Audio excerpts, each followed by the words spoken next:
unitamente alla presenza del signor Ministro della Giustizia francese Gérald Darmanin, che conferma l'impegno del Stato, del Parlamento, del governo francese per il contrasto alla mafia, anche in uno spirito di collaborazione con autorità di altri paesi, tra questi con le autorità italiane. Credo che sia particolarmente da sottolineare la sensibilità del Ministro che ha scelto di essere presente qui, ma certamente la sua presenza lo carica di nuove responsabilità, di nuove richieste e io credo che il punto di partenza debba essere il rapporto predisposto dal Presidente del Consiglio esecutivo, che condivido pienamente, per la parte che si riferisce alle competenze dell'Assemblea e del Consiglio esecutivo della Corsica, per la parte che riguarda la formazione, l'educazione, la scuola, la società civile.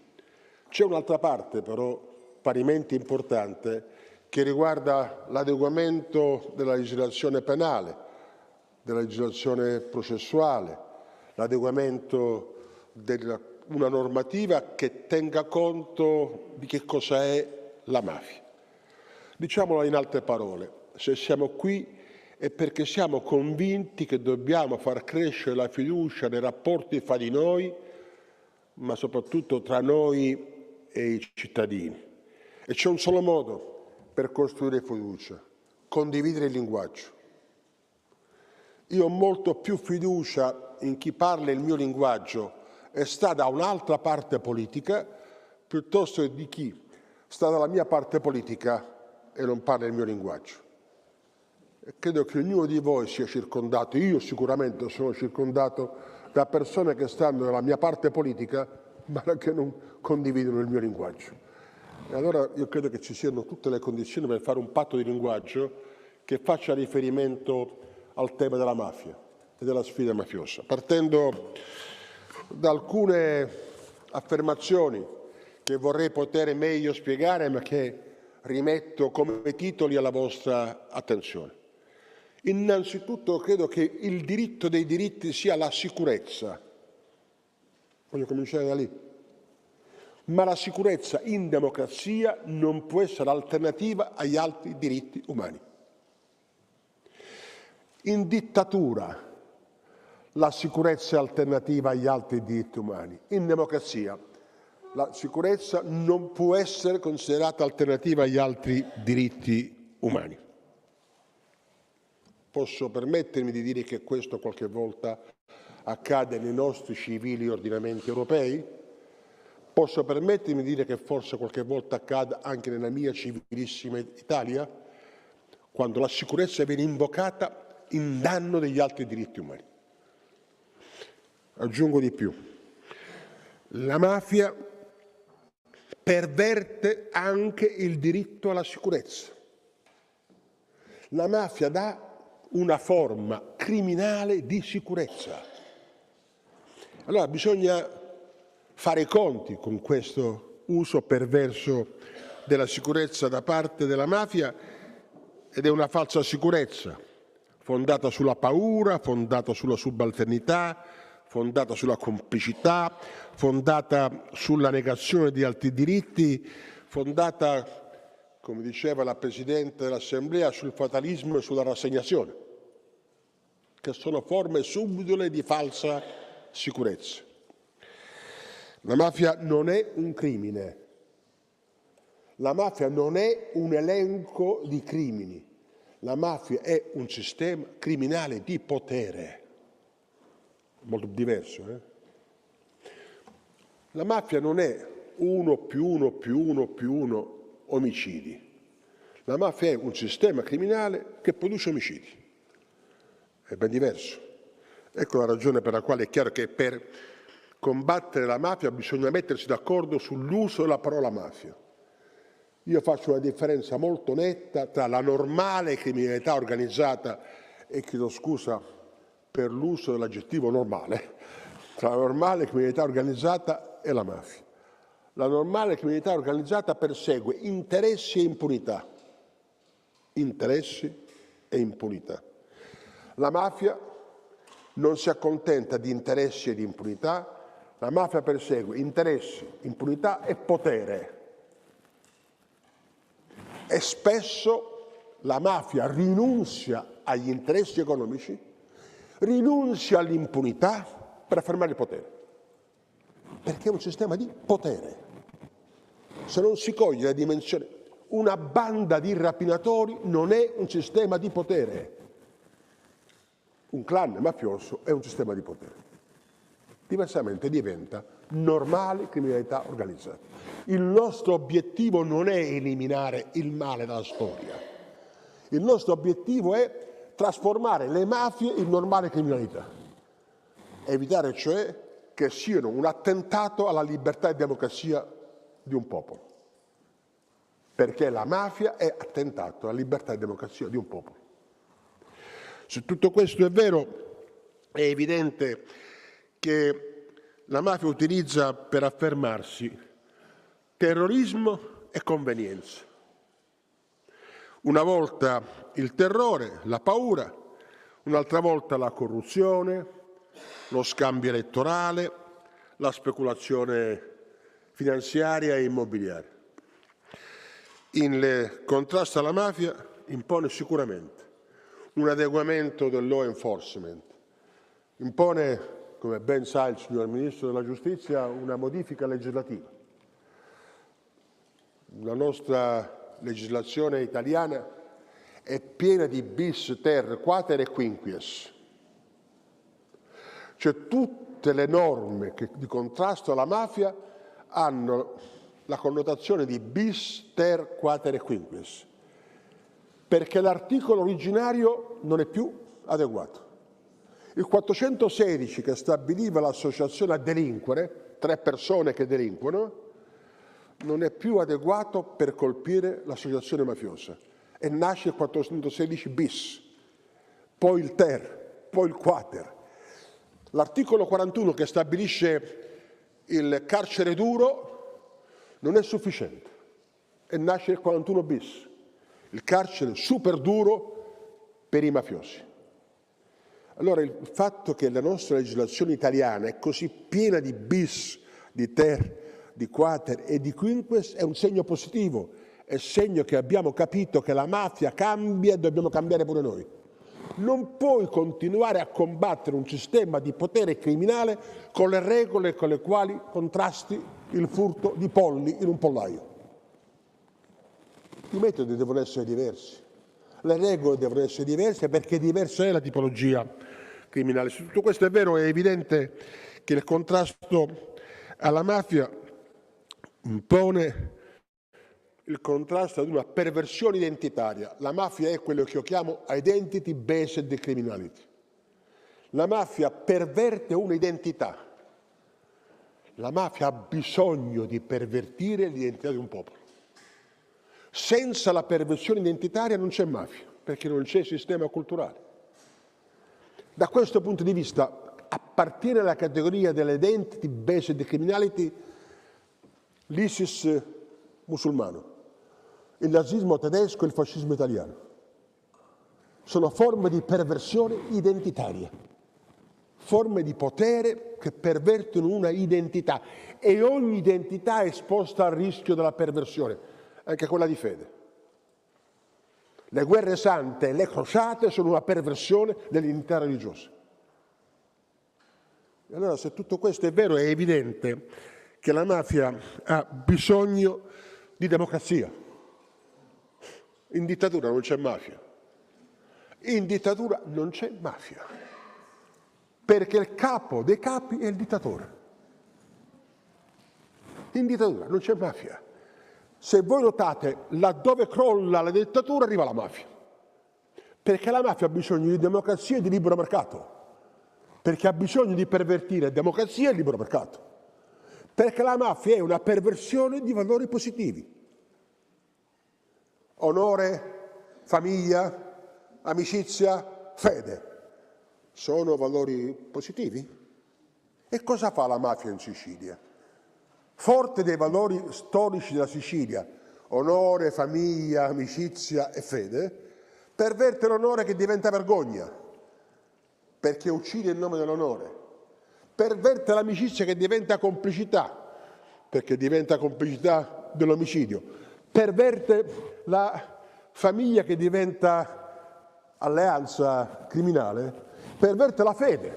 Tutti i boss mafiosi sono rigorosamente arrestati avendo in tasca l'immagine della Madonna. Capite che da cattolico mi indigno? Che cosa faccio? Siccome sono contro la mafia e la mafia perverte la fede religiosa, io divento ateo? Perché la mafia perverte un valore positivo? Certamente no. Certamente no. Allora, da questo punto di vista è evidente che la nostra esperienza è un'esperienza nella quale abbiamo anche confermato che la mafia, il mafioso, non è un serial killer. Il sogno di un mafioso è di non essere mai costretto a uccidere. Perché se un mafioso non uccide è segno che controlla tutto. L'omicidio è un segno di debolezza, è segno che c'è qualcuno che contrasta la mafia o da parte delle istituzioni o da parte di altre organizzazioni mafiose. Corleone, città nota per aver dato i natali a mafiosi come Provenzano, Riina, Ligio, per 27 anni è stato il comune più sicuro al mondo. A Corleone neanche i ladri erano liberi di rubare. Significa che non c'era la mafia? No, significa che la mafia controllava tutto. Nella città di Corleone 7 banche, mai una rapina, signor Ministro. Non è normale. Ogni tanto una rapina ci sta. Perché la mafia impediva anche le rapine. Se oggi andate a Corleone, sapete che vi dico? Vi rubano l'autoradio, buon segno. È segno che i ladri sono tornati liberi. Non sono più condizionati da quel potere mafioso che voleva che vi fosse calma laddove vivevano i capi dei capi. Che non ci fosse rumore, confusione, non si accendessero le luci laddove stavano latitanti a casa loro, i capi dei capi. Latitanti a casa loro significa con una rete di protezione dentro le istituzioni che ne impediva l'arresto. Tutto questo lo dico perché è evidente che la mafia ha di regola ancora una struttura verticistica,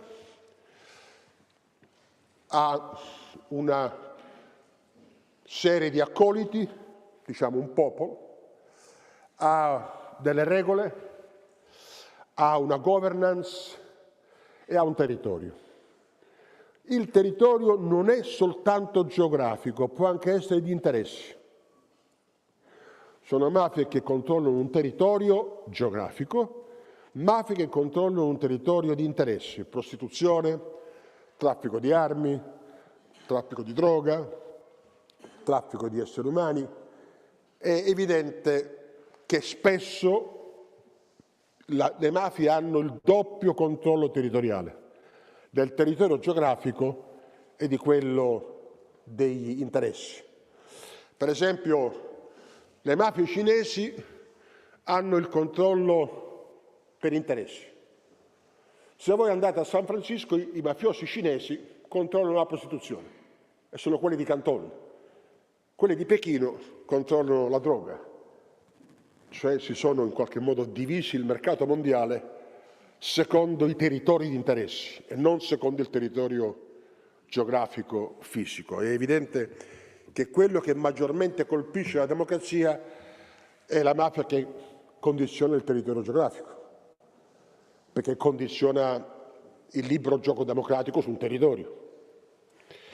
Ancora, la mafia può trarre origine da crisi economiche, da eventi bellici, da fenomeni speculativi ed è sempre favorita dal non trasparente funzionamento dell'amministrazione pubblica, dalle istituzioni finanziarie, amministrative, religiose. Piersanti Mattarella, presidente della regione ucciso dalla mafia, del quale io per 2 anni sono stato, fino alla sua uccisione, consigliere giuridico quando non facevo politico, ero un giovane professore universitario. È stato ucciso dalla mafia perché lui perseguiva la politica delle carte in regola.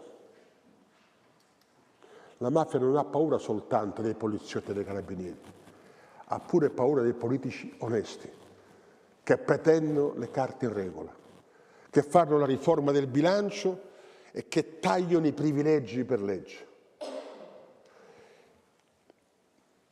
Non è un caso. Il mio impegno politico, ma questa è una notazione personale, nasce da quel 6 gennaio dell'80, davanti al corpo di Piersanti Mattarella, ucciso dalla mafia, da politici del nostro partito,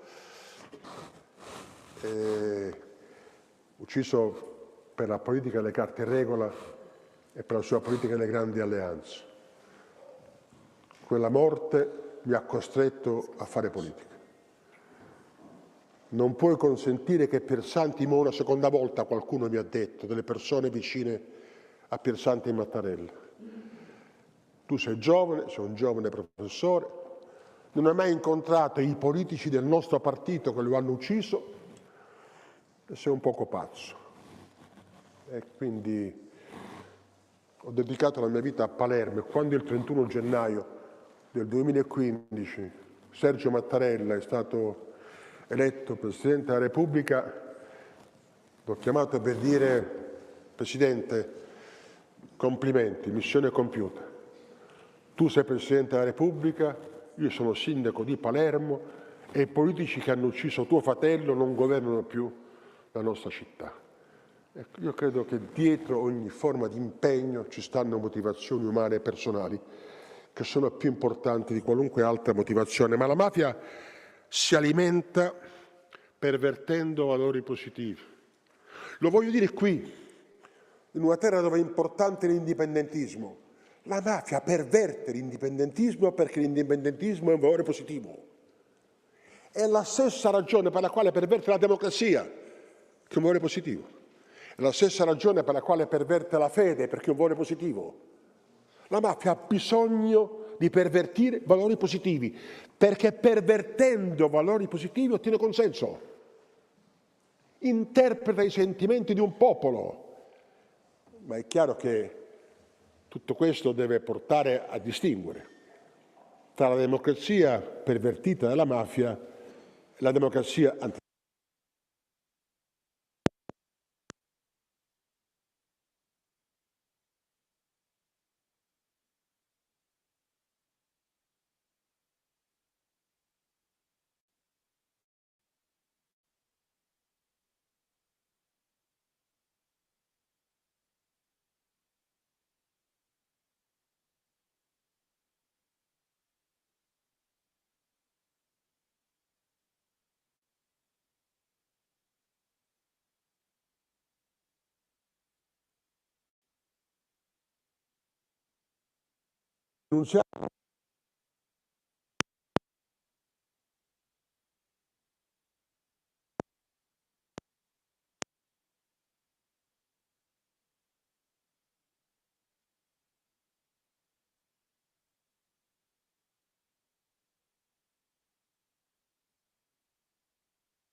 basta chiamare la polizia.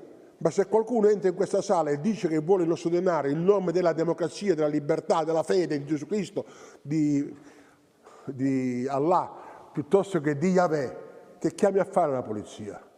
Devi chiamare il professore di scuola, devi chiamare il sacerdote, devi chiamare il rabbino, devi chiamare l'imam, devi chiamare l'altra ruota del carro. L'altra ruota del carro. Ed è questa l'esperienza palermitana che certamente può essere utile a voi, che dovete decidere se c'è mafia in Corsica. Ma prima di questo voglio dirvi, bisogna rivendicare il diritto ai diritti. Dopo la fase della guerra alla mafia è venuta la fase non più della legalità del diritto, della legge, ma dei diritti. E il giorno storico è stato il 15 settembre del 1993.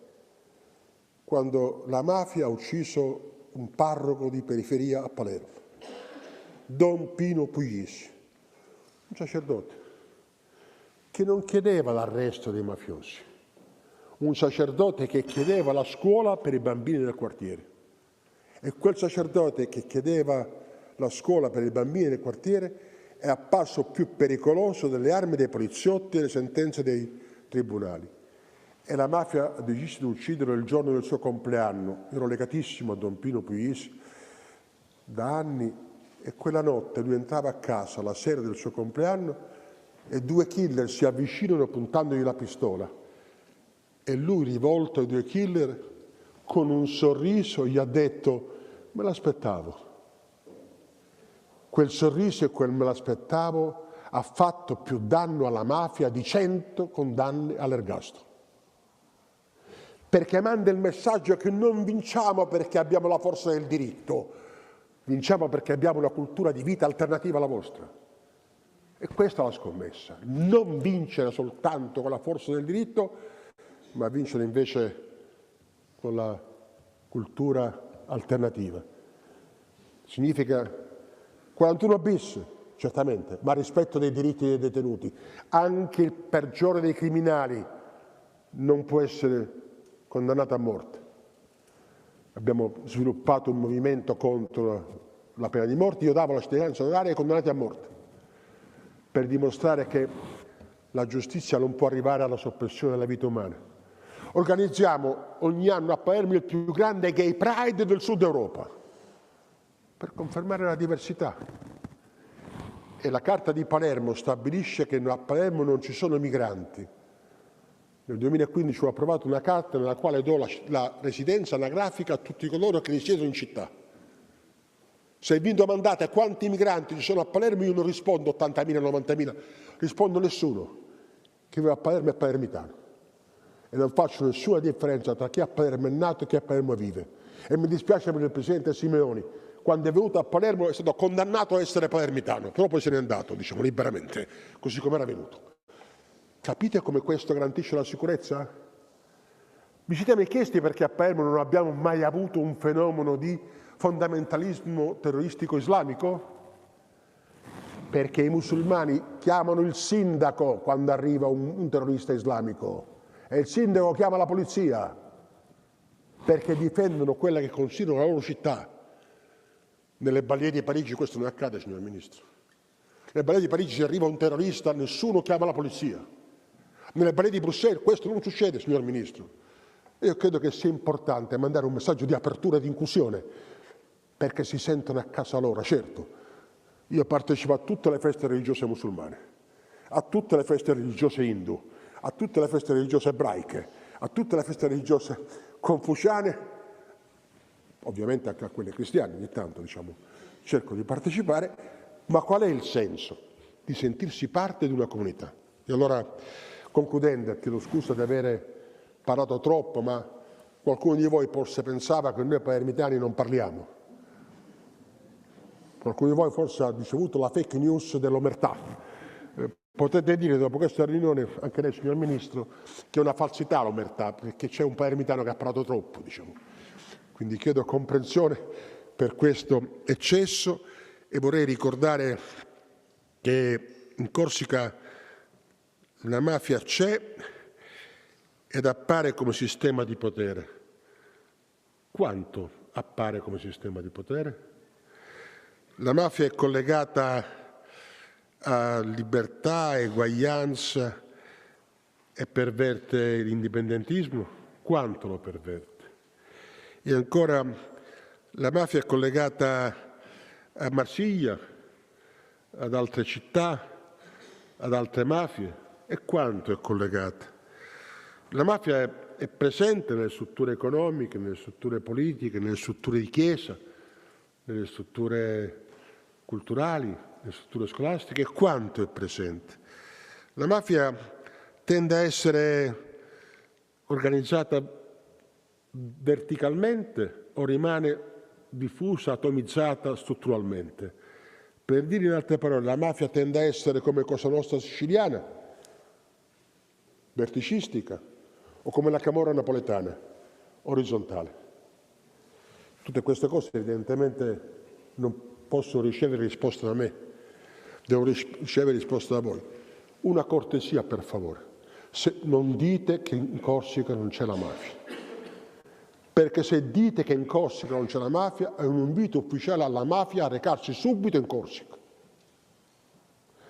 La mafia va laddove qualcuno dice che non c'è.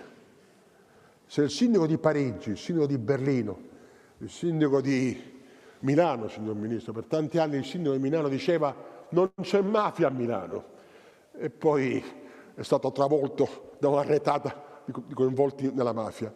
Se qualcuno dice che la mafia non c'è in un territorio è un invito ufficiale alla mafia a recarsi in quel territorio, perché la mafia ha bisogno di silenzio e di buio. Tra le tante origini della parola mafia, la più affascinante è dall'arabo. Mafia in arabo significa non esiste. Capite? Quindi la mafia si dice non esiste. Nega la sua stessa esistenza nel suo nome. Quindi vuole essere evidentemente invisibile. Alcune misure sono necessarie, lo dico con molta forza, pur sapendo che su questo ci può essere, ci sarà discussione e dubbi che ho avuto anch'io. Occorre introdurre il reato di associazione mafiosa. Occorre prevedere la confisca dei patrimoni mafiosi e l'uso sociale dei patrimoni mafiosi. Occorre procedere alla protezione dei collaboratori di giustizia e dei pentiti. Occorre il carcere duro per i mafiosi, lo so. Siamo ai limiti dello Stato di diritto, ma certamente ai limiti della dittatura rischia di essere la mafia oggi nel nostro Paese, nel vostro Paese. Se vogliamo liberarci da questo potere è evidente che c'è un solo strumento: difendersi. Io sono assolutamente contrario a ogni guerra, ma credo che le guerre di difesa siano giustificate. Considerate questa legislazione una brutta guerra di necessaria difesa. E da questo punto di vista un'ultima considerazione che riguarda la Corsica come riguarda Palermo, che è profondamente cambiata. C'è un'espressione popolare siciliana che è, come spesso sono le espressioni siciliane, è ambigua e porta fuori strada. E l'espressione siciliana è: chi nasce turno non può morire quadrato, chi nasce rotondo non può morire quadrato. Non è vero, è falso. Chi nasce rotondo può morire quadrato e cambiare è anche possibile. Ed è anche possibile liberarsi dal condizionamento della mafia che usa e perverte valori positivi. Io spesso ripeto che venivamo considerati atei e comunisti, noi combattevamo la mafia. Atei, dagli uomini di chiesa dei cattolici mafiosi, che ci chiamavano atei, e comunisti dai ministri e politici mafiosi che ci chiamavano opposizione comunista. Io non sono mai stato ateo, nessuno è perfetto, non sono mai stato comunista, nessuno è perfetto, ma mi rifiuto di pensare che atei e comunisti siano quelli che contrastano la mafia. Se no dovremmo riconoscere che Piersanti Mattarella era ateo e comunista, che il cardinale Pappalardo era ateo e comunista perché contrastava la cultura mafiosa, che Giovanni Paolo II ad Agrigento si è comportato da ateo e comunista, che Don Pino Puglisi, martire della Chiesa, era ateo e comunista. Ecco, io credo che svelare la mistificazione delle parole della mafia sia il primo passo per combattere la mafia. Grazie.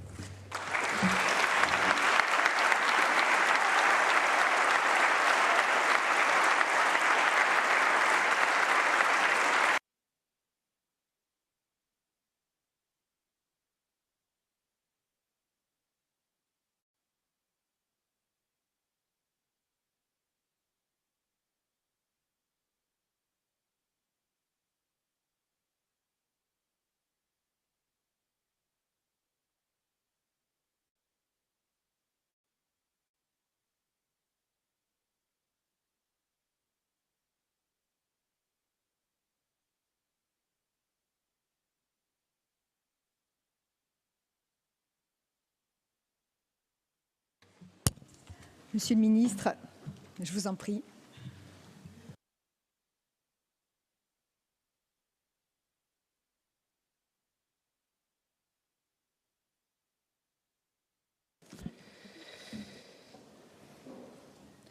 Madame la présidente de l'Assemblée de Corse, Monsieur le président du Conseil exécutif, Mesdames et Messieurs les parlementaires, Monsieur le député européen, Monsieur le maire, Monsieur le président de l'Association des maires, Mesdames et Messieurs les élus, Monsieur le préfet, Madame la première présidente de la Cour d'appel, Monsieur le procureur général, Messieurs les présidents des chambres consulaires, Mesdames, Messieurs, en vos titres et qualités, Mesdames, Messieurs, c'est avec un profond respect et une grande attention que je m'adresse aujourd'hui à vous, devant votre Assemblée qui incarne la voix démocratique de nos compatriotes corses. Voilà 3 ans, le président de la République m'a confié la mission d'identifier les difficultés et les freins au développement de la Corse et de proposer les voies et les moyens de les surmonter. En somme, le président de la République m'a demandé de permettre à la Corse de s'orienter résolument vers l'avenir et peut-être, ce qu'il y a de plus important, de tourner une page de son histoire. Ensemble, au-delà de nos différences, de nos convictions, mais aussi sans doute de nos tempéraments, nous avons réussi à surmonter de nombreuses épreuves, de déjouer des Cassandres et de rétablir la confiance. Le long processus de Beauvau, à vocation historique, a débouché pour la première fois dans l'histoire française d'une écriture constitutionnelle que votre Assemblée a votée. C'était un moment très important.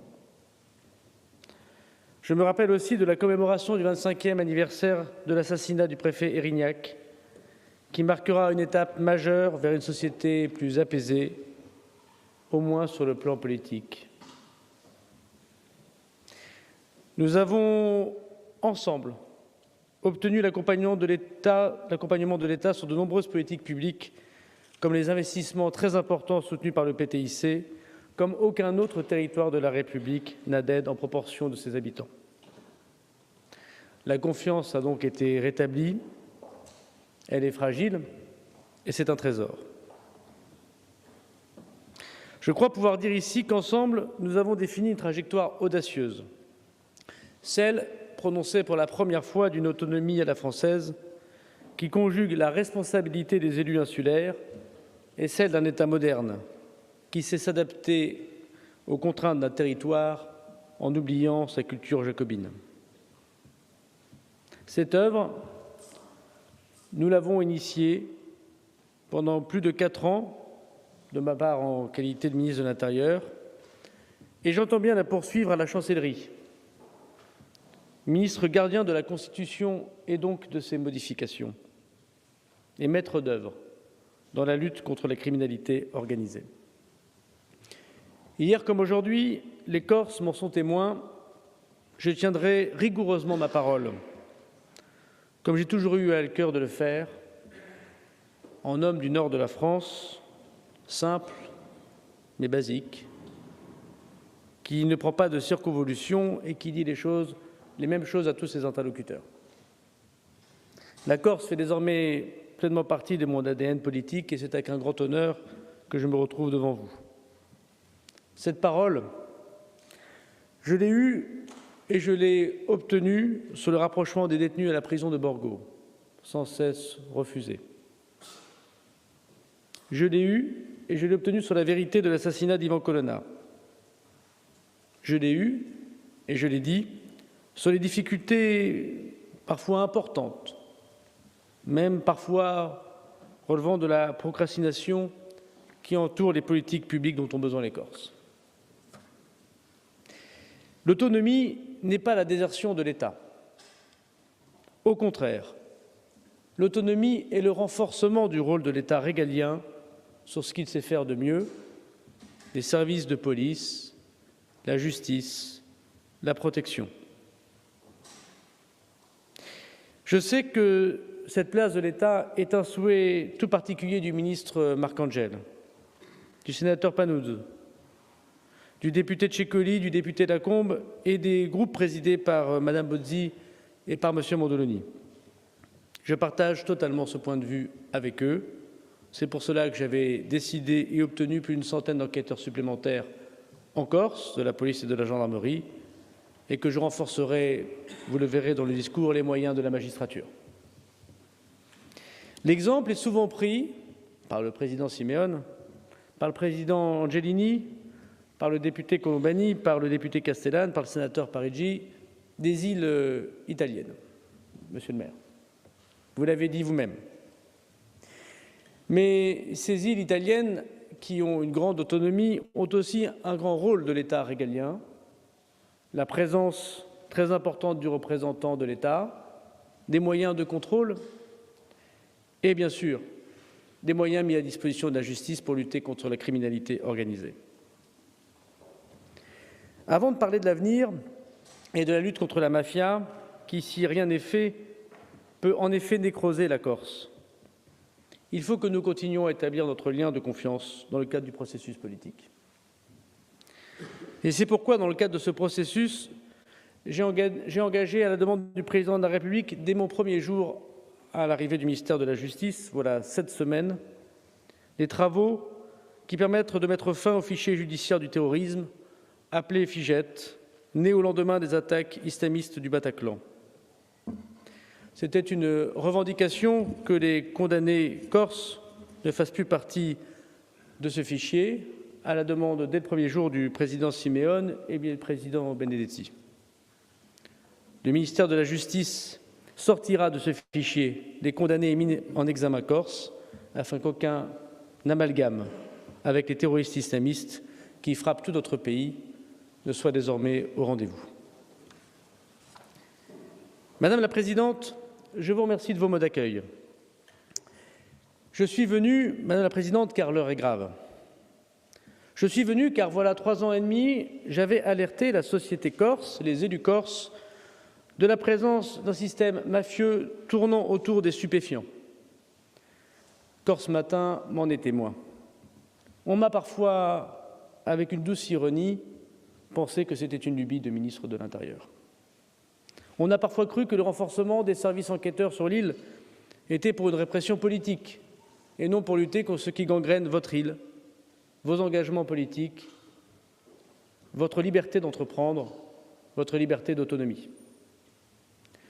Malheureusement, tout le monde constate désormais cette dérive mafieuse tournée autour de la drogue et du blanchiment d'argent. Et je suis venu, Madame la Présidente, car j'avais peur, la confiance n'excluant pas le contrôle, si vous me le permettez, et l'amitié permettant de dire les choses comme vous l'avez dites, avec vérité, j'avais peur qu'une fois de plus, les problèmes corses trouvent une victime expiatoire dans l'action de l'État. Monsieur le Président, cher Gilles, malgré nos divergences politiques, parfois profondes, j'ai souvent relevé publiquement votre engagement résolu dans la lutte contre toutes les formes de délinquance et de criminalité et ces 4 années au ministère de l'Intérieur qui permettent de l'affirmer. Cette session extraordinaire organisée annuellement, dédiée à la lutte contre les dérives et pratiques mafieuses, témoigne de votre engagement, de celle de votre collectivité et de votre Assemblée. Qu'il me soit donc ici permis de saluer votre travail qui a été accompli dans le cadre de cette réflexion sur les dérives mafieuses et dans la lutte extrêmement nécessaire contre la criminalité organisée. Vos travaux, ambitieux, sont l'expression, je le sais, d'une volonté forte dont vous m'avez beaucoup parlé. Celle de défendre l'État de droit, de protéger l'île de Beauté et de refuser que l'économie de la violence et du crime s'impose à la société corse. Votre rapport, mesdames, messieurs, détaillé et argumenté, pose avec justesse, je crois, les défis auxquels nous devons faire face ensemble. Il nomme les choses avec clarté, ce qui est, convenons-en, la première étape de toute action efficace. L'élu que je suis ne peut que se réjouir des propositions formulées soient issues d'une démarche dite participative, impliquant les élus, les citoyens, les experts, les universitaires et les acteurs associatifs. C'est un bel exercice démocratique. Vous avez su montrer que la criminalité organisée en Corse ne peut être appréhendée sous un angle unique. Elle est une menace à la fois judiciaire, économique, sociale, éducative, culturelle et, j'oserais dire, aussi internationale. Vous avez souligné avec force l'importance de la prévention, de l'éducation, l'écoute de la légalité, des interdits, de la mobilisation de la jeunesse, Madame la Présidente, et vous avez rappelé que ce combat est d'abord un combat de votre société, de la société. Comme vous, comme citoyen, comme père de famille, je ne suis absolument convaincu que la réponse ne peut être uniquement répressive. Elle doit être culturelle, parentale, sociale, éducative. Et c'est la raison pour laquelle je me félicite de voir l'Assemblée de Corse proposer des initiatives inspirées du modèle italien que je commence à bien connaître, un travail de terrain, d'éducation à la légalité, la réutilisation sociale des biens confisqués aux criminels, et je souhaite les soutenir au niveau interministériel pour l'ensemble des territoires de la République. Toutefois, mesdames et messieurs, si la culture et la prévention sont des armes essentielles, je suis ministre de la Justice et je me contente de mon champ ministériel. Elles doivent donc être accompagnées d'une action judiciaire et policière déterminée, structurée et implacable. Lors de mon discours commémorant la mort du préfet Rignac, j'avais dit « Les morts nous regardent ». Les morts de la criminalité organisée aussi nous regardent. Ils attendent de nous vérité, justice et action. Et c'est pourquoi nous devons aller plus loin et frapper beaucoup plus fort. Dès mon arrivée place Vendôme, à mon initiative, le gouvernement travaille à une réforme majeure pour renforcer notre arsenal contre les trafics de stupéfiants et contre la criminalité organisée, qui n'est plus seulement un problème de santé publique ou de tranquillité publique, mais de sécurité intérieure. Capable de déstabiliser des démocraties, nous l'avons vu en Italie, qui a payé un lourd tribut devant des magistrats, des enquêteurs, des avocats, des journalistes, des hommes politiques courageux, mais aussi plus près de nous, plus près de moi peut-être, la Belgique ou les Pays-Bas, qui connaissent une déstabilisation de leur démocratie et de l'État, où les ministres ne sont plus libres de parler, où les journalistes sont assassinés, où les avocats sont parfois attaqués dans leur vie personnelle, où les élus locaux n'osent plus répondre à d'autres ordres que ceux de la mafia. C'est le cas aussi aux États-Unis d'Amérique, où la première cause de mortalité du pays est le fentanyl, cette drogue de synthèse qui pourrit et qui donne des overdoses jusqu'au bébé de 3 mois. Nous avons donc décidé de mener une révolution contre le crime organisé. Cette réforme, dont le Parlement français est en ce moment en train de débattre, la semaine prochaine, les parlementaires de l'Assemblée nationale seront en commission des lois, après avoir été votée à l'unanimité au Sénat, repose sur plusieurs piliers dont je veux ici présenter les principaux enjeux et qui ont un lien direct avec la criminalité en Corse. Trop d'assassinats, trop peu d'élucidation. D'abord, la création d'un parquet national anti-criminalité organisée, comme en Italie. Vous le savez, au terrorisme, nous avons créé le parquet national antiterroriste. Face aux mafias et aux cartels, nous devons maintenant nous doter de la justice d'un outil dédié et spécialisé. Ce parquet national anti-criminalité organisée sera au 1er janvier de l'année prochaine. La structure d'élite, composée de magistrats spécialisés capables d'ordonner les enquêtes les plus complexes, de démanteler les réseaux, d'accélérer les procédures. Il travaillera en lien avec toutes les juridictions spécialisées et les services d'enquête les plus performants. Il a vocation, évidemment, à travailler sur les homicides et les grands trafics mafieux et stupéfiants ici en Corse. Les magistrats et les enquêteurs doivent avoir à leur disposition des outils pour frapper les organisations criminelles qui font de plus en plus de recherche et développement. Communication cryptée, parfois satellitaire, au cœur de leur puissance, l'argent et son influence qui corrompt jusqu'au cœur des hommes, comme le disait le président Mitterrand. Ainsi, le ministère de la Justice va permettre l'extension des capacités de confiscation de tous les avoirs criminels. Comme l'Italie l'a montré, frapper des criminels au portefeuille est bien plus efficace encore que n'importe quelle peine de prison. Le sujet n'est pas le produit, mais le produit du produit, celui qui va dans l'urbanisme, dans la lutte officiellement contre l'environnement, dans l'hôtellerie ou le tourisme, dans la vie économique classique où la liberté d'entreprendre n'est plus possible, parce que le système mafieux a tout pris. Comme en Italie, la création d'un véritable régime de repentis, car nous devons permettre aux criminels qui brisent l'omerta de bénéficier des protections réelles, complètes, tout en garantissant que leurs témoignages soient rigoureusement encadrés. L'une des raisons de la non-élucidation est l'omerta, le fait que personne ne parle. L'Italie a mis fin à des dizaines d'organisations criminelles par un système de repentis extrêmement efficace, qui bien sûr pose des questions morales, comment pardonner des crimes de sang, mais qui permettent d'arrêter des dizaines d'autres de crimes de sang. Un usage accru également des techniques spéciales d'enquête, c'est-à-dire des moyens technologiques, comme les infiltrations et la surveillance renforcée des communications cryptées, mais aussi, vous l'avez dit, Monsieur le maire, un régime de détention tout à fait spécifique, appelé aujourd'hui le 41 bis, mais qui appelle sans doute à des prisons spécifiques, ce que nous avons déjà annoncé qui sera le cas en France dès le 31 juillet prochain. Mais parce que la Corse présente des spécificités évidentes, il est évident que la réponse de l'État prenne aussi en compte ces réalités. La réforme du traitement de la criminalité organisée devra être aussi complétée par des propositions d'ordre social comme celles qui luttent contre les consommateurs, mais évidemment par l'action spécifique du ministère de la Justice. Mon antéprédécesseur, Éric Dupond-Moretti, dont je voudrais saluer ici le travail, avait pris une circulaire de politique pénale territoriale pour la Corse le 13 mars 2023. Elle a défini l'action publique à l'échelle du territoire corse et a affirmé plusieurs priorités, notamment la lutte contre les règlements de compte et les extorsions, pas assez traitées, la répression et la prévention des trafics d'armes, l'intensification de la lutte contre le trafic et l'usage de stupéfiants, les atteintes à la probité et les fraudes. Cette circulaire est juste, mais longue, trop longue, 17 pages.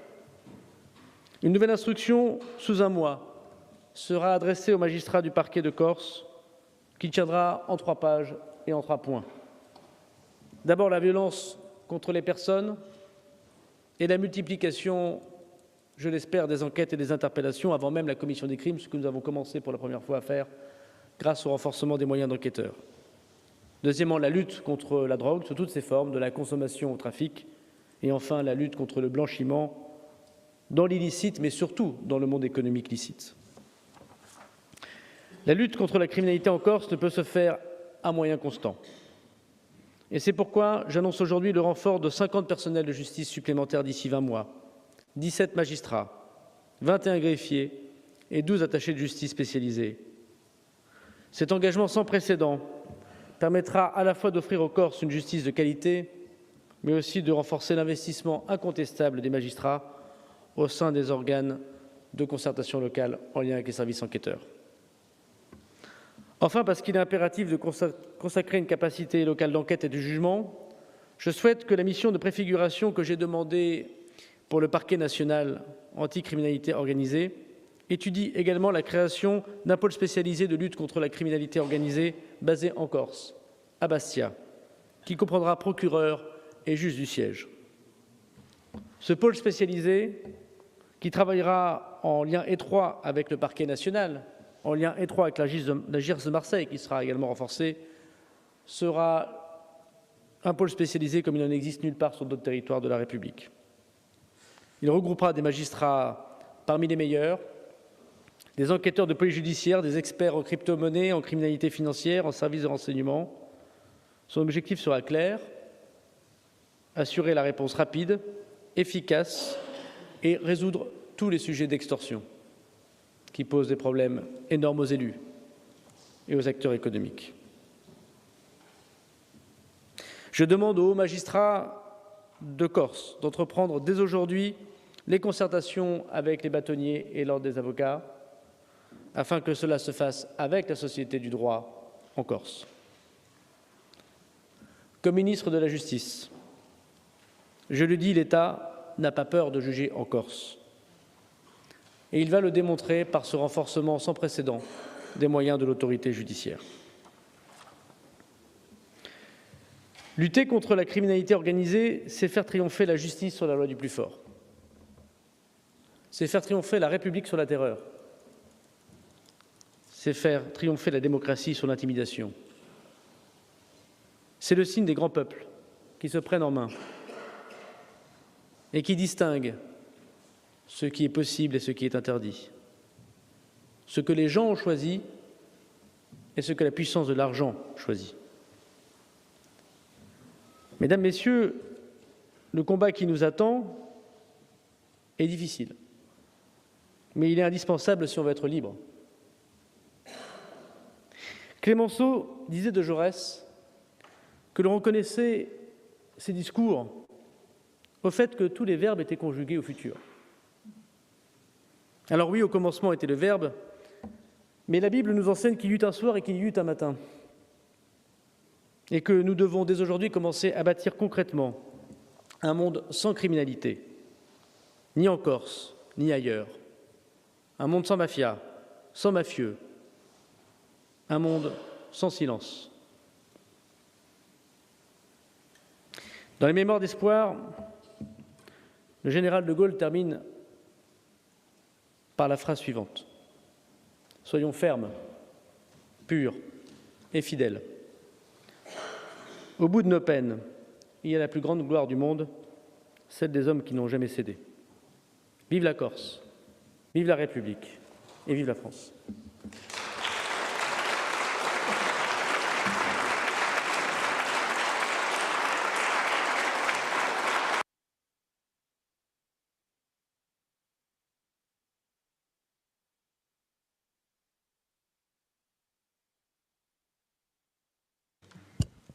Monsieur le ministre garde des Sceaux, monsieur le député, monsieur le président de l'exécutif, nous avions prévu en commission permanente que chaque groupe puisse s'exprimer avec une intervention par groupe, s'il vous plaît, et ramasser, si vous le souhaitez, que monsieur le ministre puisse vous répondre. Qui souhaite débuter ? Jean Biancucci. Donc, groupe Fapobulu Inseme, groupe majoritaire. Monsieur le ministre, monsieur le garde des Sceaux, j'ai bien entendu suivi avec attention votre intervention, mais j'ai parallèlement un certain nombre de choses aussi à vous dire au nom de mon groupe et de la sensibilité que je représente. D'abord, rappeler que depuis au moins 6 décennies, la Corse, notre peuple, mène une lutte pour la préservation de notre identité, de notre langue, de notre terre, afin de permettre l'émancipation de ce peuple. Or, les dérives mafieuses, et cela rejoint certains propos de monsieur le député européen Leoluca Orlando, les dérives mafieuses aujourd'hui portent atteinte à l'essence même de cet idéal et des valeurs que nous portons. Nous constatons que ces dérives peuvent prendre plusieurs formes pour atteindre toutes les couches de notre société. Cette situation, je le dis devant vous, n'est plus tenable. Nous devons agir individuellement, collectivement, se donner la main pour lutter contre ces dérives mafieuses.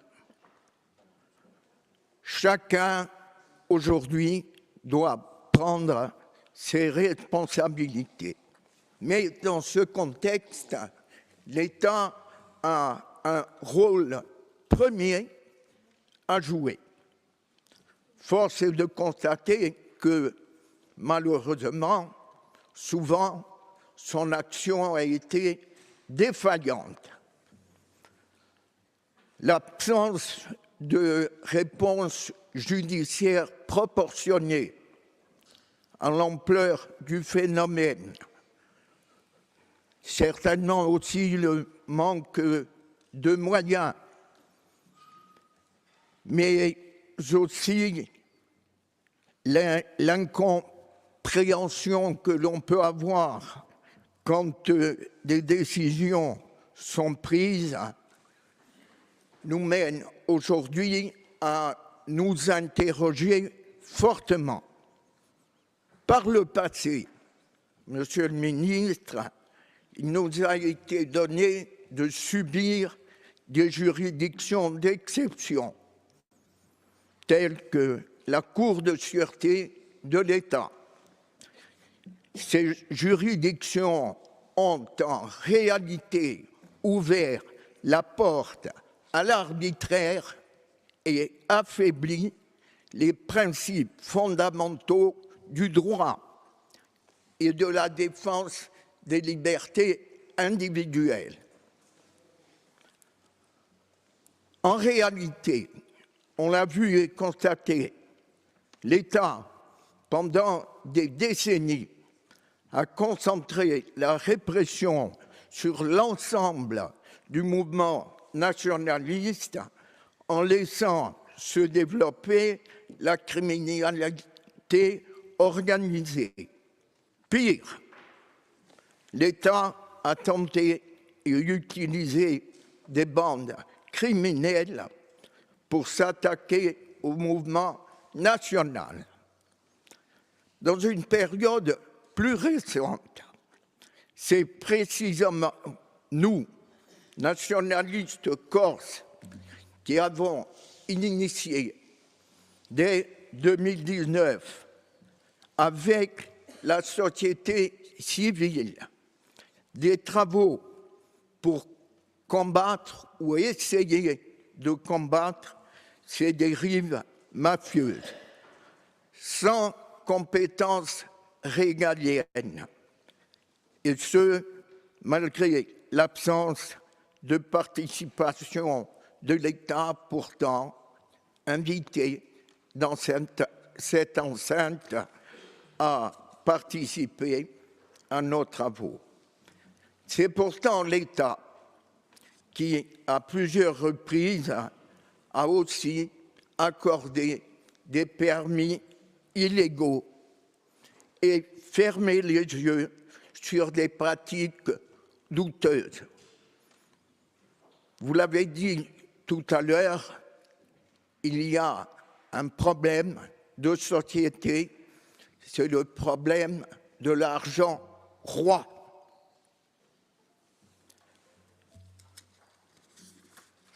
Monsieur le ministre, ce que nous demandons, ce n'est pas une justice d'exception, mais une justice efficace, une justice qui, par sa clarté, sa fermeté, brise enfin ce sentiment d'impunité dont bénéficient ces groupes criminels. Une justice qui permette aux Corses de vivre de leur travail en toute honnêteté, sans avoir à subir la loi des bandes criminelles qui, par le racket, les pressions et les trafics, gangrènent notre île et rendent notre quotidien difficile. Monsieur le ministre, face à cette réalité, vous avez, bien entendu, j'ai noté, proposé un certain nombre de mesures. Nous aurons l'occasion d'en mesurer les effets. Vous avez dit qu'à partir du 1er janvier, dès le 1er janvier 2026, ces mesures seraient mises en œuvre. Je voudrais, puisque vous avez été historiquement celui qui a ouvert le processus de Beauvau et celui dont on retient aussi l'engagement, vous questionner sur votre attachement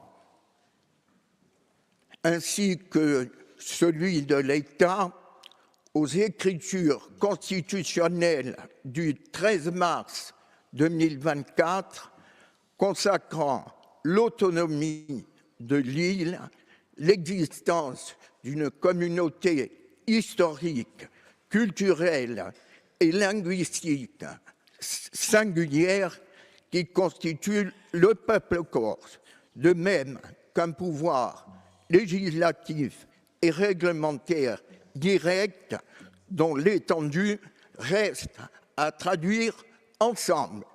Je vous remercie.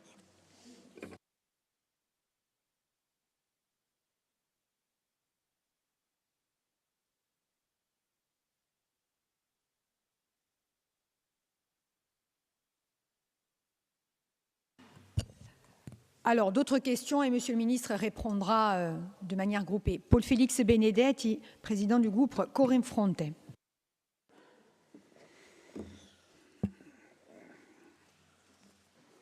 Avant tout, félicitations chaleureuses al signor Orlando. Mica per un discorso, per una maniera di portare l'anima umana du Méditerranée. Ensuite, en m'adressant au ministre,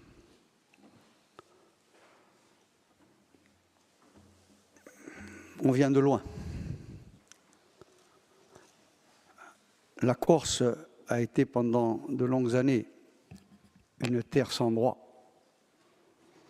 où on a laissé s'implanter le droit de la pression, le droit de l'agression, le droit de la mafia.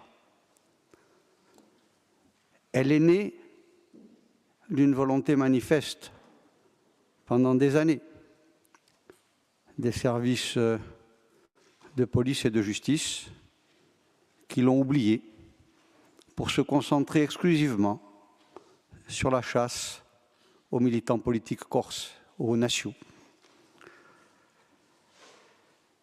Et non seulement elle a prospéré, mais elle a réussi à bâtir une surface financière, une surface de pression qui aujourd'hui est devenue tellement pesante qu'elle a suscité de la part même de la population un rejet très fort dont l'émanation et les porte-voix sont les deux associations anti-mafia que je salue ici très fortement pour leur courage et pour leur ténacité. Ensuite, pour parler de la mafia, elle s'alimente. Bien sûr, il y a les trafics de la voyoucratie naturelle. Mais il y a le trafic d'influence, la la recherche du profit. Et en Corse, le profit, c'est la spéculation immobilière et foncière. Pourtant, sur une seule décennie, il a été bradé plusieurs milliers de terres agricoles. Pourtant, il y a des commissions qui sont censées encadrer et contraindre, coprésidées pour moitié par des élus de la Corse et pour l'autre par les services de l'État. Cette commission s'appelle la CTPNAF. Elle passe son temps à donner des dérogations et à faire peut-être inconsciemment une politique néfaste de spoliation, de spéculation et d'alimentation de la sphère mafieuse. Monsieur le ministre, il faut des directives au service de l'État, entre autres, sur tous les dossiers en cours, sur tous les dossiers à venir. Il faut bien entendu aussi que les élus corses aient une vision globale et pas une vision campaniliste de l'aménagement, et il faut qu'on regarde collectivement. En tout cas, ça nous a amené et ça nous amènera à la catastrophe. La Corse, Monsieur le ministre, est une zone, je dirais, de délinquance paradoxale. Il n'y a pas, comme ils sont revenus à Corleone, des détrousseurs de bourse. Il n'y en a aucun. Il n'y a pas une petite voyoucratie de délinquance de quartier qui est l'antichambre de la grande délinquance. Chez nous, le passage à l'acte, il est instantané. On a une culture de la violence, une culture du rapport de force, et ça se traduit bien entendu par ces centaines d'homicides que l'on constate sur un quart de siècle. Donc bien entendu, il y a besoin de renforcement au niveau des actions, des services régaliens, mais il y a besoin de prendre en compte aussi les aspirations populaires. Les aspirations populaires, il ne faut pas croire qu'elles ont baissé les bras. La mafia, j'ai entendu, et je le conçois, elle a besoin de pervertir. Et il a été fait allusion par 2 fois dans la perversion du mouvement indépendantiste. Je ne suis pas naïf. Le mouvement indépendantiste a été perverti, à la fois par les services de l'État, qui ont fait de la manipulation dans les années 90, et par l'attrait du gain, qui a fait que d'anciens combattants valeureux sont devenus des crapules notoires. Mais est-ce que ça change nos idéaux? Est-ce que ça remet en question notre trajectoire politique? Non. Parce que les premiers, on a su dire non. Moi, en 1990, à côté de Pierre Poujoul, j'ai défilé à Ajaccio, on était peut-être quelques dizaines seulement. Mais la banderole, vous la regarderez, c'était Mafiano. On nous a pris pour des imbéciles et des idiots. Et à ce moment-là, on avait un double discours. On s'adressait bien entendu à la mafia mafieuse, mais on s'attaquait aussi à ce moment-là aux dérives internes qui étaient en gestation dans le mouvement indépendantiste. Et nous avons su globalement contrer une grande partie des dérives. Mais nous n'avons pas le monopole du pouvoir d'action. On aurait pu, si on avait gardé un mouvement révolutionnaire fort dans l'action violente, faire pression et faire régner un ordre que l'État n'avait pas su faire régner. À partir du moment où on a choisi l'action démocratique, l'émancipation politique par la négociation, il appartient de faire germer jusqu'au bout ce projet. Sans quoi on aura le regret d'avoir baissé les armes trop tôt et d'avoir laissé se gangréner la Corse. Monsieur le ministre, moi je suis persuadé qu'un État corse indépendant serait un État juste et libre. On est dans une micro-société. On connaît tout, on sait tout. On a les fiches sur tout, comme vous les avez vous aussi. Mais des fois, je crois que vous faites semblant de ne pas tout lire. Donc à partir de là, qu'est-ce qu'on attend? En gros, on n'attend rien, mais on voudrait beaucoup de choses. On voudrait un mieux vivre, une harmonie, on voudrait des enquêtes, on voudrait ne pas savoir que lorsqu'un militant qui m'est très proche et que vous avez rencontré tout à l'heure dans la réunion que nous avons eue, a été victime d'une tentative d'assassinat, son juge d'instruction, comme par hasard, est mis en examen dans des affaires qui sont assez troubles. Il n'y a pas de suite à l'enquête. On a 2 militants assassinés, les enquêtes piétinent. Donc légitimement, on est au cœur de la spirale mafieuse et crapuleuse. On n'a pas peur des mots, on n'a pas peur d'une justice qui passerait. On ne voudrait pas qu'elle devienne exceptionnelle et qu'elle se retourne contre nous, comme vous utilisez en permanence le délit d'association de malfaiteurs en lien avec une entreprise terroriste pour garder des militants politiques en prison au quintuple du besoin normatif d'une peine, je dirais, de voyous. Donc là aussi, je pense qu'on a besoin de traceurs. Entre autres, je vous l'ai dit en aparté, mais je vous le dis publiquement, nous avons un militant, il s'appelle Stéphane Or. Il est détenu à Paris depuis 1 an pour une simple détention d'armes. Son affaire peut être correctionnalisée et au moins, il peut être transféré en Corse pour que sa famille puisse le voir rapidement et dignement. Monsieur le ministre, je prends bonne note et je suis très satisfait que la parole de l'État soit respectée, que vous nous ayez annoncé l'abandon du FIGET indigne pour les militants et pour les patriotes corses qui, entre autres, lorsqu'ils étaient en prison, se sont comportés plus que dignement et se sont même opposés violemment aux logiques islamistes qui prévalent dans toutes les prisons françaises. Par contre, il nous reste en suspens le problème des condamnations financières très lourdes. J'espère que vous mettrez en place une commission efficiente qui associera bien entendu les services de la justice, mais aussi ceux du ministère des Finances, pour qu'un solde à 0 soit trouvé, pour que la Corse ait des traceurs d'apaisement visibles et palpables. Ensuite, pour finir sur les logiques législatives, moi je ne suis pas procureur, je ne suis pas moraliste. Je me mets dans la peau d'un simple habitant de la Corse. Je me mets dans la peau d'une maman, d'un papa qui ont perdu un fils, une fille. Et je me dis, ce n'est pas la justice qui doit passer, c'est la liberté.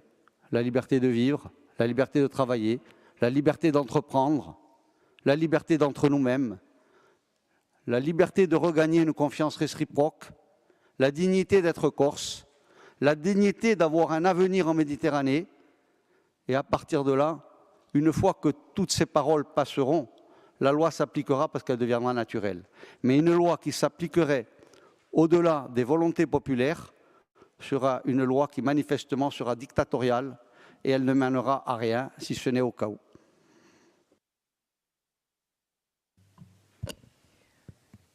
Alors, intervention du groupe Avancem et c'est Julia Tiberi qui prend la parole.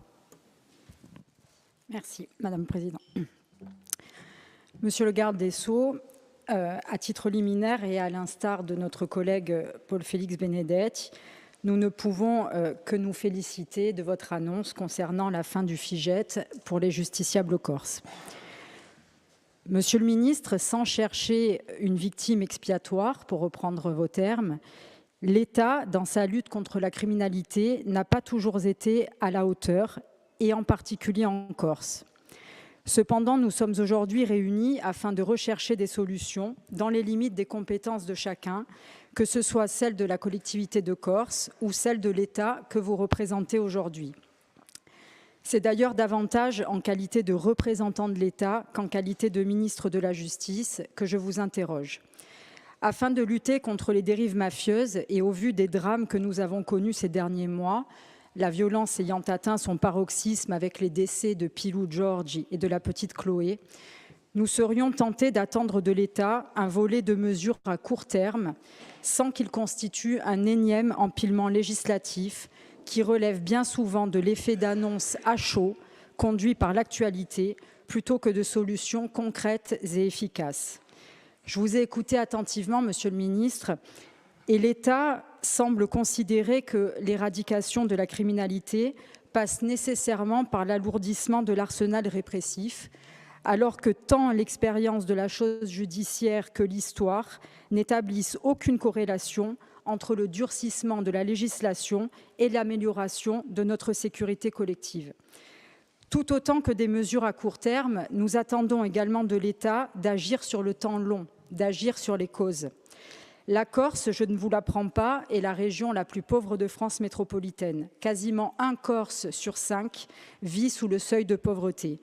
Au-delà de l'aspect comptable, la Corse fait aussi partie des mauvais élèves concernant le niveau de qualification de ses actifs, l'accès à la santé, l'accès au logement, l'accès à l'emploi, notamment à l'emploi qualifié, à la mobilité, pour ne citer que les exemples les plus frappants.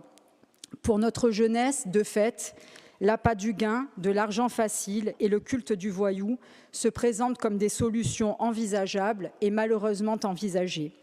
Ils ne sont que le dernier ingrédient de la spirale mortifère que nous connaissons, la violence en bouquet final de ce triste destin. Ceci n'est pas une fatalité et cela ne doit pas devenir une fatalité. Il est impossible alors d'omettre une action à long terme visant à modifier radicalement les structures économiques, politiques, sociales, culturelles et sociétales de notre île, notamment à travers le futur outil institutionnel que chaque groupe appelle de ses vœux à des degrés divers. Dans le cadre d'un statut d'autonomie pour la Corse ou à droit constant, ce travail doit évidemment être mené en partenariat entre notre collectivité et l'État. À ce propos, alors que certains voient en la future autonomie un espace idoine pour l'épanouissement de la grande criminalité, nous y voyons au contraire un outil qui pourrait permettre à notre territoire de sortir de cette impasse. Mais cela nécessite bien entendu des moyens conséquents. Ma question, Monsieur le Ministre, concernait, vous l'aurez compris, les moyens et leur temporalité. Vous y avez répondu partiellement.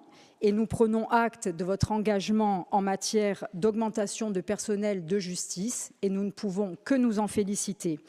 Cela étant, pouvez-vous préciser votre propos s'agissant des moyens de police et de gendarmerie? J'ai entendu l'augmentation des effectifs de police. Cela étant, Corse Matin, il y a quelques jours, se faisait l'écho de l'inquiétude des syndicats de police en Corse qui dénonçaient notamment leur situation et le sous-effectif.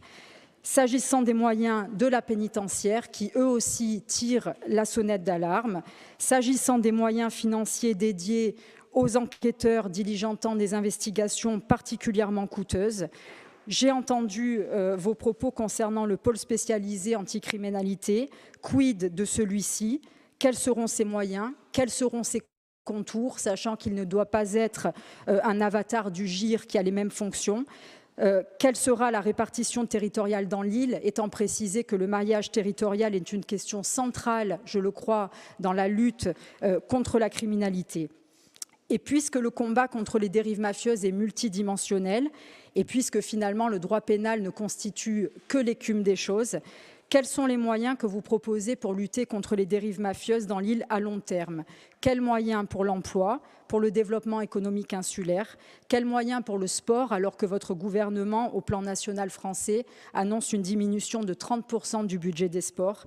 Quels moyens pour l'éducation, les éducateurs de rue, les travailleurs sociaux, les enseignants, etc. Êtes-vous, Monsieur le Ministre, en mesure d'expliciter et de chiffrer ces moyens? Nous serons bien entendu extrêmement attentifs à notre réponse, mais nous serons surtout très attentifs à sa traduction matérielle. Je vous remercie.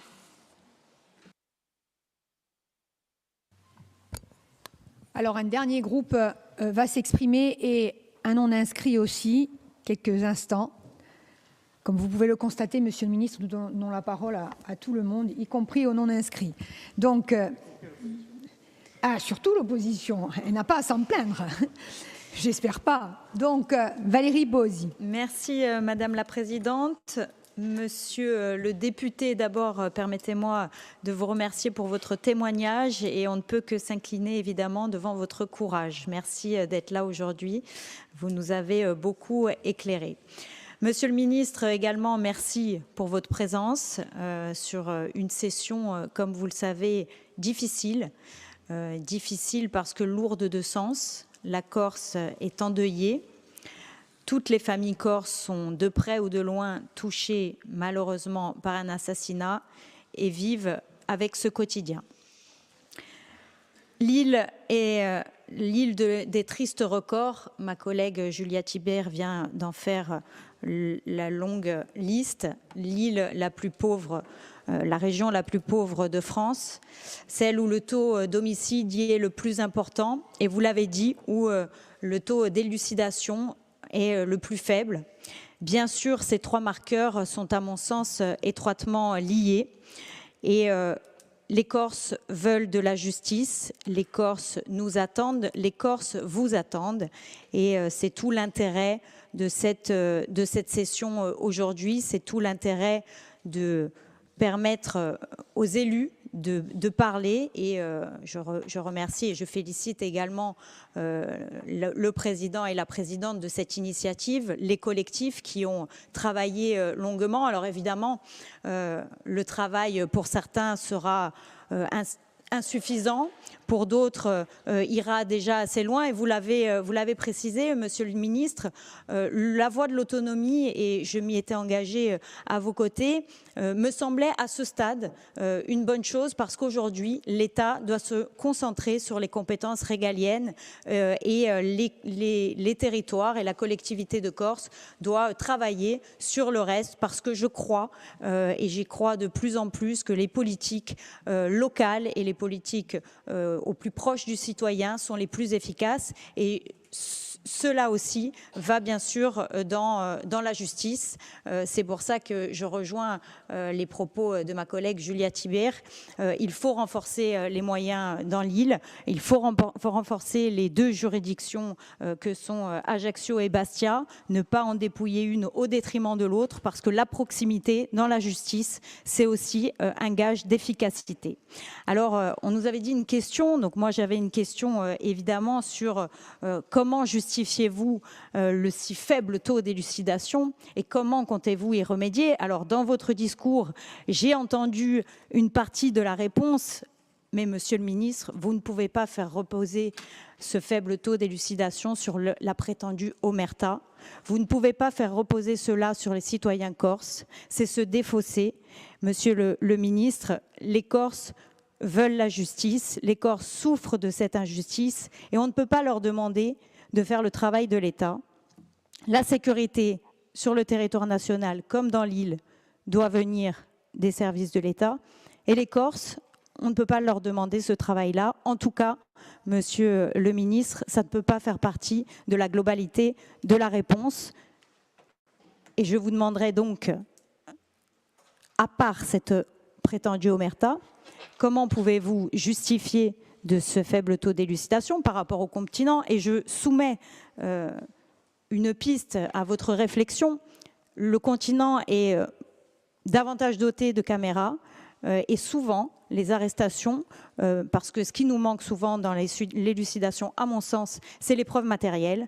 Et la mise en place de caméras de protection dans l'île pourrait permettre aussi de dissuader, d'arrêter et en tout cas de sécuriser nos citoyens. C'est une piste que je vous lance. Ne pensez pas, la confiance, surtout dans ce sujet, est la clé. Donc faites confiance aux Corses. Les Corses ont confiance en vous, les Corses ont confiance en nous et ils ont confiance à la justice. Merci, monsieur le ministre.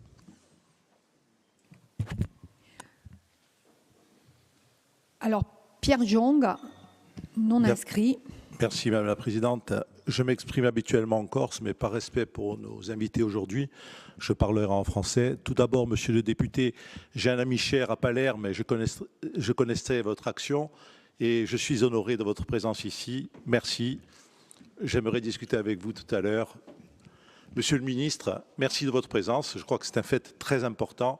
Ça nous honore et ça nous responsabilise, nous aussi, parce qu'il y a la responsabilité d'État, mais il y a notre responsabilité à nous aussi. En 40 ans de carrière comme médecin généraliste à Corté, j'ai été confronté à 16 assassinats crapuleux.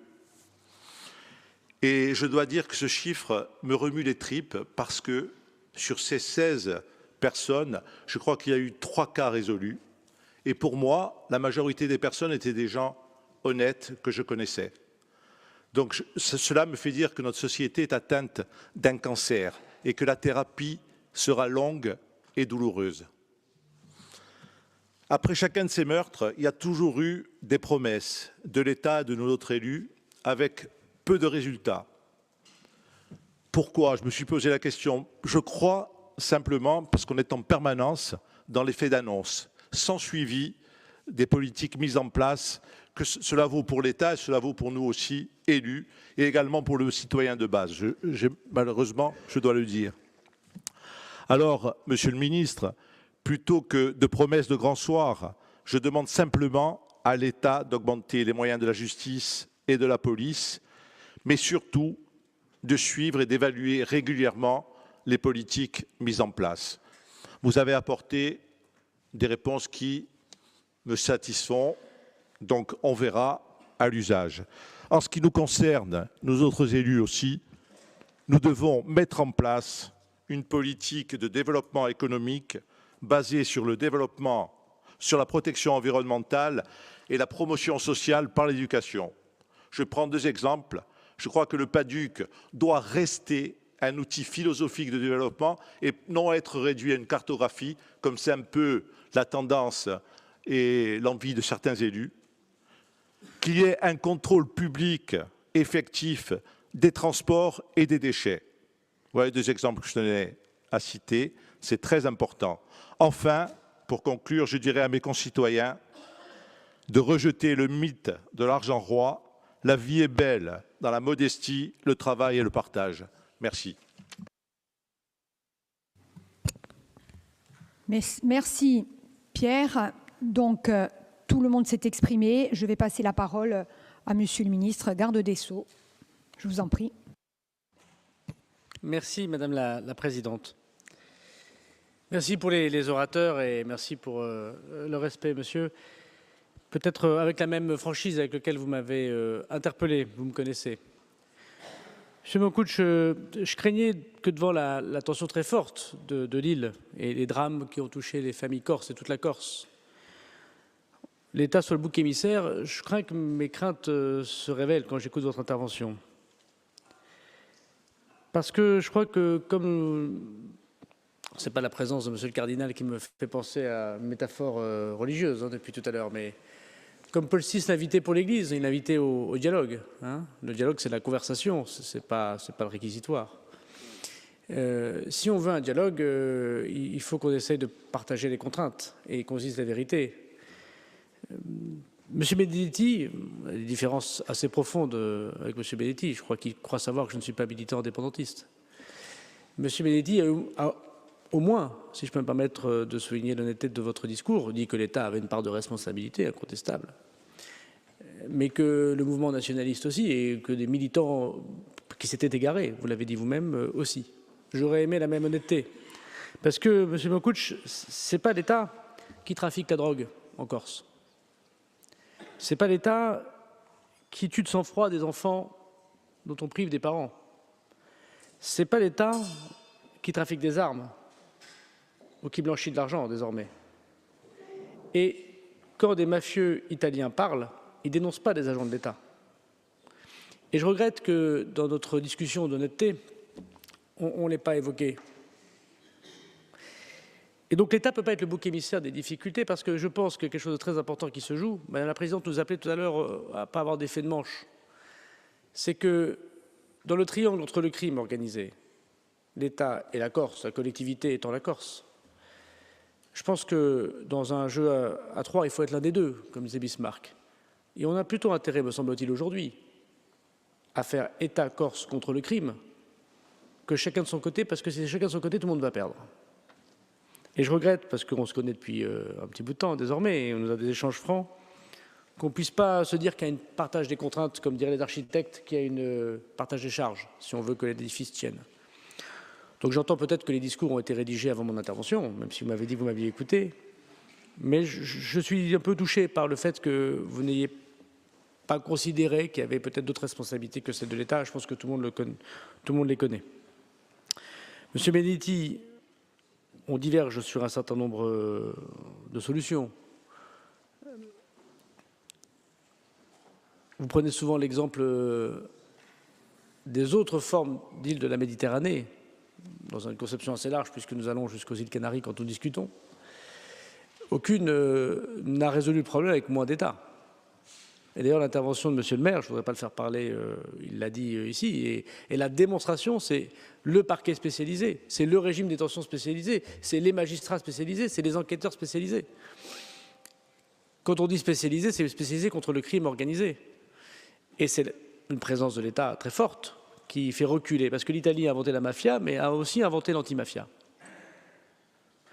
Et on ne peut pas, me semble-t-il, saluer Monsieur le maire de Palerme dans son discours et dans son éloquence, et dans son courage, évidemment, et ne pas accepter les solutions qu'il nous a tous évoquées, que ceux qui ont des oreilles entendent, comme ça on filera la métaphore religieuse jusqu'au bout.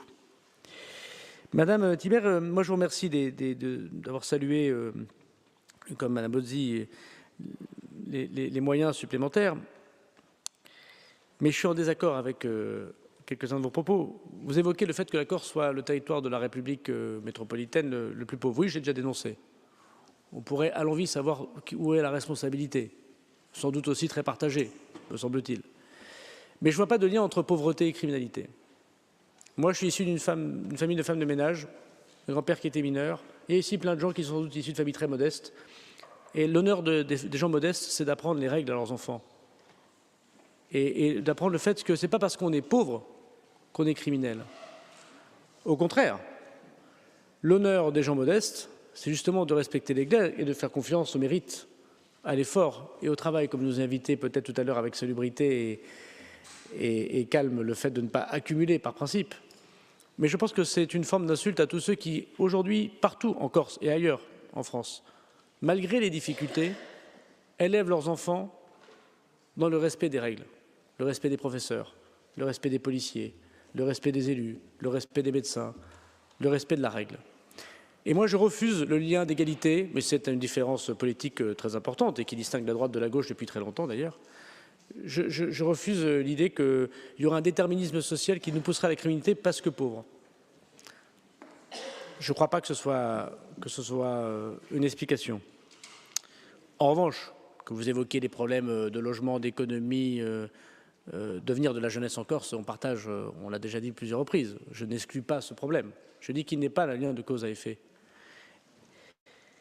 C'est aussi absurde que de mettre un trait d'égalité totale entre immigration et délinquance. Qu'il y ait des gens immigrés qui soient délinquants, c'est un fait. Qu'il y ait des gens pauvres qui soient délinquants, c'est un fait. Mais tous les gens pauvres ne sont pas délinquants, tous les immigrés ne sont pas délinquants. Et ce n'est pas parce qu'on est riche qu'on est moins délinquant que les autres. Il me semble d'ailleurs, M. Benedetti faisait référence à des fiches. Moi, j'en ai plus des fiches. Vous en avez peut-être encore. C'est intéressant. Mais de mémoire de ministre de l'Intérieur, les fiches qui m'étaient données, ce n'étaient pas les plus pauvres des citoyens corses qui étaient arrêtés parce qu'ils avaient commis des homicides ou parce qu'ils trafiquaient de la drogue. C'était plutôt des gens qui n'avaient pas le patrimoine que j'avais et que nous avons sans doute collectivement. Je dis que j'avais parce que moi, malheureusement, si j'ose dire, la transparence pousse à savoir jusqu'à quel modèle de voiture j'achète et quel appartement je loue. Et donc je pense que, et vous aussi Madame la Présidente, donc je pense que la criminalité en Corse, elle n'est pas faite des pauvres ou des gens modestes. Au contraire, elle est faite par le capitalisme sans règles. C'est quoi la criminalité organisée? C'est le capitalisme sans les règles.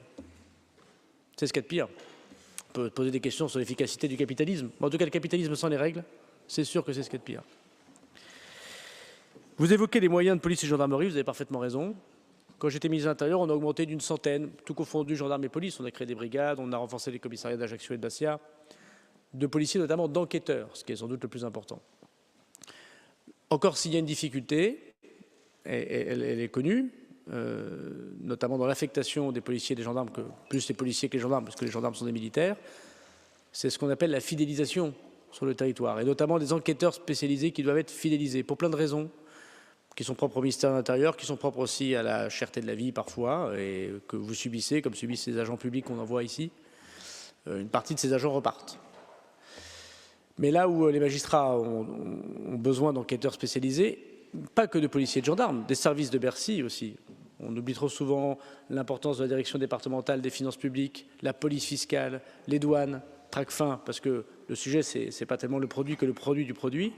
Vous avez raison qu'on doit continuer à augmenter les moyens. Le ministre de l'Intérieur s'est exprimé ce matin, encore ce matin, comme j'ai pu le faire, et je sais que je peux compter sur le préfet pour continuer à défendre la Corse, les services publics en Corse. C'est aussi vrai des agents de la préfecture qui doivent faire le contrôle de légalité. Parce qu'on sait tous qu'une partie de la mafia organisée, ça a été dit par monsieur le maire, rentre par des marchés publics, rentre par des permis de construire.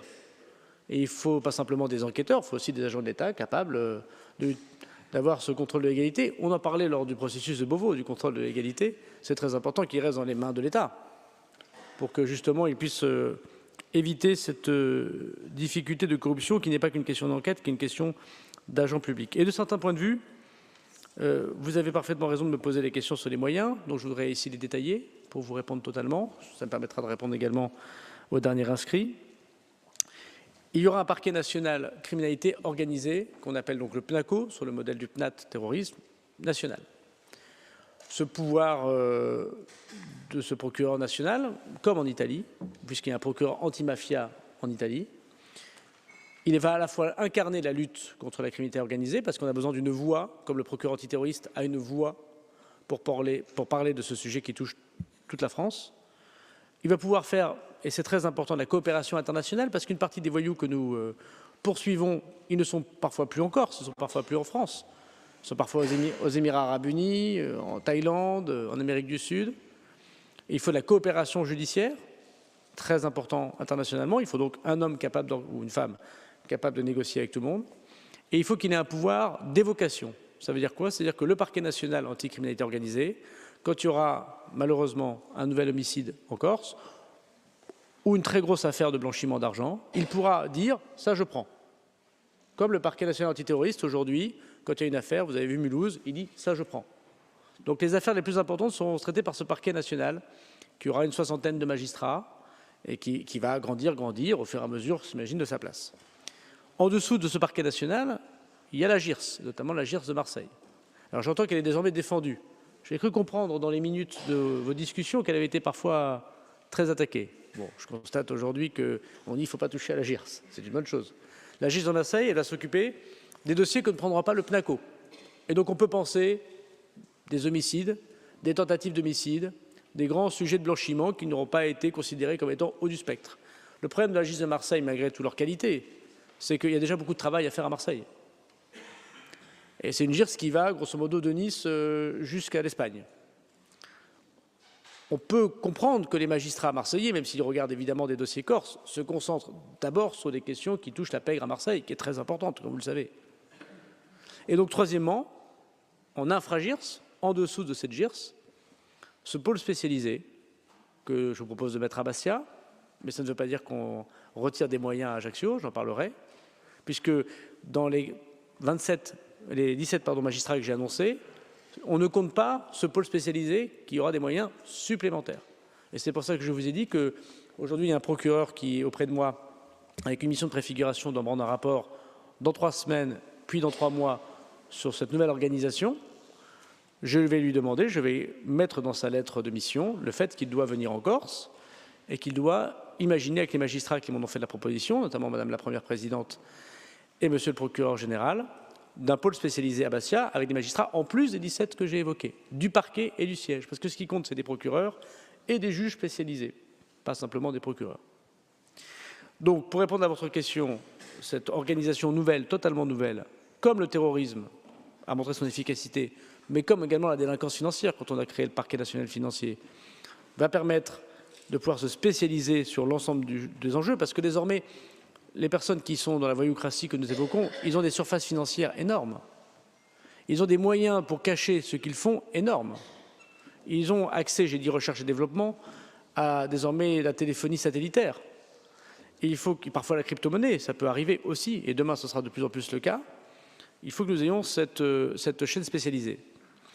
Ces 17 magistrats cette vingtaine de greffiers et ces assistants de justice, c'est sans compter ce pôle spécialisé dont j'attends la préfiguration et je pense que d'ici 3 mois, on pourra préciser exactement le nombre de moyens qu'on y mettra et donc effectivement le nombre d'enquêteurs qu'il faudra en plus en Corse pour suivre les affaires qu'ils peuvent faire. Et je pense notamment en Corse aux extorsions ou aux pressions sur les élus qui ne sont quasiment jamais traitées par manque de moyens. Ce qui est traité avec peu d'efficacité parfois, ça a été dit sur le manque d'élucidation, c'est les homicides, tentatives d'homicide ou les grosses saisies de drogue. Mais les extorsions, les plaintes sont déposées, c'est très difficile aux magistrats de suivre, ils n'ont pas assez de moyens pour le faire. Donc ce que fera maintenant ce pôle spécialisé, c'est de lutter contre les extorsions, de lutter contre la liberté d'entreprendre qui est entravée, de lutter contre des élus qui viennent voir les services de police ou de justice ou monsieur le préfet et qui disent nous avons des pressions immenses. Vous évoquez enfin, la question de ce que nous allons faire sur l'emploi et le développement économique, là, je crois que c'est un débat entre vous, parce qu'il y a une collectivité qui a des moyens propres. La pré-autonomie ou l'autonomie, ce n'est pas que l'État s'intéresse aux sujets qui sont ceux de la collectivité. Et j'ai eu l'occasion de dire, ce qui me permet de répondre aussi à M. Mokouch, que moi je suis rapidement favorable à ce qu'on adopte l'article constitutionnel sur lequel on s'est mis d'accord. Ça veut aussi dire, j'ai dit au président Siméon hier soir, qu'il faut convaincre, comme je l'ai toujours dit, les hémicycles du Sénat et de l'Assemblée. On va se dire nos amis à nous, on va essayer de les convaincre. Je pense qu'on va pouvoir y arriver avec le président de la République. Et je voudrais saluer ici le travail que fait M. François Rebsamen, qui est un Girondin, un homme extrêmement convaincu et en qui j'ai toute confiance pour aboutir dans le processus que nous avons initié ensemble. Mais je suis un peu étonné parfois des oppositions du groupe socialiste au Sénat et à l'Assemblée nationale. Il n'y a pas 3/5 du Congrès sans les socialistes à l'Assemblée et au Sénat. Donc si vous avez des amis socialistes, n'hésitez pas à leur parler. Ce n'est pas moi qu'il faut convaincre sur l'autonomie, je crois. J'ai ici, vous avez, évidemment. Je terminerai par Madame Bozzi. Bon, merci également d'avoir salué les moyens supplémentaires et les propos. Vous dites prétendu omerta, Mme Bozzi. Il n'y aurait donc que vous en Corse qui considérez qu'il n'y ait pas d'omerta. Bon, ce n'est pas raisonnable. Évidemment que c'est une des réponses. Ça a été dit, il y a 3 fois plus d'homicides en Corse qu'ailleurs. Et il y a 3 fois moins d'élucidations, grosso modo, qu'ailleurs. Bon, c'est un problème national, l'élucidation, mais c'est vrai qu'en Corse, c'est particulier. L'omerta, il joue, et je pense que, bon, si monsieur le maire va prendre la parole, moi je n'y verrai évidemment aucun inconvénient, mais de ce que j'ai compris et appris de mes amis italiens, c'est que dans des affaires où les gens qui parlent sont sûrs de mourir, il faut leur apporter une protection qui leur garantit qu'ils ne mourront pas. En échange, ils arrêtent leur vie criminelle. Et ce repenti, pour ne pas faire comme dans la chanson de Renan Luce ou comme dans les films des années 70-80, où les gens ouvriraient une pizzeria au fin fond du quartier de Little Italy aux États-Unis, ce système de repenti est extrêmement complexe. L'idée, c'est de dire, si vous parlez, vous nous dénoncez l'organisation criminelle. Mais la question se pose de ce que nous acceptons moralement. Si quelqu'un venait voir les magistrats à l'époque et avait dit « je sais qui a la plus grande organisation de l'époque qui s'appelait la Fresh Connection, et c'est moi qui ai tué le juge Michel, et vous me mettez fin à ma peine possible, en échange je vous donne l'organisation ». Que fait l'État? On accepte que le juge Michel n'ait pas de quelqu'un qui soit condamné en échange de l'organisation criminelle qu'il nous donne. Il faut qu'on mette des barrières morales aussi. Et en même temps, ce n'est pas les enfants de cœur qui vont venir nous parler, parce que si les enfants de cœur viennent nous parler, encore une fois, pardon à monsieur le représentant du cardinal, mais les enfants de cœur, ils ont rarement quelque chose d'intéressant à nous raconter sur le crime organisé. Et ce système de repenti, il a démontré qu'on a mis fin en Italie, il y a toujours des problèmes en Italie évidemment, mais à des dizaines et des dizaines de morts de magistrats, d'avocats, de policiers, de préfets. Et en échange, c'était quoi? Et ça, je voudrais vous le dire pour ceux qui parlent du système carcéral, et je vais dire un petit mot sur les prisons à la fin. C'est en échange d'un régime de détention qui est plus léger que les autres. En Italie, on dit aux repentis, ils vont 15 ou 20 ans en prison, hein, mais on dit aux repentis, vous irez dans la prison, entre guillemets, classique. Vous pourrez téléphoner, vous ferez vos cours de promenade, vous pourrez travailler, vous pourrez reprendre des études, vous pourrez vous former, vous aurez peut-être des remises de peine. C'est très difficile, la prison. Mais il y a un espoir. Par contre, ceux qui ne parlent pas, qui sont dans le régime de détention qu'on appelle 41 bis. Il y a 23 quartiers d'isolement comme ça en Italie, qui ne peuvent pas parler, sont dans des cours de promenade 3 fois plus petites que le seuil de cet hémicycle, ont un hygiaphone, sont en visio toute la journée, c'est-à-dire ne peuvent pas sortir, y compris dans les phases de jugement, ont des fouilles systématiques jusqu'à 10 fois par jour. Et en Italie, entre la porte du mafieux et la porte de sortie, il n'y a pas de mirador, il n'y a pas de barbelé, hein. Il y a 18 pas. Je les ai comptés. Il n'y a pas loin entre la liberté et la réclusion criminelle dans un endroit extrêmement difficile. Et le régime de repenti, c'est si vous êtes attrapé et que vous ne parlez pas, vous irez dans ce milieu carcéral-là, qui n'existe pas en France et que j'ai proposé à l'Assemblée nationale. Si vous parlez, vous irez en prison, parce qu'on doit condamner les gens qui ont fait des crimes de sang, mais vous n'irez pas dans ce régime de détention. Et ça, c'est l'alternative pour quelqu'un qui dit « si je parle, je vais mourir ». Donc, on ne peut pas ne pas voir qu'il y a des gens qui... Ce n'est pas la société corse que j'accuse, mais qu'il y a des gens qui ne parlent pas parce qu'ils savent que l'État ne pourra pas les protéger de ces mafieux. Voilà pourquoi ils ne parlent pas. Ils ne parlent pas parce qu'ils ne pourront pas être protégés dans leurs paroles. Et ce sera une des réponses à l'élucidation. Ce ne sera pas la seule réponse à l'élucidation. La deuxième des choses, c'est que vous avez parfaitement raison sur les preuves technologiques, et notamment les caméras de vidéoprotection. D'abord, ce n'est pas vous que je vais apprendre la Corse. C'est d'abord une ruralité, la Corse. C'est plus difficile de mettre des caméras en ruralité que dans les grandes villes. Donc ça pose des tas de difficultés qui consistent à dire comment on équipe de moyens technologiques l'intégralité des montagnes corses. Avouez que ce n'est pas extrêmement simple. Les moyens technologiques de demain nous y aideront sans doute, mais aujourd'hui c'est difficile. Oui, il faut augmenter le nombre de caméras de vidéoprotection, et on constate tous ensemble que voilà, l'essentiel des assassinats de ces 20 dernières années ne se sont pas passés au centre-ville d'Ajaccio ou de Bastia. Ils se sont passés un peu à l'extérieur, c'est vrai. Donc il y a sans doute la question des caméras. Il y a plein de raisons, plein de façons de le faire. Donc l'État aide évidemment à l'installation de ces caméras. J'oserais rappeler que c'est une compétence des collectivités locales. Mais je le dis à la collectivité, comme je le dis bien sûr aux syndicats qui pourraient se naître. En France, on a, grâce à la loi sécurité globale, permis aux communes les plus rurales de déléguer la vidéosurveillance à une collectivité plus grande qu'elle. Si la collectivité veut prendre cette compétence et ainsi avoir, Monsieur le Préfet, je sors de mes responsabilités de ministre de la Justice, avoir un financement particulier, je suis sûr que le ministre de l'Intérieur vous accompagnera. Il faut résoudre ce problème de ruralité et donc de surveillance. Il y a un sujet de police technique et scientifique. C'est incontestable, parce que la plupart des éléments de balistique ou de technologie ou d'ADN, aujourd'hui, sont envoyés ailleurs, notamment sur le continent.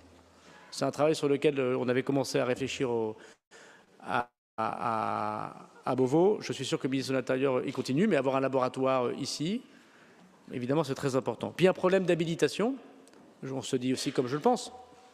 Personne n'imaginerait qu'on lutterait contre le terrorisme avec des agents qui ne seraient pas habilités, au sens où qu'on regarde leur vulnérabilité.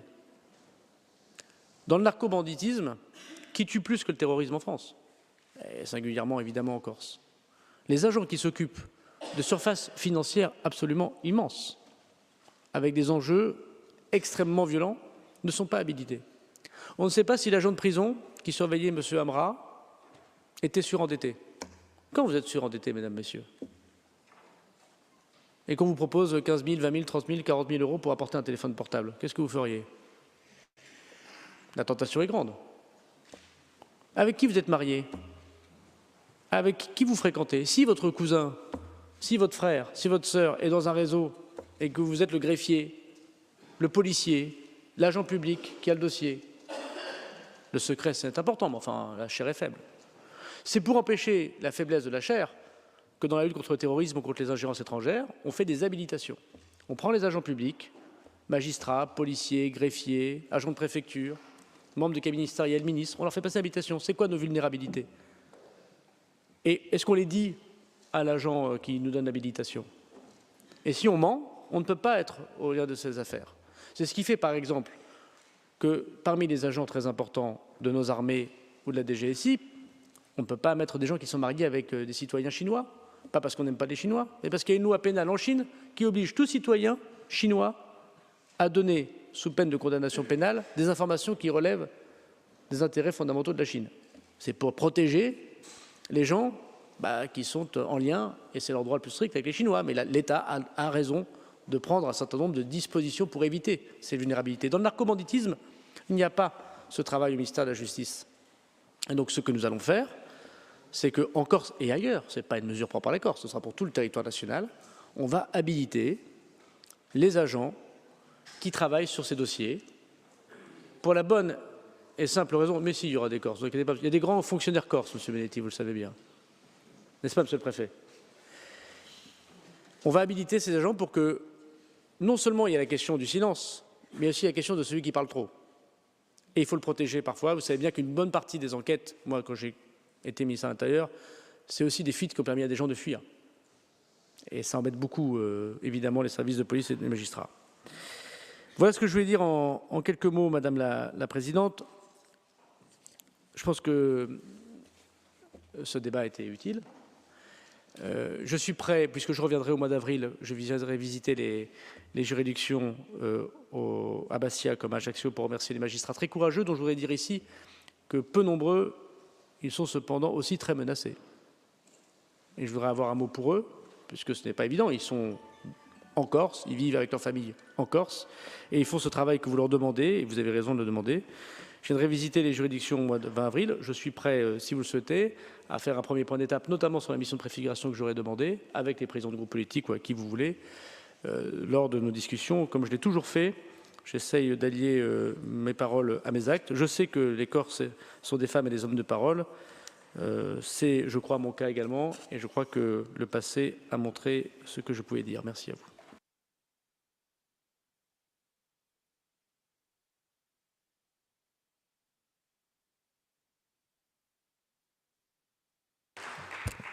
Merci, Monsieur le Ministre, pour vos réponses franches.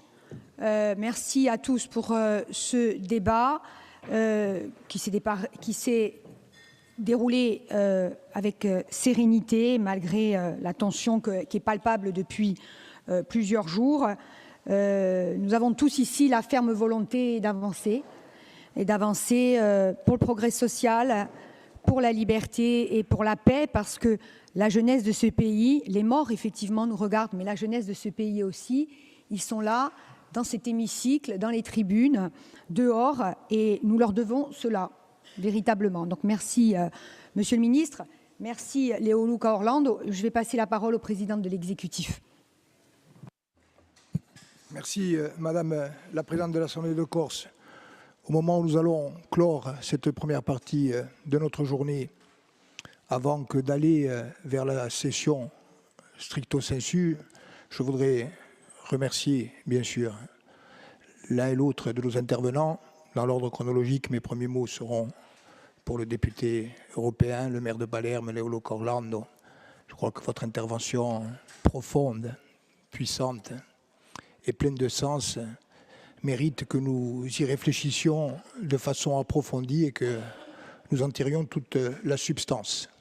Et c'est en tout cas ce que nous emploierons à faire, en ayant en tête, bien sûr, que la Corse et la Sicile sont filles de Méditerranée, que les situations sont quelquefois identiques, souvent semblables, et que ce que vous avez fait et réussi doit nous inspirer. Monsieur le ministre de la Justice, Monsieur le garde des Sceaux, je voudrais, au seuil de ce propos conclusif, vous remercier chaleureusement pour votre venue. Mes remerciements vont également à celles et ceux qui vous ont accompagné aujourd'hui, M. Grégory Canal, que nous connaissons bien, M. le préfet de Corse, ainsi que les plus hauts magistrates et magistrats de l'ordre judiciaire en Corse. Nous savions, au moment où votre venue a été confirmée, que votre présence devant cette Assemblée et les mots que vous choisiriez d'employer seraient constitutifs d'un moment politique majeur. Cela a été le cas, et sans doute bien au-delà de ce que nous pouvions imaginer. Je me suis permis de noter au fil de votre propos, lui aussi dense, important, peut-être déterminant. La suite est à écrire et nous le dira. Quelques phrases qui me semblent résumer l'essentiel du chemin que vous nous proposez d'emprunter ensemble. D'abord, vous nous avez dit « je suis là parce que l'heure est grave ». Et lorsque vous avez dit « l'heure est grave », vous avez parlé de la criminalité organisée, des logiques et des pratiques mafieuses, d'un fonctionnement dont le député européen nous a dit qu'il lui laissait penser qu'il y avait bien une mafia en Corse. Au-delà de cette discussion, je crois que les uns et les autres, celles et ceux qui ont parlé ici, celles et ceux qui se sont mobilisés, je pense notamment bien sûr au collectif anti-mafia que je salue, mais également celles et ceux qui nous écoutent, au-delà de ce débat sémantique, mais qui n'est pas que sémantique, nous sommes d'accord sur l'essentiel en termes de constat et en termes de solutions. Vous nous avez dit l'heure est grave et vous nous avez dit également le moment est important. Et ce moment important, vous avez tenu à le souligner, c'est celui qui nous rapproche de la fin de ce processus que vous avez initié, que nous avons initié ensemble et qui doit, sous réserve bien sûr, de la décision du Parlement, qui doit nous conduire à une révision constitutionnelle et à un statut d'autonomie. Et ce faisant, Monsieur le ministre de la Justice aujourd'hui, de l'Intérieur hier, mais avec la même cohérence dans l'action, vous nous avez rappelé, et je crois que c'est essentiel, notamment pour nous, Conseil exécutif de Corse, majorité territoriale, et je pense pouvoir parler, y compris pour les nationalistes d'opposition, vous nous avez rappelé et vous avez dit aux Corses que la lutte contre la criminalité organisée et contre les logiques mafieuses n'est en rien contradictoire avec l'aspiration à l'autonomie.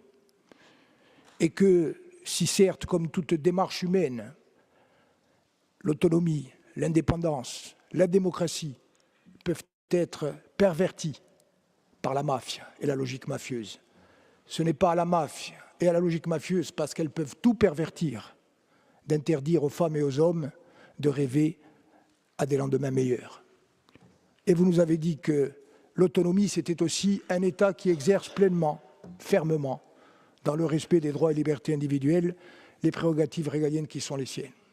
Et donc je crois que dans cet équilibre que vous nous avez proposé entre l'autonomie, d'un côté, l'État, le droit, la réponse, le développement économique, la langue, la culture, il y a à l'évidence un chemin que nous avons vocation à emprunter ensemble. Quand je dis emprunter ensemble, et pour revenir à la lutte contre les logiques mafieuses, je crois, et vous l'avez dit là aussi, que le combat est indispensable et que la victoire est possible. Et je dirais même qu'elle est acquise si les trois pôles essentiels qui doivent converger se mobilisent et se mobilisent ensemble. Pour renverser cette fatalité de la mort violente et des pressions, intimidations, perversions qu'elle vient révéler, il y a la nécessité absolue que le peuple corse, le corps social insulaire, les institutions de la Corse, au premier rang desquelles la collectivité de Corse, mais pas seulement, les élus de la Corse, y compris les maires, et enfin l'État, il est indispensable que ces trois pôles travaillent ensemble. Et pour que ces pôles travaillent ensemble, au-delà des décisions que nous serons amenés à prendre, et je vous cite à nouveau, il est indispensable de reconstruire et de renforcer la confiance dont vous avez dit, et je vous cite, elle est fragile. Et c'est un trésor. Si beaucoup des intervenantes et intervenants, notamment nationalistes, ont évoqué l'histoire, ce n'est pas pour réouvrir les blessures. Au contraire, c'est pour que nous les refermions ensemble, comme vous nous avez proposé de le faire lors de votre discours qui, je vous le dis, pour moi, a été déterminant à l'occasion du 25e anniversaire de la commémoration du préfet Erignac, lorsque vous nous avez rappelé que certes les morts nous regardent, mais que l'ensemble des douleurs nous oblige à trouver ensemble le chemin de la paix et de la solution politique. Alors, vous êtes adressé d'abord à la collectivité de Corse. Et je voudrais vous en remercier pour saluer le travail qui a été mené avec les collectifs, avec, je le redis, la Ligue des droits de l'homme, le CESEC, l'Assemblée Adia Juventud, la société civile. Vous avez souligné, Monsieur le Ministre, et ça nous a fait du bien de l'entendre, que cette démarche était vertueuse, qu'elle était courageuse et qu'elle était sans doute sans équivalent ailleurs. Je ne crois pas que, en Île-de-France, gangrénée par le narcotrafic, je ne crois pas qu'en région parisienne, frappée en plein cœur par toute forme de logique mafieuse, je ne crois pas qu'à Marseille et dans la région, ou encore à Grenoble, les régions ou d'autres collectivités aient eu un débat de cette qualité et de cette nature. Et vous nous avez dit que, par bien des aspects, ce que nous avons proposé ici, y compris dans le domaine culturel et éducatif, sous réserve de validation par l'Assemblée de Corse et en concertation avec l'Académie de Corse et l'Université de Corse, aura vocation à être transposé ailleurs. Et vous m'avez dit également, et je vous en sais gré, que, y compris parce que vous avez été ministre de l'Intérieur pendant 4 ans, et donc peut-être avec des fiches au moins aussi complètes que celles d'autres intervenants, vous saviez que celles et ceux qui ont aujourd'hui la responsabilité confiée par le peuple de conduire cette collectivité de Corse sont des gens intègres, honnêtes et irréprochables. Merci. Et puis ensuite, vous nous avez parlé de l'État.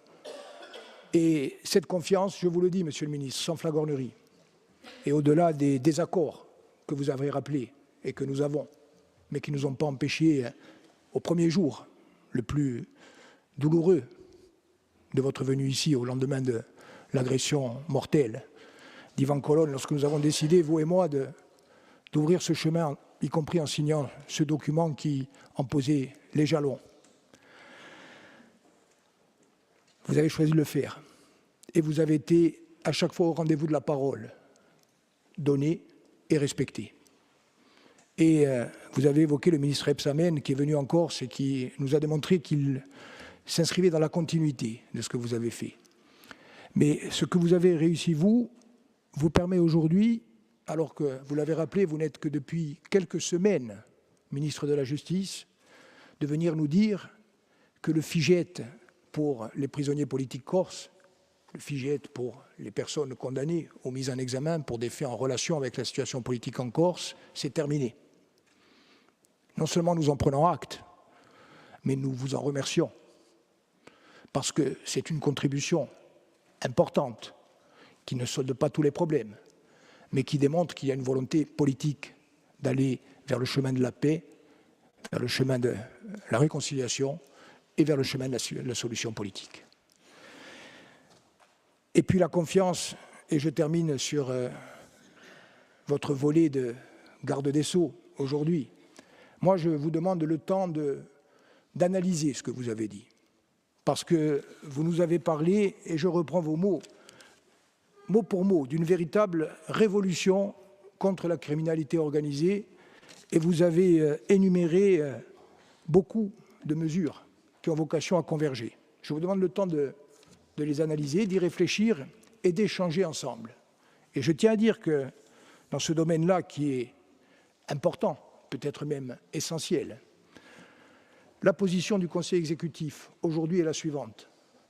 Premièrement, la police et la justice sont au jour d'aujourd'hui des compétences régaliennes. Deuxièmement, il appartient aux législateurs de définir dans quel cadre les pouvoirs d'enquête et les pouvoirs de l'autorité judiciaire s'exercent. Troisièmement, l'aggravation de la criminalité organisée et des dérives mafieuses partout en France, en Europe, dans le monde et en Corse commande et justifie d'adapter l'arsenal législatif. Quatrièmement, nous souhaitons que cette adaptation et ce renforcement se fassent dans le strict respect des libertés individuelles et des libertés fondamentales. Cinquièmement, et je termine, à chaque fois qu'un élément de la législation concerne plus directement encore le territoire insulaire, et a fortiori lorsqu'il lui est spécifique, nous avons noté que vous souhaitiez Et je salue là aussi cette volonté d'engager une consultation avec les acteurs insulaires, et notamment les 2 ordres des avocats, pas seulement. Mais je rappelle que le Code général des collectivités territoriales, en faisant une application extensive, permet également d'interroger l'Assemblée de Corse et de l'associer. Et que dans ce cadre-là, nous sommes prêts, bien sûr, à discuter de tout avec vous, avec les collectifs et avec l'ensemble des acteurs, y compris, bien sûr, les parlementaires de la Corse. En tout cas, Monsieur le ministre, vous avez aujourd'hui eu un discours et des réponses importants, sans doute décisifs, et je tenais, en ce qui me concerne, au nom du Conseil exécutif de Corse, à vous en remercier.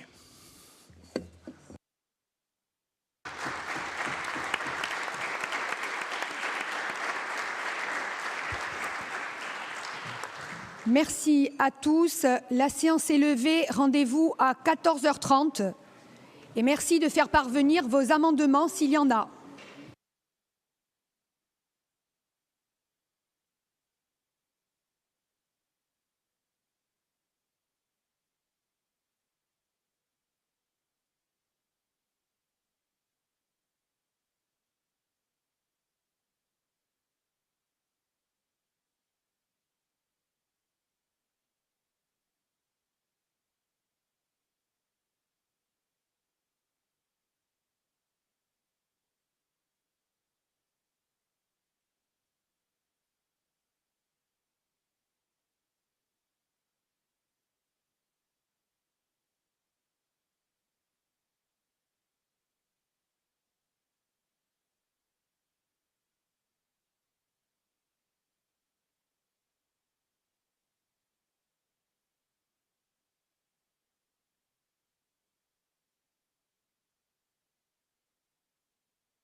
S'il vous plaît.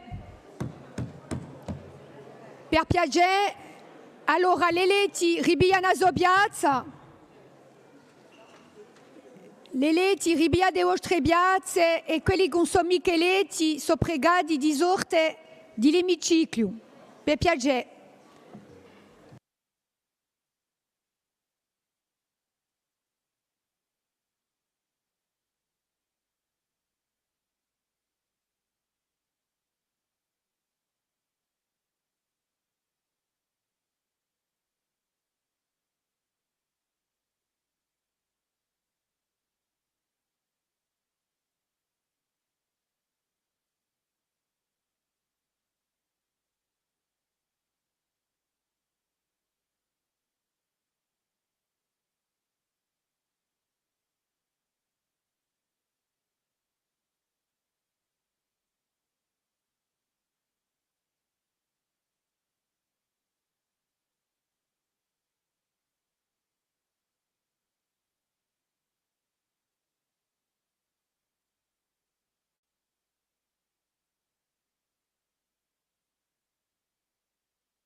Domando a tutti i gruppi dell'Assemblea di Gorska, a tutti gli eletti di Bulta in emiciclo,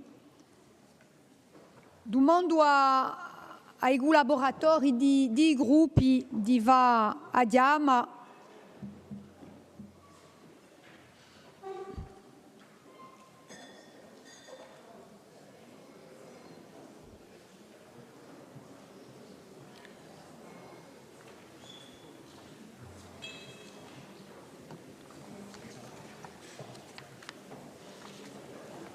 Allora, ma principiamo a sessione, c'è da essere, da essere fatta da segretaria di seduta. Avete la parola. Angelini Jean-Christophe, Antonini Daniel, Arrighi Véronique, Battestini Serena, Benedetti Paul Félix, Biancucci Jean, Biqueray Didier, Bori Jean-Marc, Borromé Ivanina, Bodzi Valérie, Branca Marie-Claude, Caïtou Colipo Joseph, Campana Françoise, Casanova Servas Marie-Hélène, Capini Angèle, Cognetti Turchini Cathy, Colombani Anna Maria, Colonna Romain, Combette Christelle, Dansari Frédéric, Duval Santa représenté par Chantal Bettigny, Fanny Muriel, Philippe et Pedro Antone, Francisci Paoli Lisa représenté par Sandra Marchetti, Gallon Idistria Evelyne, Djonga Pierre, Giabiconi Jean-Charles, représenté par Hervé Valdrighi. Giacometti Piré da Josefa. Guidoni Pierre. Le Beaumain Vanina. Le Mao Diansanto. Lucchini Jean-Jacques. Lucioni Don Joseph. Luciani Antonio. Luciani Saverio. Marchetti Sandra, Socui. Mariotti Marie-Thérèse. Mattei Flora, représenté par François Sorba.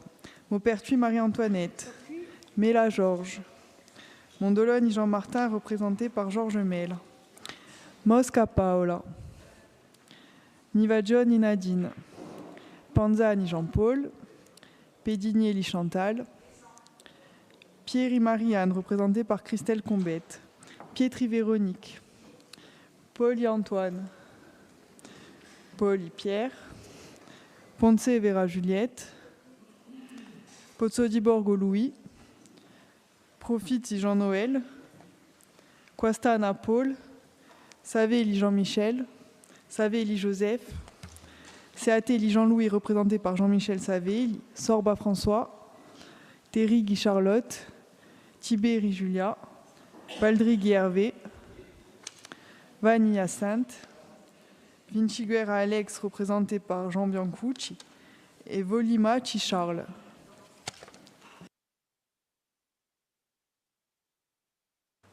E qua seduta è aperta. Dopo i dibattiti di stamane, voglio passare subito la parola al Presidente dell'Esecutivo che ci ha presentato il suo rapporto nella lotta contro i sbaragli mafiosi. Avete la parola, signor Presidente. Oui. Madame la Présidente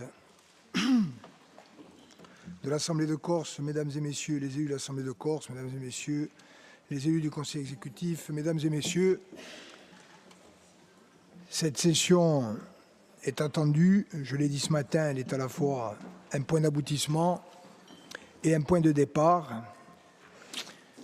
Le rapport qui vise à introduire nos débats de cet après-midi a été largement diffusé au sein des instances de la collectivité de Corse, débattu dans les commissions de l'Assemblée de Corse, présenté et débattu devant les instances consultatives, et notamment le CESEC, l'Assemblée di Gioventù, avec un envoi écrit à la Chambre des territoires. Ce rapport et le projet de délibération qu'il contient a également été présenté par souci de parallélisme des formes à la commission permanente élargie qui avait été instituée au lendemain de notre session du 16 novembre 2022, qui avait, outre la résolution solennelle évoquée ce matin, acté le principe de 5 ateliers de travail autour de 5 thématiques. Cette commission permanente élargie regroupant non seulement les élus de l'Assemblée de Corse et du Conseil exécutif de Corse, non seulement les instances consultatives, mais également celles et ceux, personnes physiques ou personnes morales, qui se sont impliqués dans le travail des ateliers, a été réunie lundi dernier. Depuis lors, nous avons continué à échanger de façon informelle. Donc ce rapport, largement connu, a déjà été critiqué. Je ne vais pas ici reprendre une présentation exhaustive, ni de la genèse des faits qui ont conduit à la création des 2 collectifs anti-mafia au lendemain de l'assassinat d'un jeune militant nationaliste le 12 septembre 2019, Massimo Susini. Assassinat qui reste pour l'heure impuni judiciairement. La création donc de ces 2 collectifs anti-mafia, Collettivo Massimo Susini et le collectif Mafiano Aïdaïe, mais également au-delà de cette création de 2 collectifs et du travail considérable qui en est découlé, il y a eu plus largement une mobilisation citoyenne engagée, élargie, appelant à une réaction collective et interpellant les élus de l'île. C'est dans la continuité de cet événement tragique et de cette réaction que, à la première session utile, c'est-à-dire le 26 septembre 2019, quelques jours après, nous avons acté le principe d'une session extraordinaire de l'Assemblée de Corse et que, dans la continuité de cette prise de position de principe, ont été engagés sous la précédente mandature ainsi un premier cycle de consultation et de réunion. Premier cycle de consultation et de réunion mené à l'époque par le président de l'Assemblée de Corse, Jean-Guy Talamogne, et par moi-même, un cycle de consultation et de réunion qui avait conduit à interroger quelques-uns des principaux protagonistes, mais à l'occasion duquel nous avions déjà, et une première fois, constaté le refus des autorités de l'État, administratives et judiciaires, de participer à ces auditions. Un certain temps est passé, temps considéré comme trop long par beaucoup, certainement, même s'il s'explique. Je rappelle que le Covid, notamment, a conduit à la suspension des travaux, dans la mesure où nous avions acté ensemble que les travaux devaient se faire en présentiel. Je rappelle également qu'à la fin de l'année 2020, lorsqu'il a été possible de reprendre les réunions en présentiel, nous avons de concert considéré que la proximité de l'élection territoriale ne permettait pas de tenir la poursuite de nos travaux dans les conditions de sérénité requises. Il y a eu ensuite la nouvelle mandature en 2021. La session extraordinaire était prévue pour se tenir au printemps 2022. Il y a eu, vous le savez, l'assassinat d'Ivan Colonne et ensuite de cet assassinat, une situation grave avec des manifestations, la jeunesse dans la rue, mais au-delà de la jeunesse, des milliers et des dizaines de milliers de Corses et l'ouverture du processus dit de Beauvau, avec en perspective une révision constitutionnelle, un statut d'autonomie et une solution politique. Dans ce calendrier chaotique, modifié et trop long, se sont donc inscrits les deuxièmes cycles de travaux avec la session du 16 novembre 2022 et l'installation de 5 ateliers autour de 5 thématiques que je rappelle brièvement: éthique et politique publique, secteur économique particulièrement exposé, avec notamment l'urbanisme et les déchets. Troisième atelier, troisième thématique, la drogue, les drogues et les commerces illicites. Quatrième thématique et atelier, dérives mafieuses, instruments d'analyse et de quantification, procédures, droit et politique pénale. Cinquième atelier, enjeux éducatifs, culturels et sociaux. Nous pouvons également nous appuyer sur 2 rapports. Le premier de 2019, de mars 2021, rendu par le président Talamogne, intitulé « La question des dérives criminelles en Corse ». Je fais remarquer que d'un point de vue sémantique, il était utilisé à l'époque la notion de dérive criminelle, et un rapport de la présidente de l'Assemblée de Corse, un rapport d'étape qui vous a été remis le 25 octobre 2023, intitulé « Dérives mafieuses, restitution des ateliers ».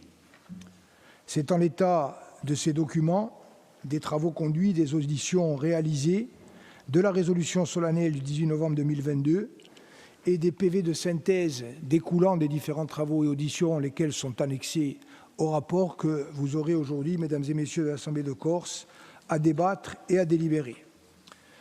Le rapport s'est construit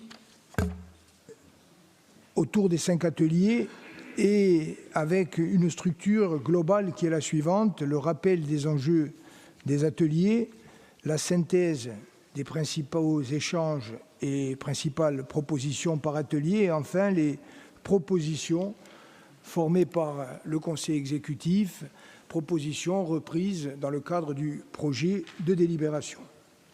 Je rappelle que, mais c'est une évidence, ce projet de délibération a vocation à être débattu, éventuellement amendé par la majorité, par l'opposition, par le Conseil exécutif lui-même, y compris en tenant compte des avis consultatifs, mais également des contributions qui ont pu être produites, y compris depuis la production du rapport du Conseil exécutif, notamment et par exemple au plan écrit par les 2 collectifs anti-mafia, mais également la Ligue des droits de l'homme.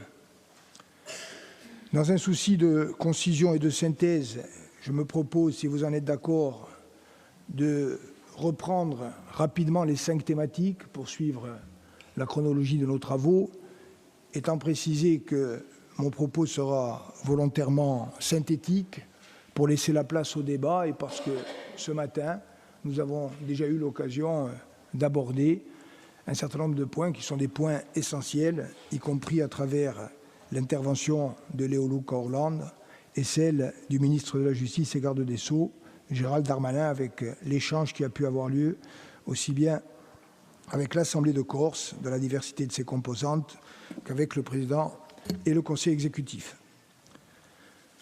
Au moment où je prends la parole, je ne peux pas, comme vous, ne pas être saisi par l'émotion en pensant à ce que les mots que nous allons avoir aujourd'hui expriment de douleurs infinies dans des centaines et peut-être même des milliers de familles. Nous avons fait le choix méthodologique dans les travaux des ateliers, comme dans le rapport du Conseil exécutif, de n'évoquer que très rarement les situations individuelles. Et lorsque nous l'avons fait parce qu'il était indispensable de le faire. Par exemple, l'assassinat de Massimo Susini, qui a conduit à la création des collectifs.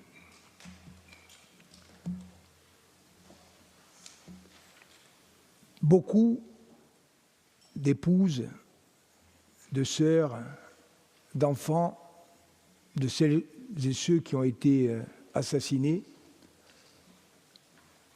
frappés dans leurs biens ou leur activité professionnelle, menacés, m'ont appelé, comme certainement ils ont appelé chacune et chacun d'entre vous. Nous sommes une société de proximité, un petit peuple, et nous nous connaissons toutes et tous.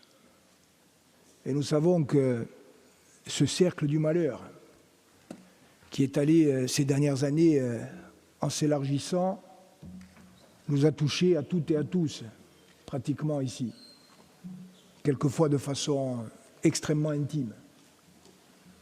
Et nous avons aussi la crainte, bien sûr, que ce cercle du malheur ne continue à s'élargir.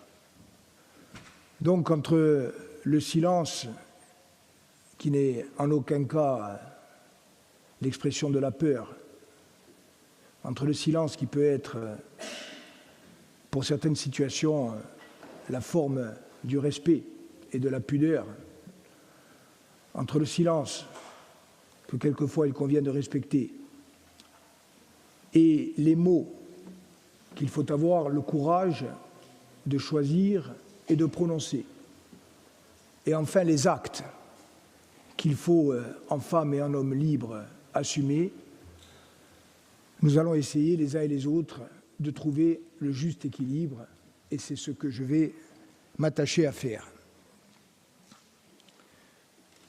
Ce que je viens de rappeler donne aussi, je crois, la mesure de notre responsabilité individuelle et collective et explique pourquoi, y compris lorsque des critiques qui ont été formulées, notamment depuis la production du rapport, me semblent excessives et injustes, j'ai choisi et je continuerai à choisir de ne pas répondre sous une forme excessive, de ne pas cliver les positions, mais au contraire de respecter celles de ces positions qui sont différentes de la mienne ou des nôtres, de continuer à essayer d'expliquer les raisons qui nous conduisent à notre âme et conscience à faire certains choix et à rester ouverts, comme nous l'avons été depuis le début de ces travaux,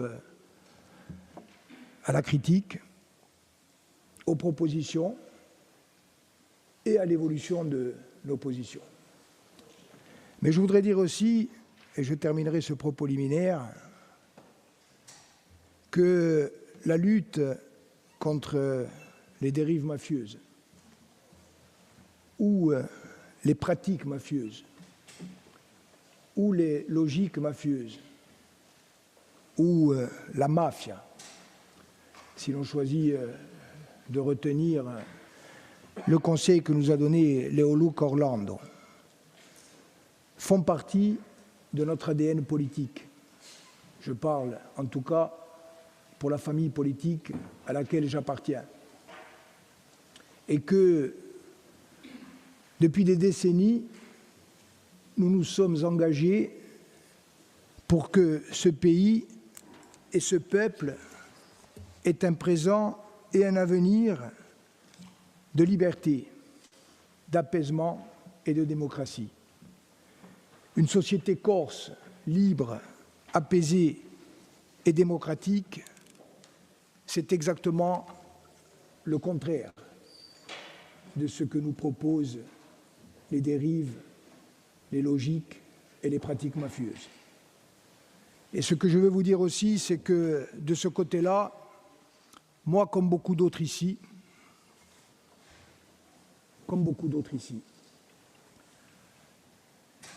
nous n'avons aucune leçon à recevoir, ni en termes d'engagement, ni en termes de détermination, ni en termes d'honnêteté.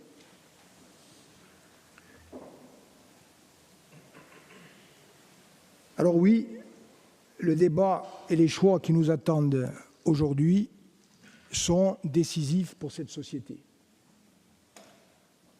C'est un point d'aboutissement et c'est un point de départ. Nous aurons à continuer à travailler ensemble, à améliorer les dispositifs, à réfléchir à de nouvelles façons d'agir, à changer aussi et nos pratiques politiques et nos pratiques administratives pour intégrer ces nouveaux enjeux. Mais je suis persuadé que si nous le faisons avec l'état d'esprit qui a été le nôtre et qui est commun à l'ensemble de cette Assemblée, majorité et opposition confondues, et qui est commun à celles et ceux qui se sont impliqués dans ces travaux, je ne doute pas un instant que nous réussirons. D'abord, éthique et politique publique. Un focus de la page 7 à la page 11 du rapport, 12, 13, 14, rappelle ce que nous avons fait en la matière et ce que nous avons commencé à faire, y compris avant 2022 et y compris avant 2019. Lorsque nous avons accédé aux responsabilités en décembre 2015, nous avons considéré que les enjeux de mise en œuvre d'une éthique exigeante, les enjeux de transparence dans les politiques publiques, les enjeux de sécurisation, notamment dans les marchés publics, étaient des enjeux majeurs et prioritaires. Et donc, dès décembre 2015, nous avons mené un certain nombre d'opérations, mis en œuvre un certain nombre de décisions, quelquefois avec des difficultés, quelquefois de façon incomplète, imparfaite, mais nous l'avons fait notamment dans le contrôle des opérateurs externes, à travers le renforcement des fonctions de tutelle et d'audit des opérateurs extérieurs de la collectivité de Corse, à travers l'institution, certes imparfaite, mais inexistante auparavant, des fonctions d'évaluation des politiques publiques, à travers également le déploiement d'actions menées dans le cadre du contrôle interne, avec une délibération cadre du 19 décembre 2019, par laquelle le Conseil exécutif de Corse a saisi l'Assemblée de Corse d'un projet de rapport et délibération visant à placer l'éthique et le respect de la déontologie au cœur de l'action et des pratiques de la collectivité de Corse, une exigence conforme à l'attente des citoyens, des élus et des fonctionnaires. Cette délibération, comme beaucoup d'autres décisions que nous sommes amenés à prendre dans beaucoup des domaines, n'est pas une délibération strictement consacrée à la lutte contre les dérives mafieuses. Mais à chaque fois que l'on renforce l'éthique publique, à chaque fois que l'on conforte le contrôle et l'évaluation. À chaque fois que l'on sécurise la fonction achat ou la fonction marché public dans une collectivité publique, on prive d'autant l'espace potentiel dont peuvent bénéficier les groupes criminels. Nous avons élaboré, vous le savez, une cartographie des risques, un document interne à l'Assemblée de Corse, à la collectivité de Corse. Nous avons mis en œuvre une campagne d'information et de sensibilisation à destination de l'ensemble des agents de la collectivité. Et nous avons sécurisé la fonction achat à travers des efforts constants et convergents. Et cet enjeu est majeur parce que, vous le savez, la collectivité de Corse est le premier donneur d'ordre en Corse d'un point de vue de la commande publique. Nous avons mis en œuvre le Corsican Business Act pour permettre le soutien à l'emploi local et au lien social en organisant un accès équitable des petites, moyennes et très petites entreprises et artisans à la commande publique. Nous avons mis en œuvre le SPASER à compter du 1er janvier 2003. Nous avons mis en œuvre un renforcement des procédures de la CAO, commission d'appel d'offres, et je rappelle simplement qu'à ce jour, les services de l'État systématiquement présents devant la CAO n'ont déféré aucun marché de la collectivité au tribunal administratif, nonobstant le volume conséquent, extrêmement conséquent des marchés notifiés, plus de 200 millions d'euros en 2023. Et je tiens à rendre hommage au président de la commission d'appel d'offres, aux élus qui siègent au sein de celle-ci et à l'ensemble des fonctionnaires qui travaillent sous l'autorité de Mme Peck, le DGA, à la sécurisation de la fonction achat public et marché. Nous avons également activé tous les ressorts techniques, réglementaires et législatifs qui nous permettent à la fois, à travers le recours à des accords-cadres multi-attributaires, le recours systématique à l'allotissement géographique, à la possibilité de déroger au principe d'exclusivité des accords-cadres pour mettre systématiquement en concurrence des petites entreprises de travaux publics, pour dynamiser ainsi un tissu économique local fragile, à travers le lancement d'accords-cadres multi-attributaires à bon de commande afin d'allier réactivité et recours systématique à plusieurs entreprises. Nous avons cherché, dans un système économique insulaire à la fois captif et structuré, comme vous le savez, à organiser l'accès le plus large possible à la commande publique, d'un point de vue géographique et d'un point de vue de la structure des entreprises. Et nous avons cherché à le faire en préservant l'intérêt général à travers la diminution de la facture. Élargissement de la concurrence dans des domaines d'activité là où le marché tendait vers une concentration des opérateurs. Diminution des coûts. Exemple éclairant, le prix à la tonne d'enrobé à travers le recours à de nouvelles techniques, avec également un passage de l'accord-cadre à bon de commande mono-attributaire à un accord-cadre à marché subséquent multi-attributaire. Le cumul de ces techniques a permis de réduire le poste de ces achats de manière significative, jusqu'à 35% selon les territoires. Également, des gains qualitatifs. Une amélioration des conditions d'accès à la commande publique pour les PME, TPE et artisans en application du Corsican Business Act. Et enfin, je vous le rappelle, une diminution sensible des contentieux, aucun à l'initiative de l'État, uniquement depuis 2020, 9 recours contentieux formés par des soumissionnaires évincés dans le domaine routier, ce qui reste très faible au regard du volume des marchés et à ce qu'était auparavant l'activité contentieuse. Et je rappelle que sur ces 9 recours, 80% ont fait l'objet de rejets ou de désistements. Je ne viens pas vous dire que de ce côté-là, les choses sont parfaites et qu'il n'est pas possible de contourner la règle.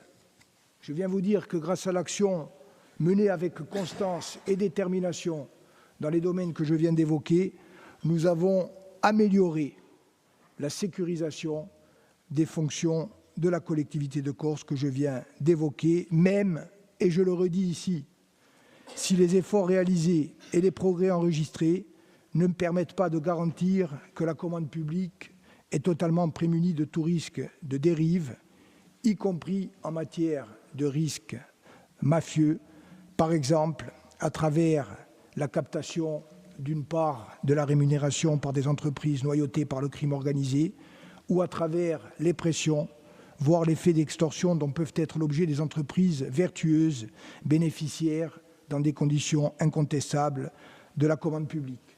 Il y a donc 3 phases de la commande publique qui restent potentiellement dangereuses et exposées à des risques, quels que soient nos efforts. En amont de celle-ci, pénétration de certaines entreprises, entente illicite, pendant le déroulement de la commande publique, car le risque de fuite n'est jamais un risque zéro, y compris avec des procédures sécurisées au maximum ou sur l'évaluation des offres, malgré la vigilance et les mécanismes de sécurisation que nous avons mis en place, et en aval, au moment où le marché est attribué et que les règlements interviennent à travers d'éventuelles pressions sur les entreprises.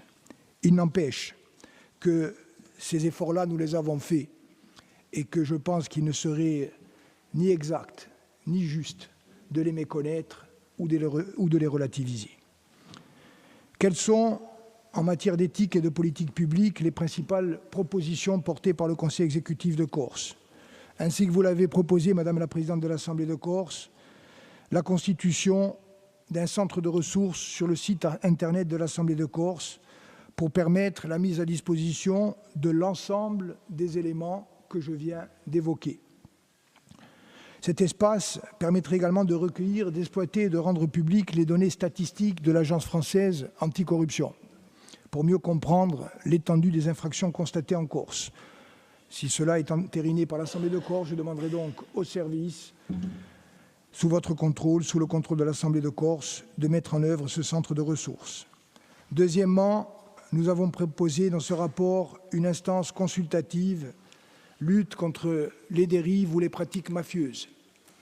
Cette proposition, lors de nos débats, a été présentée comme un enjeu essentiel, notamment par les collectifs anti-mafia, pour 4 catégories de raisons. D'abord, sa portée symbolique. Ensuite, la volonté de démontrer que la prise de conscience initiée par la création des collectifs et l'action que nous avons engagée de concert, que cette prise de conscience et le travail généré sont irréversibles et échappent à la logique de réaction ponctuelle ou épidermique. La volonté de créer un espace pérenne au sein duquel les acteurs pourront discuter et se concerter, et également la possibilité au sein de cet espace de poursuivre les débats et les échanges, non seulement sur les données générales de la lutte désormais française, européenne et internationale contre les logiques mafieuses et la criminalité organisée, mais également en s'affirmant comme espace de proposition.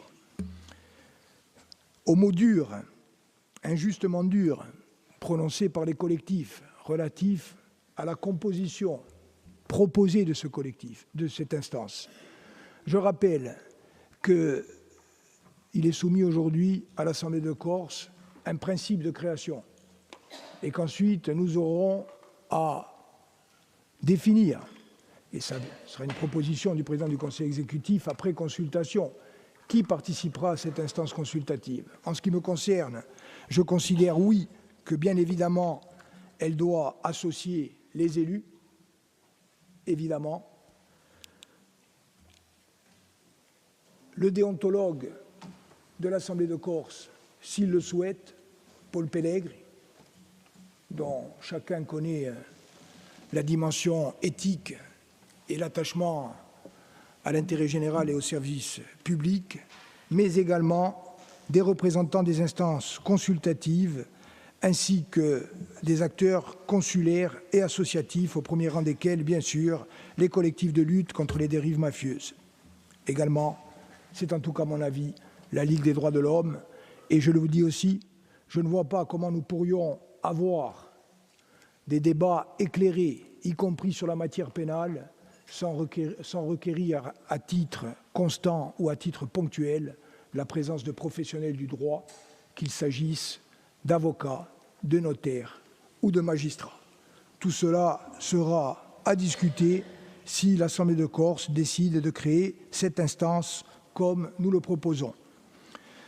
S'agissant de la proposition de concourir à la reconnaissance d'utilité publique des collectifs et associations de lutte contre les dérives mafieuses, le Conseil exécutif avait fait cette proposition car elle nous semblait présenter un double avantage.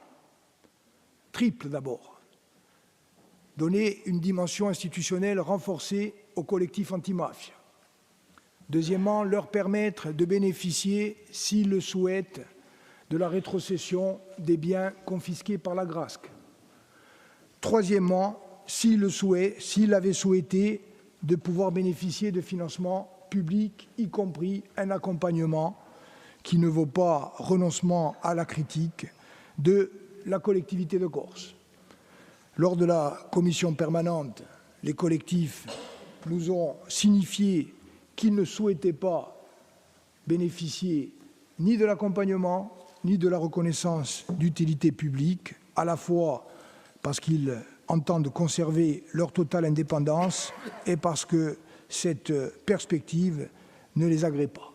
Dont acte, et tout à l'heure, dans le cadre des modifications et des améliorations que nous chercherons ensemble, je vous proposerai bien sûr de renoncer à cette proposition dès lors qu'elle ne reçoit pas l'aval de ceux qui avaient vocation à en être bénéficiaires. Quatrièmement, et quatrième mesure, je vais vous demander de me donner mandat pour interroger l'AFA, l'Agence française anticorruption, sur le contenu d'une éventuelle mission de conseil. L'Agence française anticorruption est un opérateur indépendant qui contrôle les personnes publiques comme les entreprises de droit privé. Elle sensibilise également, forme et accompagne l'ensemble des acteurs publics et privés et peut, à leur demande, leur apporter un appui technique.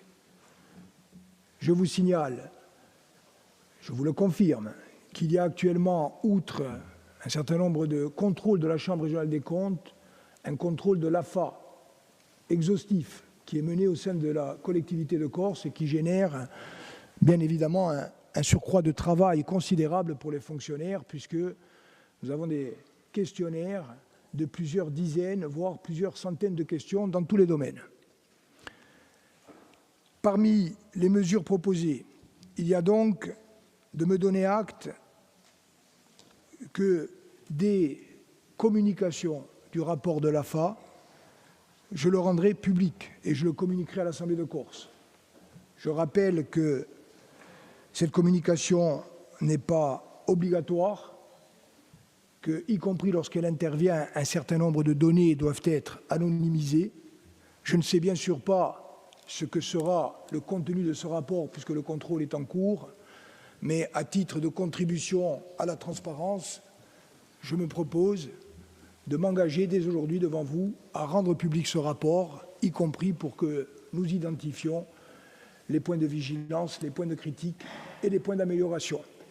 Par ailleurs, dès que cette mission de contrôle sera terminée, et il convient d'attendre l'achèvement de cette phase, je vous demande de me donner mandat pour que je puisse interroger l'Agence française anticorruption sur la mise en œuvre de la deuxième partie de ses attributions, c'est-à-dire une mission de conseil et d'accompagnement dont je viendrai bien évidemment, si vous validez cette idée, proposer et débattre les contours devant l'Assemblée de Corse.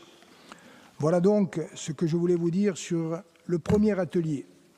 En ce qui concerne le deuxième atelier, les secteurs économiques particulièrement exposés.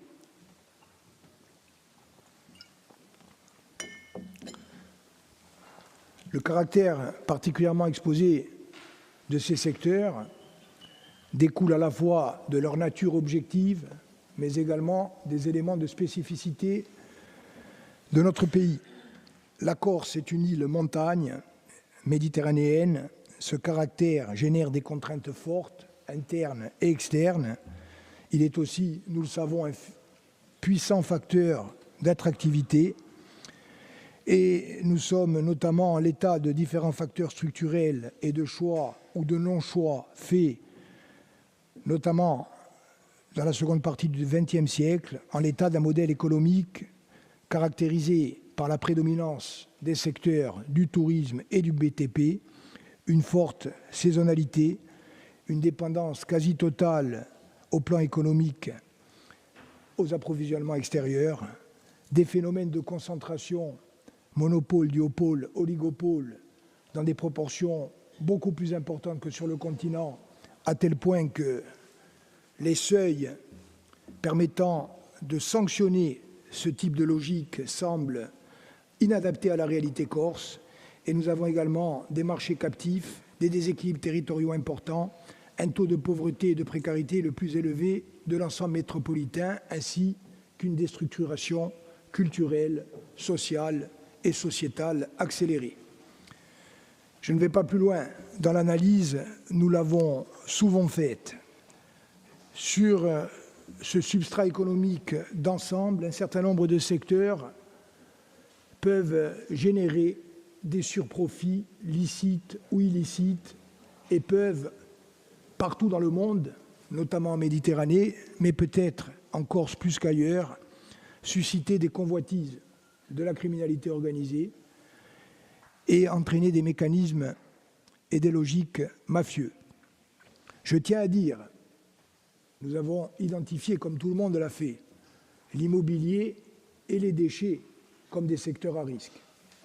Mais je tiens à dire avec force que les entrepreneurs du BTP et les entrepreneurs du secteur des déchets sont, pour la plupart d'entre eux, la très grande majorité d'entre eux, des acteurs économiques non seulement importants pour l'économie corse, mais vertueux, qui génèrent de la richesse, qui génèrent de l'emploi et dont l'engagement au quotidien, notamment à travers une pluralité d'entreprises qui sont souvent des PME, des TPE ou des artisans, qui sont indispensables à la vie économique de l'île.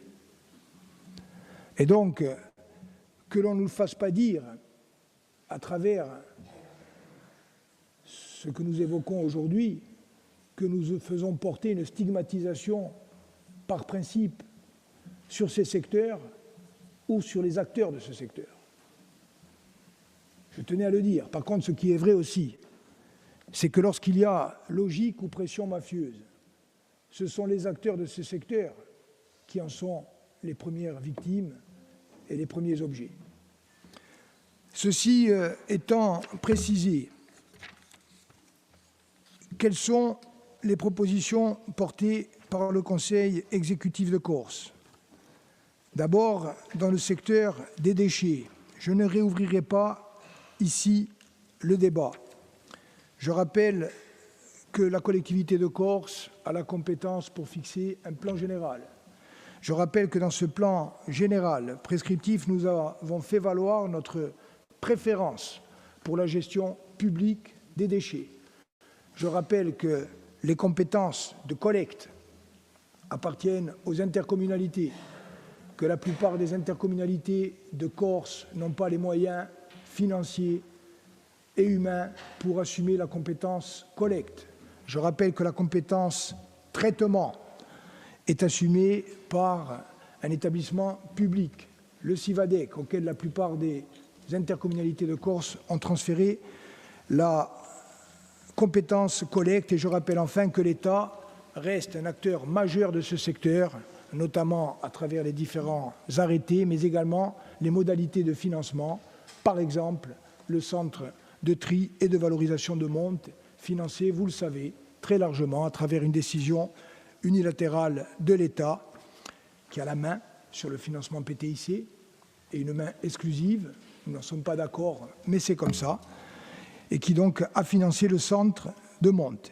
Ce que nous disons, c'est qu'il faut avoir une vision globale de la gestion des déchets, une vision globale de la trajectoire budgétaire sur laquelle nous sommes, que l'effort prioritaire doit porter sur le tri à la source, avec des installations de proximité qui permettent de limiter les coûts, y compris d'ailleurs en essayant de trouver des alternatives, y compris sur les centres d'enfouissement qui ont vocation à devenir des centres de stockage dès lors que nous aurons trié et valorisé, mais qu'en l'état actuel, nous sommes dépendants de 2 opérateurs privés et que cette situation n'est pas une situation saine, y compris en matière de mécanisme des prix, et que nous cherchons donc à la fois à aller vers le modèle idéal, en n'ayant pas toutes les compétences et en ayant à gérer une réalité objective qui est aussi celle d'un constat de carence. Ça, c'est la réalité. Ceci étant, je ne suis pas d'accord du tout lorsque l'on vient dire, par exemple, qu'à travers la notion de bénéfice raisonnable, nous proposons, je cite une phrase qui a été citée lors d'un de nos débats, d'organiser le bénéfice raisonnable pour la mafia. Je m'inscris totalement en faux. La notion de bénéfice raisonnable, c'est une notion que la collectivité de Corse, le Conseil exécutif ont construit, notamment dans le domaine des transports, pour lutter contre les phénomènes de surcompensation où pendant des années ou des décennies, la Corse, l'argent de la continuité territoriale, était gaspillé sans aucun contrôle. La Commission européenne a renforcé ces contrôles et nous, d'initiative, nous avons renforcé le contrôle de l'argent public. Et nous avons, grâce notamment aux présidents et présidentes de l'Office des transports successifs depuis 2015, Jean-Félix Acquaviva, Vanina Borromei, Flora Mattei, mais également à travers l'engagement du directeur Jean-François Santone et l'ensemble des équipes, nous avons construit un système qui permet de contrôler à la ligne près l'argent public qui est versé à l'opérateur au titre de l'exécution du service public. Nous avons une comptabilité analytique qui est corrigée mois par mois et nous avons introduit une notion prétorienne, c'est-à-dire que nous avons créé, nous, qui n'existe pas dans le Code des marchés publics, qui a été validée par la Commission européenne, qui est celle du bénéfice raisonnable. C'est-à-dire que lorsque, dans un secteur stratégique, un opérateur privé passe un contrat de délégation publique avec la collectivité de Corse, notamment actuellement dans le secteur des transports, il sait que son bénéfice n'ira pas au-delà d'un bénéfice raisonnable, c'est-à-dire 1,5%, quelquefois 2,5%, ça dépend les contrats, du chiffre d'affaires. Et dès que cette marge bénéficiaire, qui est ce que nous avons constitué et considéré comme le bénéfice raisonnable, est dépassée, il y a une clé de répartition par laquelle le délégataire de service public restitue l'argent à la collectivité. Dire que l'institutionnalisation de cette clause, son intégration dans le Code de la commande publique et la référence systématique à cette clause, notamment dans les contrats de DSP qui sont en train d'être passés, y compris pour le centre de tri de Monte. Et je rappelle que ce n'est pas la collectivité de Corse qui le passe, le contrat. Mais dire qu'on va organiser des contrats de DSP dans ces conditions, c'est se donner les moyens, lorsque le recours à la DSP est indispensable, qu'il est nécessaire, eh bien c'est se donner les moyens d'encadrer au plan juridique et au plan financier pour éviter tout surprofit. Et dès lors qu'il n'y a pas surprofit, il n'y a pas de mafia, notamment si l'État exerce ses contrôles. Parce que, je vais aussi dire un mot, moi je regarde devant, vous l'avez entendu, hein, je l'ai dit ce matin au ministre, et ce n'est pas parce qu'il n'est pas là que je vais changer mon discours. Je regarde devant, mais je n'oublie pas ce qui s'est passé derrière. Lorsqu'on vient nous dire, et on a raison, que des rapports policiers, ceux-là, moi je ne les ai jamais vus. Mais par contre, les rapports de la Chambre régionale des comptes, je les ai vus. Et lorsqu'on vient dire qu'il est acté par les autorités policières ou les magistrats que le secteur des déchets en Corse est pénétré par la mafia, moi ce que je constate, c'est qu'il n'y a jamais eu, à ma connaissance, aucune enquête qui est sortie. Donc, ou on n'en a pas fait, ou on n'a rien trouvé, mais en tout cas, on ne nous a rien dit là-dessus. Et moi, dans le secteur des déchets, comme dans tous les autres secteurs à risque, je souhaite qu'on ait une trajectoire sécurisée au plan juridique et au plan budgétaire. Et ça se fera dans la concertation, bien sûr avec les collectifs, mais je le dis aussi avec les communes et avec les intercommunalités.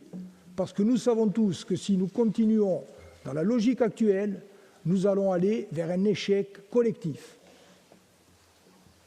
dans le domaine des déchets.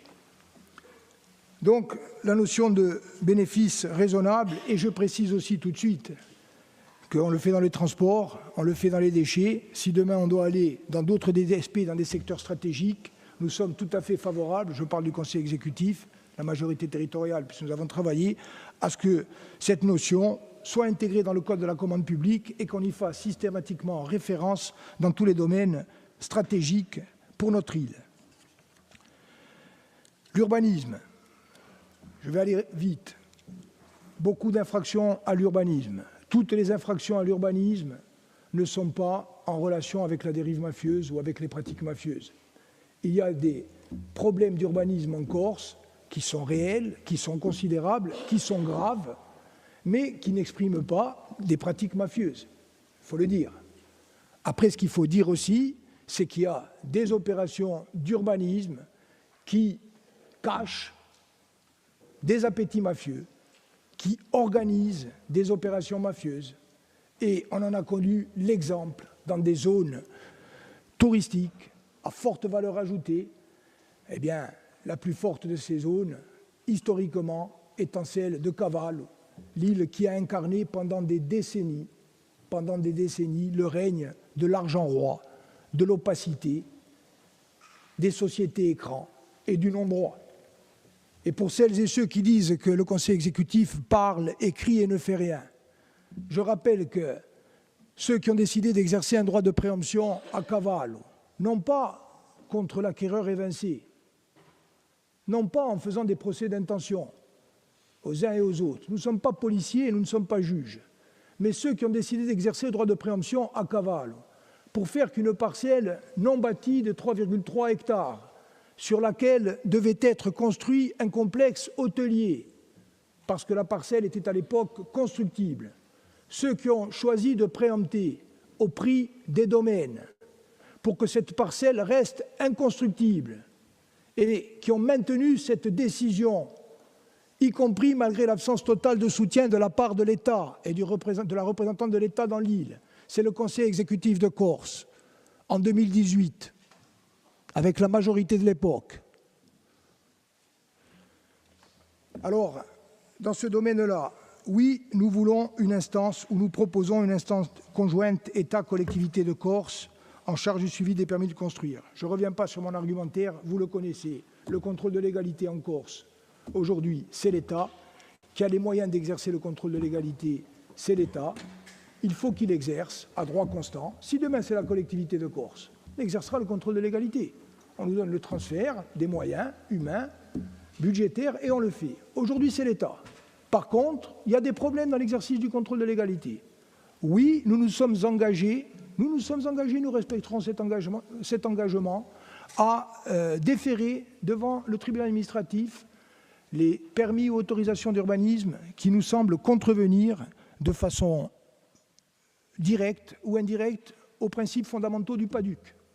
Mais cet engagement ne suffit pas. Ce que nous proposons à travers cette instance, c'est l'institutionnalisation dans le temps du délai de recours de l'information totale sur les permis de construire. En validant cette instance, qui nous a été refusée de façon constante par l'État depuis 2019, qu'allons-nous faire ? Eh bien, nous allons avoir, dans le temps du délai de recours, communiqué par les services de l'État l'ensemble des permis de construire. Et nous allons pouvoir avoir une discussion contradictoire, y compris élargie aux associations comme par exemple Ulewante, avec lequel, vous le savez, il nous arrive de ne pas être d'accord. Nous sommes violemment critiqués par Ulewante, mais le fait que ces critiques soient développées et que pour beaucoup d'entre elles, je considère qu'elles soient excessives et injustes, ne m'empêche pas de reconnaître que l'association Ulewante, comme d'autres associations de défense de l'environnement, a été bien seule et pendant trop longtemps pour faire respecter la légalité. Et que les résultats devant les tribunaux obtenus par les associations de l'environnement, quels que soient par ailleurs leurs excès quelquefois, ou leurs procès qui sont quelquefois des procès d'intention, mais les résultats qu'ils ont obtenus, ils sont là. Ils sont là et ils démontrent qu'il y avait besoin de faire. Et ce n'est pas à eux de faire à titre principal.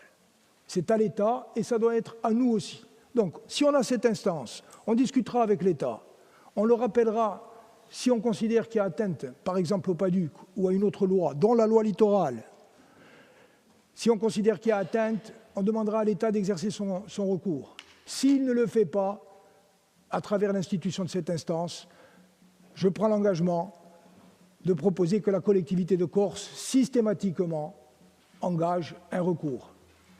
Et il me semble que dans ces conditions, on est sur le bon point d'équilibre.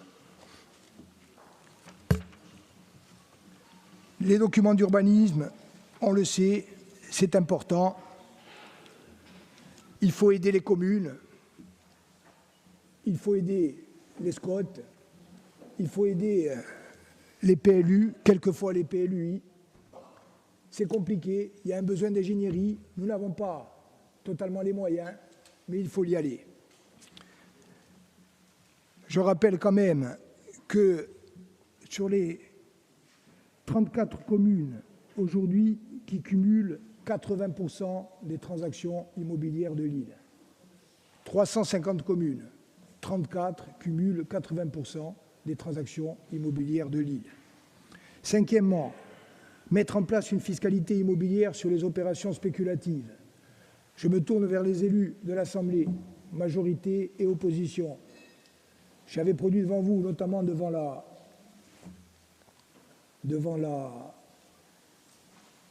l'Assemblée générale des maires de Corse du Sud, une opération avec une culbute énorme sur une villa à Cavallo, un prix de 6,5 millions d'euros. De mémoire, la collectivité prenait 220 000 euros et la commune de Bonifacio 90 000 euros. Vous ne pensez pas qu'on a de la marge pour mettre en place une fiscalité dissuasive qui, lorsqu'elle fonctionne en tant qu'élément de dissuasion, interdit la spéculation et lorsque la spéculation se fait quand même, vient préempter une grande partie du prix, y compris pour le redistribuer entre la collectivité de Corse et les communes. Moi, je préfère que demain, l'eau et l'assainissement, y compris des petites communes, les écoles, les routes, plutôt que de tirer en permanence sur les fonds de la collectivité de Corse, avec des besoins qui augmentent dans toutes les communes et des recettes qui stagnent, si nous n'allons pas chercher l'argent, et notamment l'argent illicite et immoral, où il se trouve, ces recettes vont nous manquer. Je vous rappelle qu'entre 2010 et 2020, alors que le PIB a augmenté de 11,4% en Corse, le montant des transactions a augmenté près de 4 fois plus 11,11% pour le PIB, plus 41,4% pour le montant des transactions. En quelques années, ce volume est passé de 1,1 milliard d'euros à 1,6 milliard d'euros, sur lesquels nous ne prenons pratiquement rien. Et je vous le dis aussi, on ne va pas réouvrir le débat, c'est pour ça que le rapport est global. Vous le savez que nos marges actuelles en matière de fiscalité, et notamment de fiscalité immobilière, elles sont inexistantes.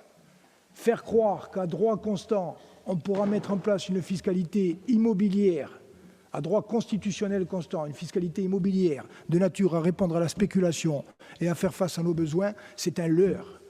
Il n'y a qu'une révision constitutionnelle nous donnant un pouvoir normatif en matière fiscale dans le cadre de l'autonomie qui nous permettra d'activer ce levier. Service politique de rénovation agraire, je l'évoque pour mémoire, elle est essentielle, on nous le montre tous les jours. On a été saisi, on a mis en place le fonds foncier géré par l'ODARC, 2 millions d'euros. On nous a proposé, lors des échanges, de le porter à 4, même à 6, voire à 8, si demain nous avons les recettes. Mais aujourd'hui, les 2 millions en plus qu'on met au fond, les 2 millions d'euros, il faut les prendre ailleurs. Donc, ce sont des arbitrages qu'on a à faire. Par contre, oui, c'est une priorité. Le foncier agricole, le préserver comme foncier agricole, le défendre de la spéculation, le mettre en production pour que les terres agricoles deviennent des terres productives, c'est un enjeu fondamental. Voilà donc, au-delà de ces mesures, il y a bien sûr la nécessité de construire un modèle de développement économique, durable et équilibré, au sein duquel, vous le savez, et nous avons présenté un rapport, nous considérons que la notion de bien commun doit être réintroduite. Je m'étonne un peu que dans aucun de nos échanges de cette semaine, nous n'ayons relié notre discussion d'aujourd'hui aux choix politiques et économiques faits pour les Odoritz. La SNEMO et Madame Mora sont des partenaires tout à fait honorables. On ne parle à aucun moment ni de spéculation ni de logique mafieuse. Mais quand à un moment donné, une collectivité de Corse, une collectivité comme la nôtre, propriétaire d'une source, a un certain nombre de choix. Je me tourne vers notre collègue et ami Tony Paul, qui est par ailleurs président de l'intercommunalité, où la source prend sa naissance. Et beaucoup d'élus ici sont des élus, et notamment des maires de cette région. Quand on a le choix entre d'un côté, y compris sans appel d'offres, parce que le Code ne nous imposait pas un appel d'offres, de confier la gestion de la source de A à Z à une société privée, dans le cadre d'un contrat qui ne nous permet pratiquement aucune maîtrise, ni sur les emplois, ni sur les bénéfices, ni sur l'exploitation durable de la ressource. Lorsqu'on a le choix d'un côté de faire ça, ce qui est fait par 99% des collectivités qui sont dans la situation où nous sommes, et qu'on fait un autre choix, ensemble, à l'unanimité, celui de créer une société coopérative d'intérêt collectif, animée par une double logique, celle de l'efficacité économique d'un côté, parce que la SCIC, ce n'est pas la collectivité de Corse, la SCIC, c'est une société coopérative, mais régie par le droit privé, mais au service d'une vision sociale et au service d'un projet de territoire. On fait un choix politique. Et on fait un choix politique, et je me tourne vers Léo-Luc Orlando, qui est là-haut dans le public, qui envoie un message, y compris à la mafia, et y compris aux logiques mafieuses, qu'ici, les biens communs, l'eau, la mer, les plages, la montagne, les rivières, ils sont soustraits à la logique du profit. I beni comuni stanno in Deo comune. E questa la logica politica qui ci porta. Drogue, commerce illicite, troisième atelier. Les étudiants de l'Assemblée Adiajuentu ont rendu un avis sévère sur le rapport. La sévérité à la mesure de l'exigence de la jeunesse. Oui, on pourrait faire plus, et on va faire plus. Mais quand même, si on ne veut pas être démagogique sur la drogue, quelques truismes. La drogue, c'est un problème mondial.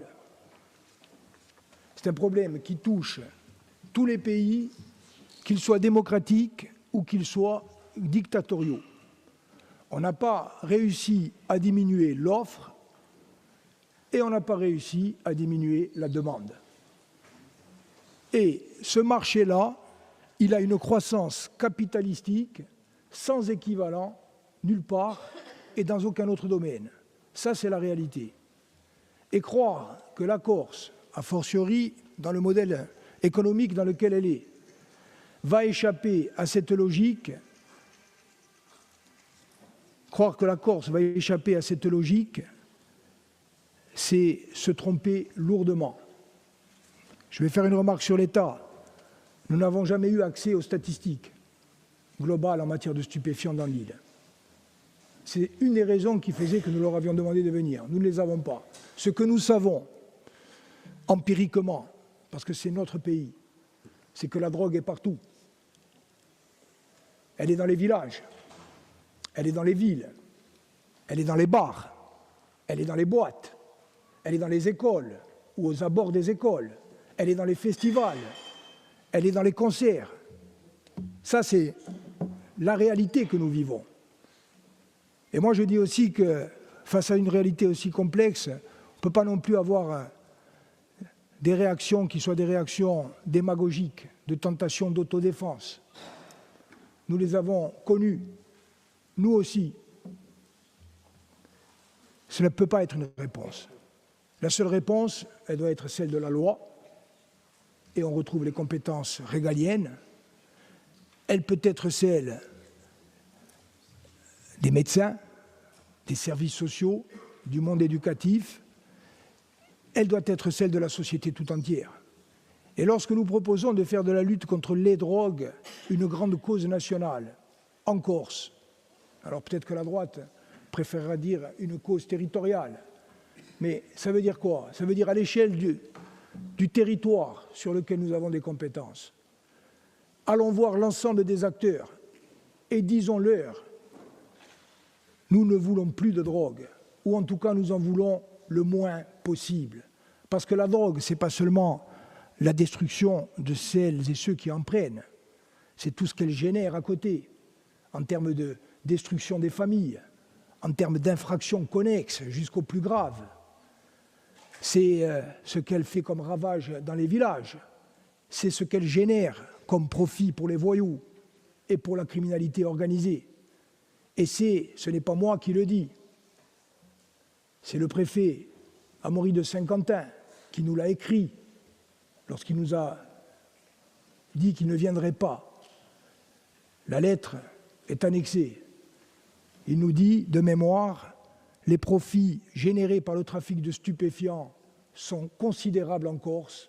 Ils ont augmenté de manière exponentielle et il y a désormais la certitude administrative, policière et judiciaire que ces profits sont blanchis dans les activités licites que constituent, par exemple, le commerce, le bâtiment ou le tourisme.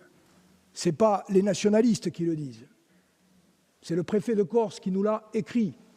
Donc oui, faisons de ce combat une grande cause nationale, territoriale, une cause de la Corse tout entière. Comme Dani Antonini et la Commission santé a commencé à le faire en réfléchissant sur les pratiques addictives. Mettons tout le monde autour de la table. Et moi, je dirais un dernier mot. Et j'en ai parlé hier avec Léoulou Corland et il a évoqué. Certains disent, oui, mais c'est un peu nunuche que de faire un label pour dire « à drogue, I know ». C'est une mesure qui vise à dire dans quel camp on est. Et je m'adresse aussi aux jeunes. Si vous n'allez plus dans les bars et dans les boîtes où la consommation de stupéfiants est récurrente et systématique, vous envoyez un message. Si ensemble, la collectivité de Corse et par exemple l'ADEC demandent aux restaurants, aux bars, aux boîtes, aux festivals, aux organisateurs de concerts d'afficher à travers un logo que les jeunes auront à déterminer que la drogue n'est pas la bienvenue dans l'établissement ou dans l'événement, et que nous le disons ensemble. C'est un message, c'est celui du rejet du corps social. Basta il pizzo en Sicilia et basta la drogue à lui. C'est celui-là le message qu'il faut envoyer. Quatrième sujet, c'est celui de l'évaluation statistique du droit pénal et de la procédure pénale. Il y a de longs développements, manifestement trop longs. Je crois que nous avons beaucoup discuté. Je ne répéterai pas ce que j'ai dit ce matin au ministre, ce qui est la position en l'état du Conseil exécutif de Corse. Compétences régaliennes, premièrement. Travail des parlementaires, et notamment des députés et des sénateurs. Et je rappelle que parmi les députés et les sénateurs, les députés nationalistes et le sénateur nationaliste ont été en pointe dans le combat, y compris pour le renforcement des outils. Ce que je dis aussi, c'est que le débat sur le point d'équilibre, j'ai écouté Léoulou Corlando, comme j'ai écouté les collectifs, comme j'ai essayé de lire. J'entends, y compris tout à l'heure, une personne cruellement touchée par un assassinat qui m'a dit « Je vous ai entendu parler des libertés individuelles, mais la première liberté, c'est celle de pouvoir vivre en paix. » Je l'entends. Et je dis, mais je l'ai écrit, mais peut-être qu'on n'a pas voulu le voir, ou je n'ai pas su bien le dire. l'aggravation objective de la criminalité organisée et des pratiques mafieuses justifie et commande une réadaptation et une évolution du système. Mais je dis aussi avec la même force que les citoyens ont le droit et le devoir, pas seulement les avocats, et je me tourne notamment vers Julia Tibir et Omarienne Casanova, pas seulement les avocats, l'équilibre entre la répression nécessaire et le respect des libertés.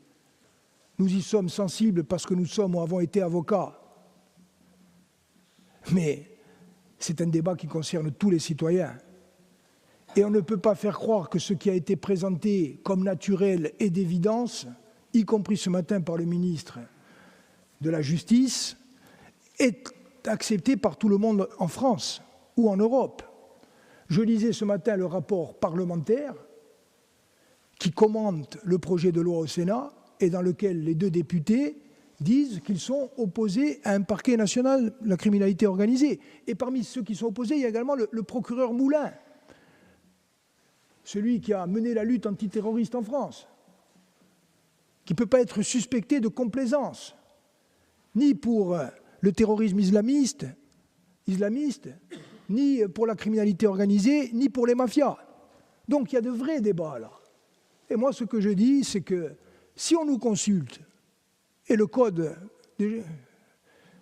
général des collectivités territoriales permet de le faire, si on nous consulte sur un projet de texte, eh bien, l'Assemblée de Corse et le Conseil exécutif auront éventuellement à débattre sur telle ou telle disposition, en disant celle-là, elle nous paraît intéressante, celle-là, elle nous paraît mettre le curseur trop sur la répression, mais on peut peut-être l'accepter. Par contre, celle-là, elle est dangereuse pour les libertés individuelles. Et puis un dernier mot, il n'y a pas que le renforcement, et je m'adresse à Léo-Luc Orlando notamment, parce que chaque histoire est singulière. Elle est à la fois avec des traits communs, elle est singulière. Nous, ici en Corse, notre histoire, celle des 60 dernières années, c'est celle d'une relation à l'État que vous connaissez. Et c'est celle d'une relation à la justice que vous connaissez et que nous avons connue, notamment nous, en tant que nationalistes. Ce matin, ça a été évoqué peut-être en des termes un peu considérés comme un peu vifs par certains orateurs nationalistes. La volonté, elle est de regarder devant. Mais on ne peut pas regarder devant en oubliant hier.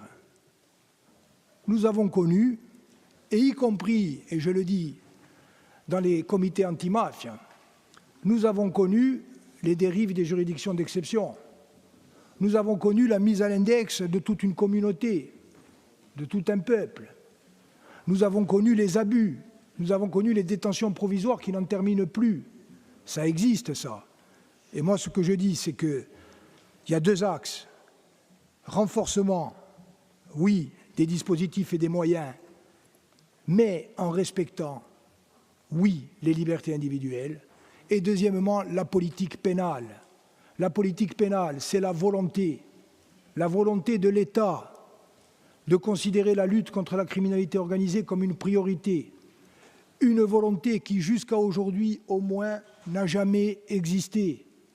Je ne réouvrirai pas l'analyse historique, mais hier, j'étais l'invité de Viastel. Vous avez vu le défilé des gardes des Sceaux, des circulaires, des promesses, des analyses évolutives. Si la criminalité organisée s'est développée et a prospéré, est-ce que vous pensez, au moins jusqu'à aujourd'hui, jusqu'à devenir ce qu'elle est aujourd'hui, c'est parce qu'il n'y avait pas assez de moyens ou c'est parce qu'il n'y avait pas de volonté? Ma conviction, étayée par l'histoire, c'est que d'abord et avant tout, c'est parce qu'il n'y avait pas de volonté. Le ministre Darmanin nous a dit ce matin que cette volonté existait désormais. Eh bien, nous aurons l'occasion, dans les mois et dans les années à venir, de le constater. Et je le dis aussi, la reconstruction du lien de confiance est un élément essentiel. La confiance est un trésor, nous a dit le ministre de la Justice et garde des Sceaux. Un trésor à préserver et à cultiver. Nous, je parle des nationalistes, nous l'avions écrit dans la délibération du 5 juillet, 2023. Nous souhaitons que cette histoire douloureuse, elle soit intégrée dans le champ du processus. Je le rappelle pour mémoire, c'est important, y compris l'histoire judiciaire. Ensuite, il y a des signes, et des signes inversés, selon l'expression qui a été utilisée ce matin par un ancien prisonnier politique. Lorsque le ministre vient nous dire que le FIGET prévu pour les islamistes et qui concernait jusqu'à aujourd'hui les militants nationalistes, c'est fini pour les militants nationalistes corses, c'est un signe. Lorsqu'on condamne lourdement un jeune parce qu'il a participé aux manifestations ou parce qu'il est condamné pour avoir participé aux manifestations ensuite de l'assassinat d'Ivan Colonne, c'est un signe inversé. Donc, prenons les signes positifs. Et puis après, ça a un peu fait rire, notamment dans la presse continentale. On s'est gaussé du fait que, parmi les mesures, nous proposions qu'on mette un terme à la décorcisation des emplois, notamment dans le monde de la justice. Eh bien, ce n'est pas l'alpha et l'oméga de la lutte contre la mafia. Mais Giovanni Falcone, il était né où? À Rome ou à Palerme?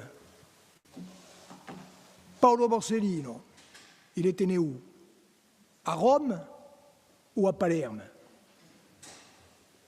Les policiers qui ont donné leur vie dans les attentats à la voiture piégée de la mafia, pour beaucoup d'entre eux, ils étaient nés où? À Rome ou à Palerme?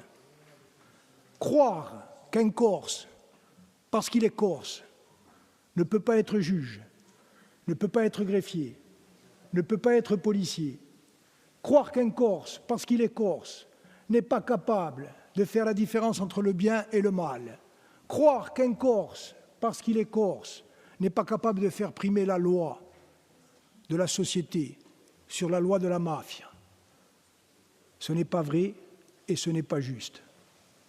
Donc, dans cette fonction publique comme dans les autres, les Corses de qualité,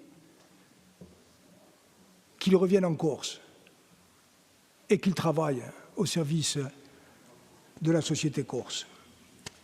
Je termine sur le dernier point. Le dernier point qui est, et je le dis aussi, un point fondamental. Certains considèrent peut-être qu'il est anecdotique ou folklorique.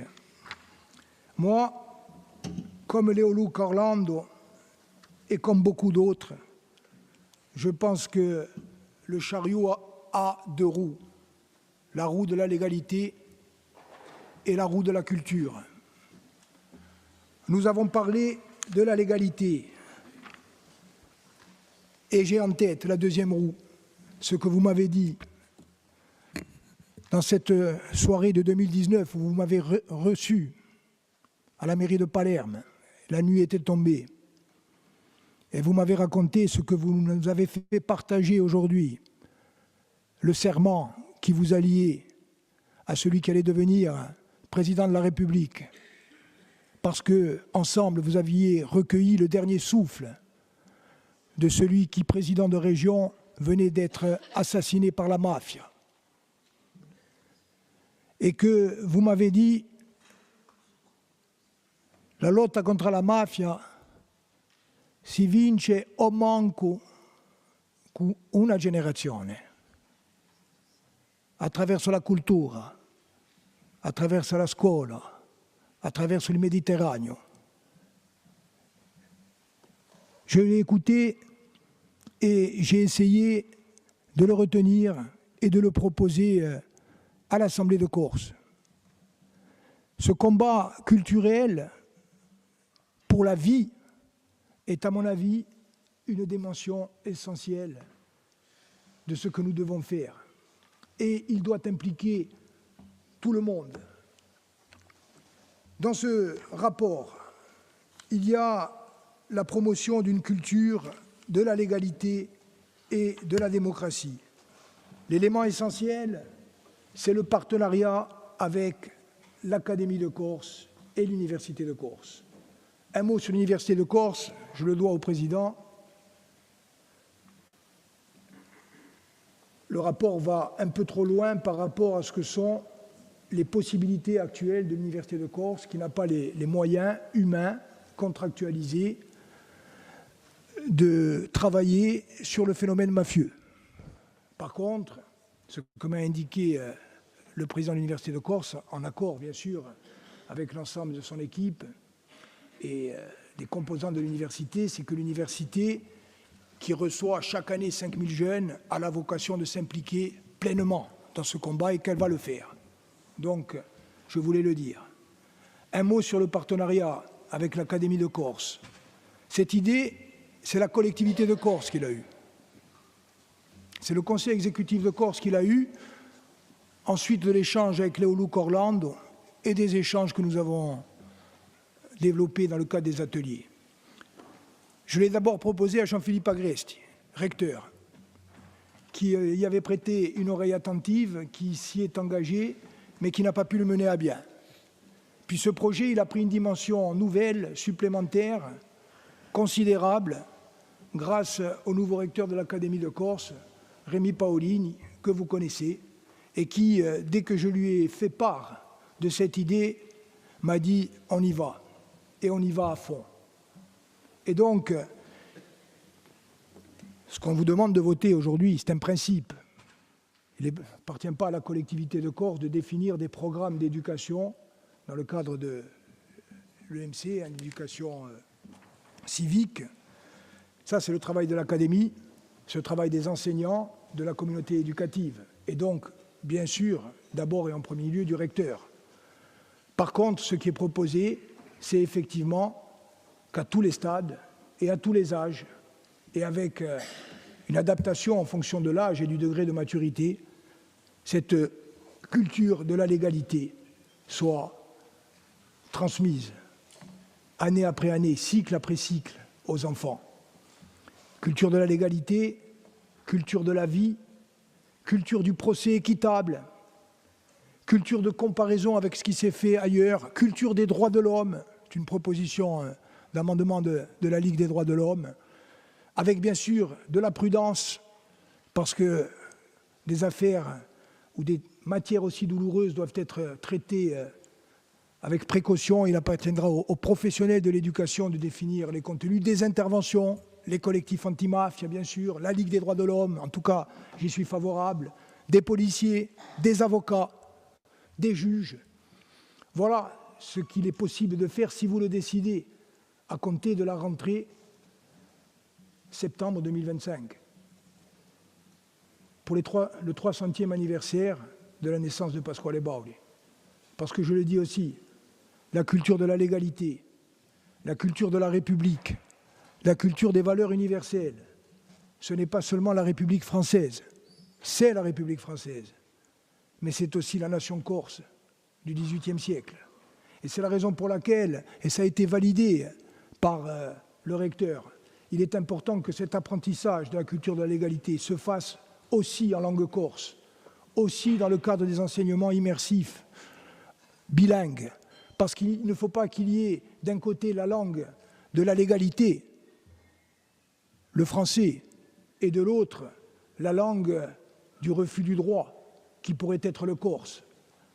Les citoyens corses d'aujourd'hui et de demain, où qu'ils soient nés, Léo Luc, quelle que soit leur couleur de peau, quelle que soit leur religion ou leur athéisme, sont des citoyens qui doivent être pétris de ces valeurs qui sont avant tout des valeurs universelles.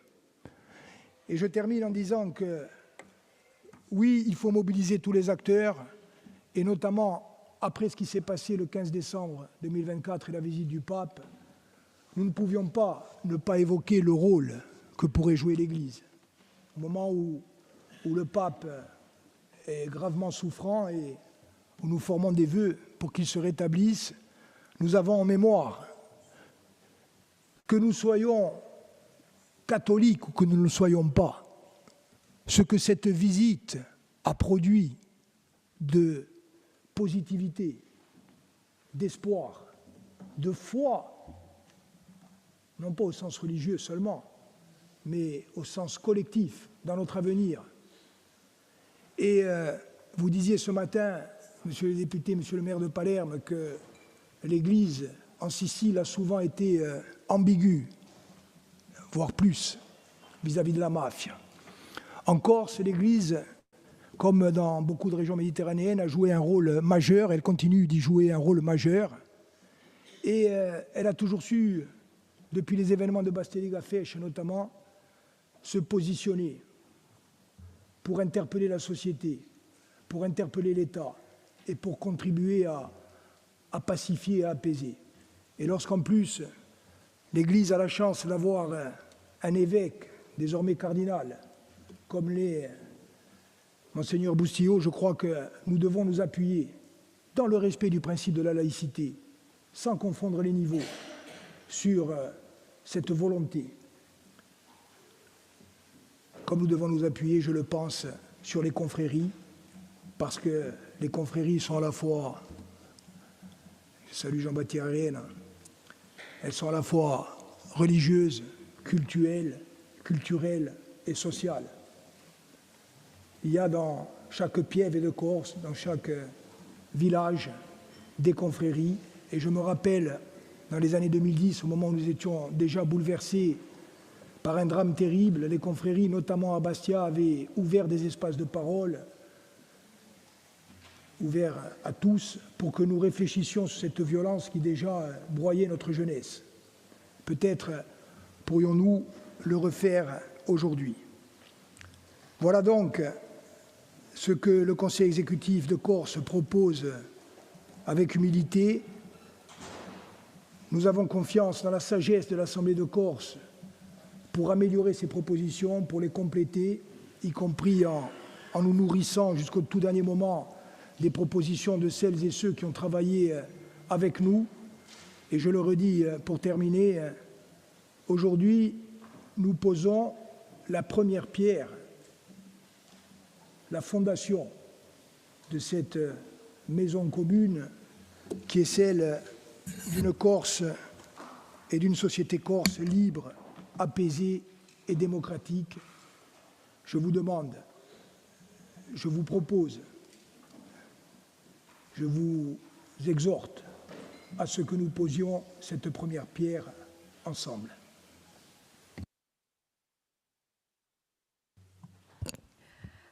A ringraziarvi, o Presidente di Lesegudi, dunque ci sono rapporti nanta a Ostra Brubosta, prima c'è un rapporto di Usesec, a Presidente di Usesec di qui, et un rapporto di nous de l'Assemblée di Adjuentu. Alors pour ce qui concerne le CESEC, en accord avec la Présidente qui est là, je vais synthétiser, je vais passer sur les visas, bien sûr, sur la présentation que vous avez vous-même faite devant le CESEC, et je m'en tiendrai aux recommandations principales, bien évidemment.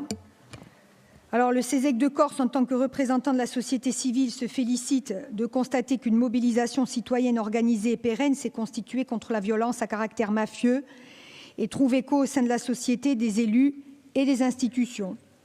Le CESEC de Corse loue le travail de la collectivité qui a su prendre en compte un problème prégnant pour la société corse, salue cette initiative qui est sans équivalent, hormis en Sicile, et qui mobilise les institutions et l'ensemble du corps social.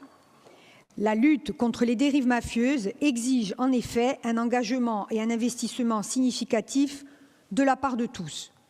Le CESEC souhaite réaffirmer son engagement indéfectible pour contribuer à construire une société libre, démocratique et apaisée. Le CESEC de Corse affirme également que pour permettre d'enrayer la criminalité organisée et ses violences, exercées par des groupes, quels qu'ils soient, relevant de la grande criminalité ou non, un développement économique, social, durable, juste et solidaire, où chacun trouve sa place, est une condition nécessaire et son corollaire indispensable et primordial est le renforcement de la prévention, de l'éducation, de la formation et de la culture, sans lesquelles il n'existe pas de personnes émancipées, sensibilisées aux enjeux de la citoyenneté, des droits humains et des libertés fondamentales. Le CESEC rappelle avoir pris une part importante dans la démarche initiée à côté de la collectivité de Corse, Tout d'abord en adoptant en décembre 2022 une résolution relative aux dérives mafieuses qui affligent l'île, puis en participant activement aux travaux organisés dans les 5 ateliers mis en place par l'Assemblée de Corse. L'adoption de ce rapport, loin d'être perçue comme un moment d'opportunité, marquera le début d'une mobilisation active et collective qui s'inscrira dans le temps long avec le concours de tous, qui soit à la fois convaincante, visant à surmonter le sentiment de fatalisme et de résignation qui pourrait habiter le peuple corse.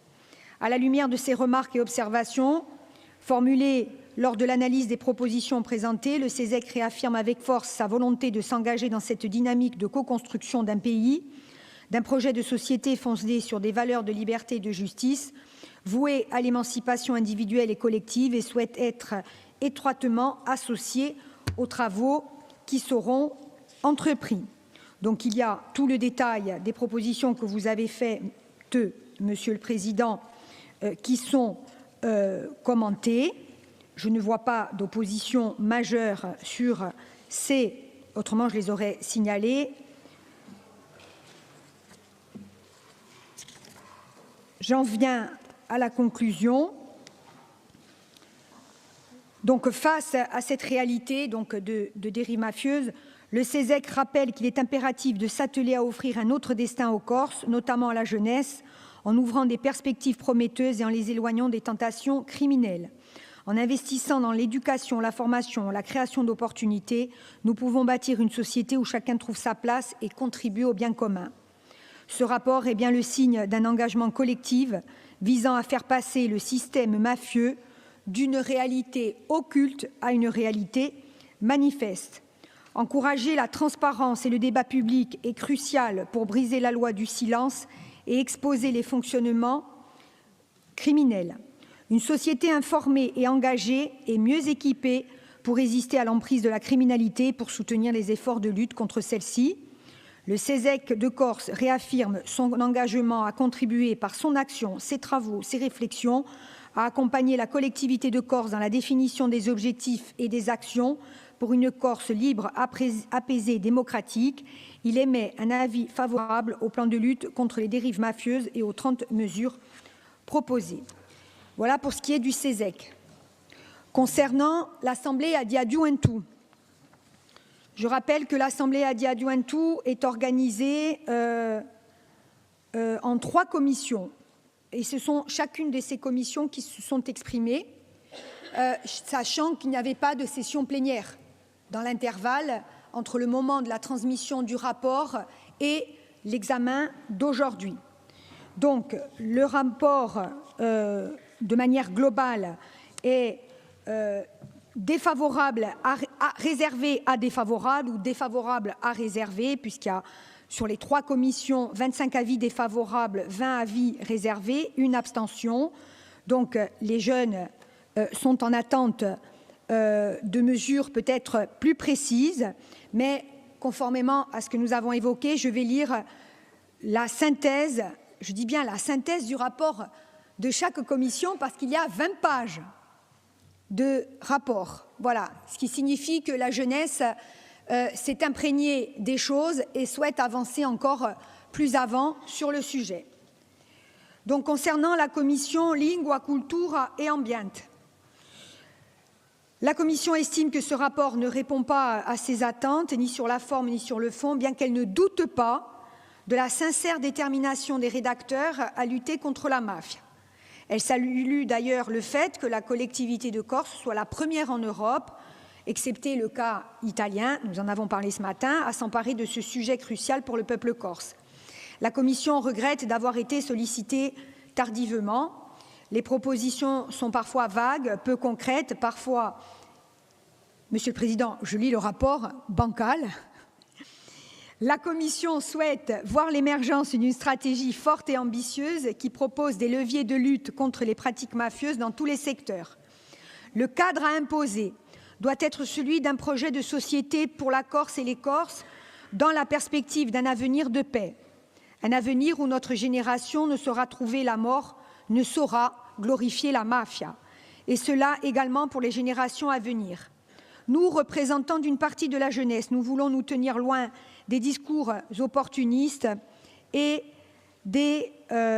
opportunistes et technocrates pour tenir une posture responsable et militante. Dans ce sens, nous poursuivons nos travaux sur la lutte contre la mafia avec grande conviction, celle que portaient déjà nos prédécesseurs à l'Assemblée Adiaduantu il y a plusieurs années, lorsqu'ils ont ouvert cette page. La Commission déplore que l'État ne s'empare pas du sujet et ne mette pas en place des mesures fortes. Évidemment, ce rapport a été rédigé avant les annonces de Monsieur le ministre. La Commission appelle l'État à changer de posture et à mobiliser pleinement les outils juridiques, humains et financiers existants pour lutter efficacement contre la mafia.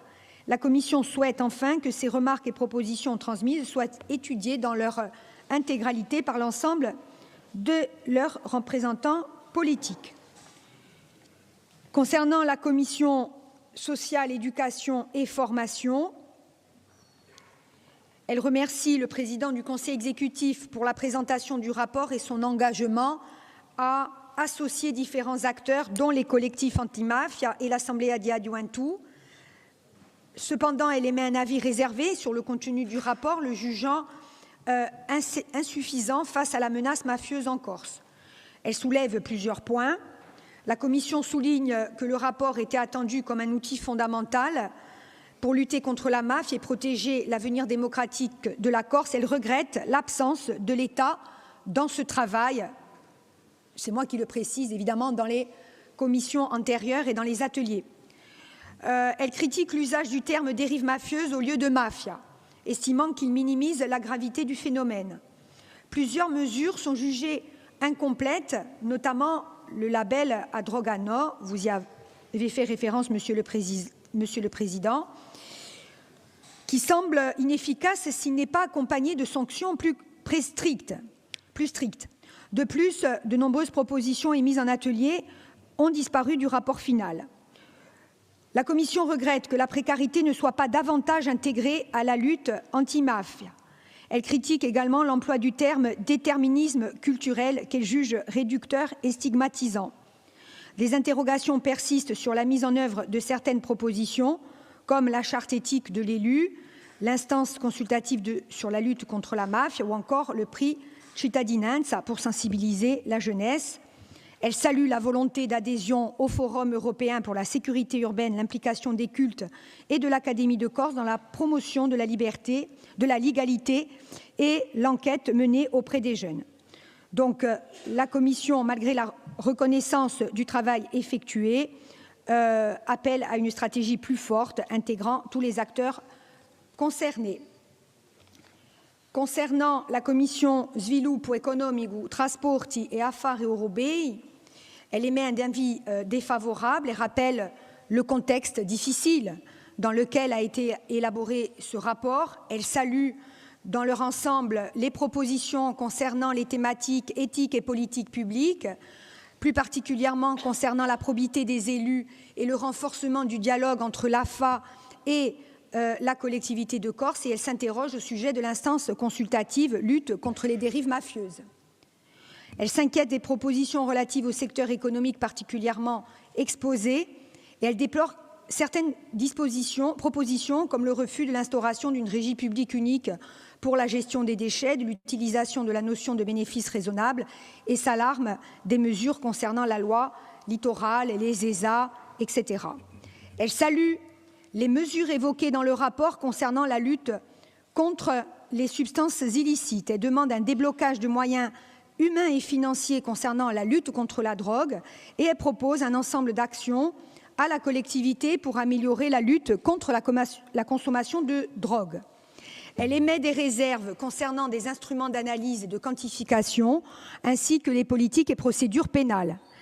Elle interroge le Conseil exécutif au sujet de son désaccord avec l'introduction demandée du délit d'association mafieuse et le statut de repenti. Elle se réjouit de la volonté de recorcisation des emplois de magistrats et de fonctionnels. Elle rappelle les compétences restreintes de la collectivité aussi dans ce domaine. Elle souligne la nécessité d'employer tous les leviers possibles à droit constant. Elle déplore le recul du rapport comparativement aux engagements initiaux et et se félicite des propositions concernant les mesures sociétales et éducatives. Donc, au total, sur l'ensemble des propositions, il y a évidemment des avis qui sont défavorables, des demandes d'approfondissement et de mise en opérationnalisation. La jeunesse est pressée et c'est bien normal. Bien évidemment, il y a une urgence sociale, mais il y a aussi des points positifs et il y a également des interpellations à l'endroit de l'État. Voilà, j'espère avoir rendu compte correctement du travail que vous avez réalisé et je vous en remercie. Et j'estime qu'il y a un véritable exercice démocratique qui a été mis en œuvre dans le cadre de ce travail qui reste indiscutablement, dans la forme, mais je pense aussi dans le fond, un travail exceptionnel au sens premier du terme. Il y a également un rapport de la Commission de l'éducation, de la culture, de la cohésion sociale et des enjeux sociétaux de l'Assemblée de Corse. Madame la rapporteure. Merci Madame la Présidente. Vous souhaitez que je lise l'ensemble, l'intégralité du rapport ou je vous donne simplement la conclusion? La conclusion. Merci Madame la Présidente. Donc la Commission a émis un avis favorable avec une non-participation des groupes Ousse-Founeau, Corinne Front et Avancemo. Merci. Bien, donc les avis des conseils consultatifs et de la commission compétente ont été, s'il vous plaît,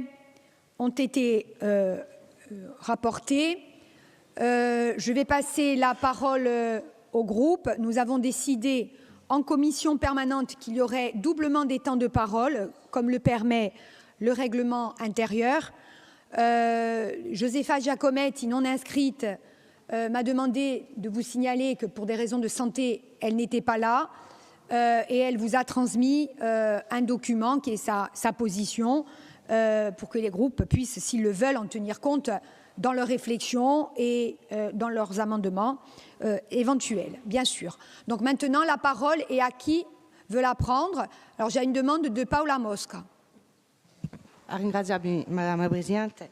Per principio volevo salutare il signore Luca Orlando, le eletti, la Sogi, i militanti e tutti quelli presenti oggi che portano un interesse a questo rapporto.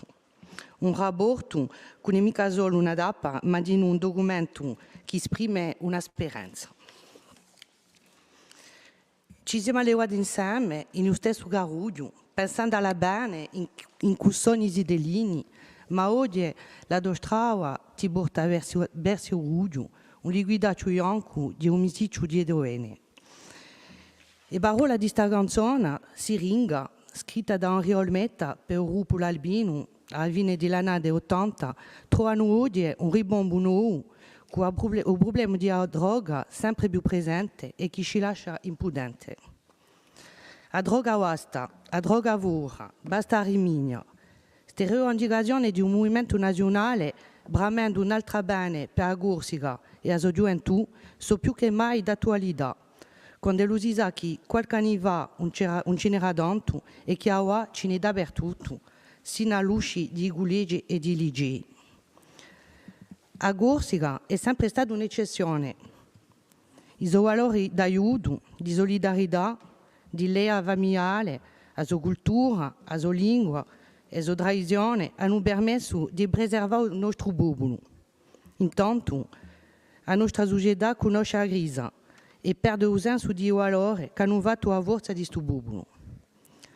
La crescita della demografia per via di emigrazione cagioneggio di fatto un'importazione d'usi e destabilisce il nostro equilibrio culturale e sociale.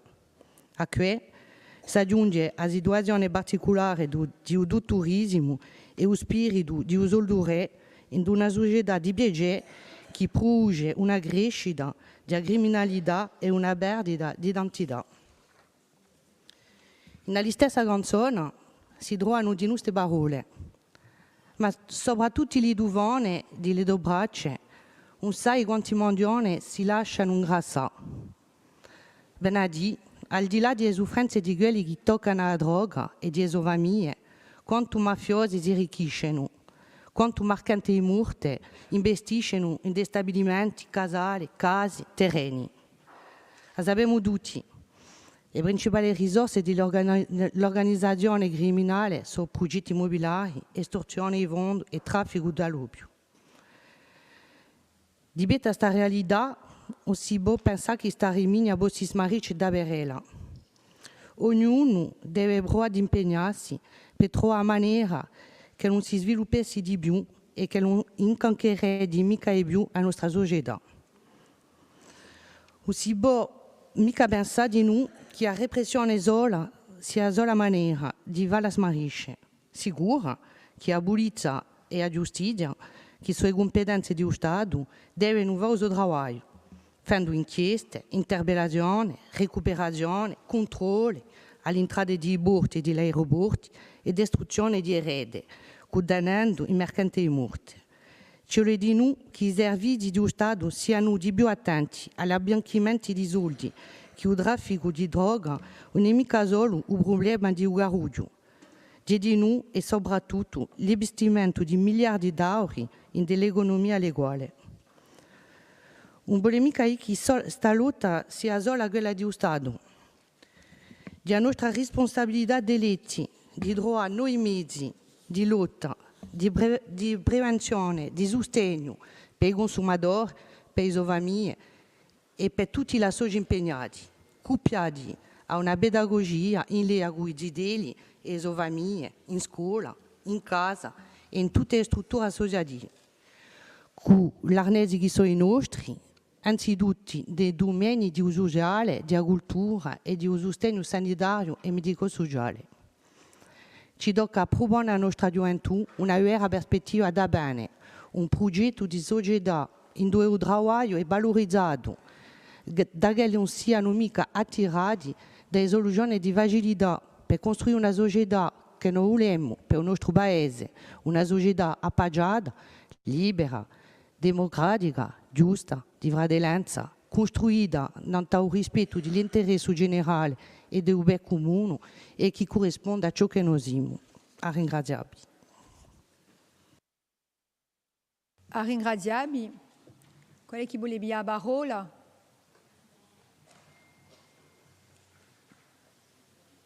Ah pardon, j'ai pas vu. Cathy Cognetti. Merci Madame la Présidente. Merci pour votre présence. Merci à Monsieur le Sénateur, merci aux députés qui étaient là. Merci aux associations et à tous ces gens qui œuvrent au quotidien pour leur engagement et pour lutter contre ces dérives. Tout d'abord, Madame la Présidente, Monsieur le Président de l'exécutif, permettez-moi d'avoir une pensée pour les parents et les proches de la petite Chloé Aldovrandi qui a été lâchement assassinée à Ponteletsch ce 15 février dernier. Chloé avait 18 ans. Chloé avait la vie devant elle. Elle était de cette jeunesse à qui nous devons tout. Cette jeunesse qui est pleine de promesses, cette jeunesse avec son identité, mais surtout cette jeunesse qui est la nôtre et qui est notre promesse d'avenir. Nous nous pensions à l'abri des violences, nous pensions que le respect des femmes était ancré dans notre culture corse, mais les récents événements nous prouvent le contraire. Nous aurions aimé continuer à dire que notre jeunesse était à l'abri des dérives, mais ce n'est plus le cas. Avons-nous oublié cette Corse qui était composée de gens authentiques, sincères, francs et surtout empreints d'un profond respect? Pourtant, nos anciens n'ont pas eu les mêmes facilités, que ce soit au niveau de leur cadre de vie, au niveau des représentations, au niveau médical. Il faut repenser la Corse, lui redonner sa vocation d'être une terre de droit. Une idée chère à Pascal Paoli, dont le président l'a dit, nous fêterons le tricentenaire de sa naissance cette année. Alors, comme vous, j'ai été révoltée, émue de ce qui s'est passé ce soir de février et qui concerne toute notre île. J'ai pris conscience de la tragédie lorsque j'ai vu le maire, qui est mon père, se rendre et revenir des lieux de l'accident. Aucun mot n'existe pour exprimer la mort d'un enfant. Alors je me suis questionnée, comme vous, je me suis demandé, comme toutes les mamans, si c'était mon enfant. Et je me suis rappelé cette mission d'élu. Je me rends compte que notre rôle est important, notamment dans la compétence formation, éducation, culture. Et je me suis saisie de cette pensée Studia et Libertà de Pasquale Baul, si souvent évoquée dans cet hémicycle, qui devrait renforcer l'investissement de la collectivité sur notre jeunesse. Au début, Monsieur le Président, vous avez expliqué, je n'ai pas compris pourquoi c'était en fin de rapport, parce que vraiment je le posais au début, mais vos explications m'ont quand même rassurée. Je pense en effet aussi que ce volet est un véritable levier qui permettra de réduire les dérives. C'est pourquoi il est indispensable pour notre responsabilité collective aujourd'hui, après cette tragédie de ces dernières semaines et celles passées, de repenser la Corse et de lui redonner les valeurs qui ont fait sa force, sa réputation, l'honneur, l'audace, la rigueur, la générosité, l'hospitalité. L'ignorance est le terreau de la violence sous toutes ses formes, physiques ou économiques. Le combat contre l'ignorance se gagne par l'instruction et par l'éducation. N'oublions pas cette dimension si nous voulons parvenir à conjurer le sort. Et je crois qu'en ces temps, on a besoin de s'en souvenir. Ma conviction est que l'épanouissement et le développement de notre jeunesse dépendra de l'avenir de l'île. Plus nos enfants seront en mesure d'assumer leur avenir socio-professionnel, plus ils pourront enraciner leur culture dans cette terre. Et tout cela permettra de réduire les dérives mafieuses. Alors, dans le cadre de ces événements passés, il marque un tournant dans l'approche de notre institution, la collectivité de Corse, de sa jeunesse, de ses aspirations, de ses problématiques aussi, et de sa place dans la construction d'une société insulaire. L'enjeu est donc d'aider chaque jeune à construire son parcours éducatif et professionnel vers un avenir meilleur. Alors, c'est vrai, rappelons-le, l'éducation est notre bien le plus précieux et il convient d'accompagner notre jeunesse dans cette construction de parcours. Nous sommes au sein d'une société qui ne sait plus faire citoyenneté. Alors, je vais conclure avec les propos aussi que nous a tenus le ministre ce matin. Une remise en question est indispensable pour les sociétés qui se veulent libres et responsables. Et il a parlé d'un partage équitable des charges pour que l'édifice se tienne. Alors, seguidemo usolku pe tane astrava Petroa Abaji a ringraziabi. A ringraziabi. Oui, Julia Tiberi. Merci Madame le Président. Alors cette session, elle intervient dans un climat lourd et douloureux. Nous l'avons dit, puisque la Corse est de nouveau endeuillée suite à l'homicide de la jeune Chloé. Quelques semaines auparavant, Pilou perdait la vie à la veille de Noël. Et nous voudrions, bien entendu, à l'entame de mon propos, avoir une pensée émue pour leurs proches et nous associer à leur peine que nous imaginons abyssale. La Corse n'en peut plus et les Corses n'en peuvent plus. Ils attendent des réponses. Mais lesquelles et de la part de qui ? Le rapport qui nous est soumis aujourd'hui est un élément de réponse. Il est un commencement de réponse. S'il est l'aboutissement du cycle de travail que nous avons entamé il y a plusieurs mois, il ne vient bien évidemment pas clore ni la réflexion, ni la discussion entamée. Et M. Orlando l'a indiqué ce matin et nous le remercions bien évidemment pour son intervention si précieuse et si sincère.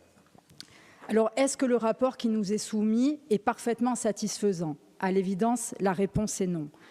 Est-ce que le rapport qui nous est soumis permettra de mettre un terme aux dérives mafieuses et à leurs conséquences ? À l'évidence, la réponse est non. Mais ce rapport, et je l'ai dit lundi lors de la commission permanente, ce rapport, il a le mérite d'exister. D'abord parce qu'il est la preuve de l'engagement de notre collectivité dans la lutte contre l'emprise mafieuse et dire ou penser le contraire procéderait d'un procès d'intention. Et ensuite, et sans qu'il s'agisse encore une fois de verser dans l'autosatisfaction, parce que la Corse est la seule collectivité en France et en Europe à s'être emparée du sujet de la sorte. Certes, nous l'avons dit et nous le savons, la Corse est un territoire criminogène, mais il n'est pas le seul. Et ce matin, nous avons évoqué, pas très loin de chez nous, la ville de Marseille, qui est aujourd'hui qualifiée de narcoville. On y brûle des gens dans des caves, quasiment chaque semaine. On incendie des locaux d'experts judiciaires qui interviennent régulièrement dans des procédures d'instruction. on met des contrats, c'est très récent, sur la tête du directeur adjoint de la prison des Baumettes, et ce d'ailleurs depuis les lieux d'incarcération. On y poursuit ses activités criminelles depuis la prison, qu'il s'agisse des trafics de stupéfiants ou des homicides commandés directement depuis l'intérieur des cellules. Et ce, notamment, grâce à la corruption, le plus souvent, des fonctionnaires de la pénitentiaire et parfois des fonctionnaires de justice. Alors malheureusement, nous le savons, ces phénomènes de corruption, ils ont toujours existé. Et je crois qu'ils n'iront pas en s'arrangeant parce que nous vivons dans une société dans laquelle il est devenu difficile de vivre décemment du fruit de son travail. Et tant que nous évoluerons dans un climat social dégradé, les gens auront un prix. Et il en va de Marseille comme il en va d'autres territoires, notamment ceux qui, comme le nôtre, attirent certaines convoitises. Et que ce soit d'ailleurs en France ou en Europe, ce matin, vous évoquiez la Belgique, les Pays-Bas. Et en préparant cette session, j'ai eu la surprise de découvrir que la Suède était un pays gangréné par la lutte entre les gangs. Pour revenir à Marseille, il y a quelques semaines de cela, les magistrats ont tiré la sonnette d'alarme et en ont assez logiquement appelé à la représentation nationale et au pouvoir public. Ici, et à la limite, les débats que nous avons eus ce matin ont tout de même eu le mérite de remettre un peu l'église au milieu du village. Ici, on a quand même l'impression, souvent désagréable, qu'on fait porter aux élus, et à nous élus, et également aux maires, et je pense principalement aux questions d'urbanisme et d'immobilier, une responsabilité quasi pleine et entière que ni nous, ni les maires n'avons à endosser. Ici, et Valérie l'a dit ce matin, on fait aussi porter aux citoyens la responsabilité d'une omerta qui confinerait quelque part à la complicité. Et nous, nous souhaitons dire avec force que le peuple corse, et en ce compris ses élus, n'a pas de responsabilité collective dans l'essor de la violence et dans l'essor de la criminalité. Alors ces derniers temps, nous avons eu affaire à de nombreuses critiques, et c'est l'essence du débat démocratique. Et la critique la plus récurrente à laquelle nous avons fait face, c'est notre absence de soutien sur les évolutions législatives réclamées, au premier rang desquelles le délit d'association mafieuse issu de la législation italienne. Pourtant, c'est une position que nous avons assumée depuis l'entame des débats et que les réflexions que nous avons menées les uns et les autres dans les ateliers dédiés n'ont pas permis d'inverser, en tout cas jusqu'à présent. Nous considérons pour notre part que le système pénal français permet d'ores et déjà de répondre à tous les comportements pénalement répréhensibles. Nous considérons que la législation pénale française est d'ores et déjà extrêmement répressive, sous réserve d'une part de la volonté politique et d'autre part des moyens mis en œuvre pour atteindre les objectifs escomptés.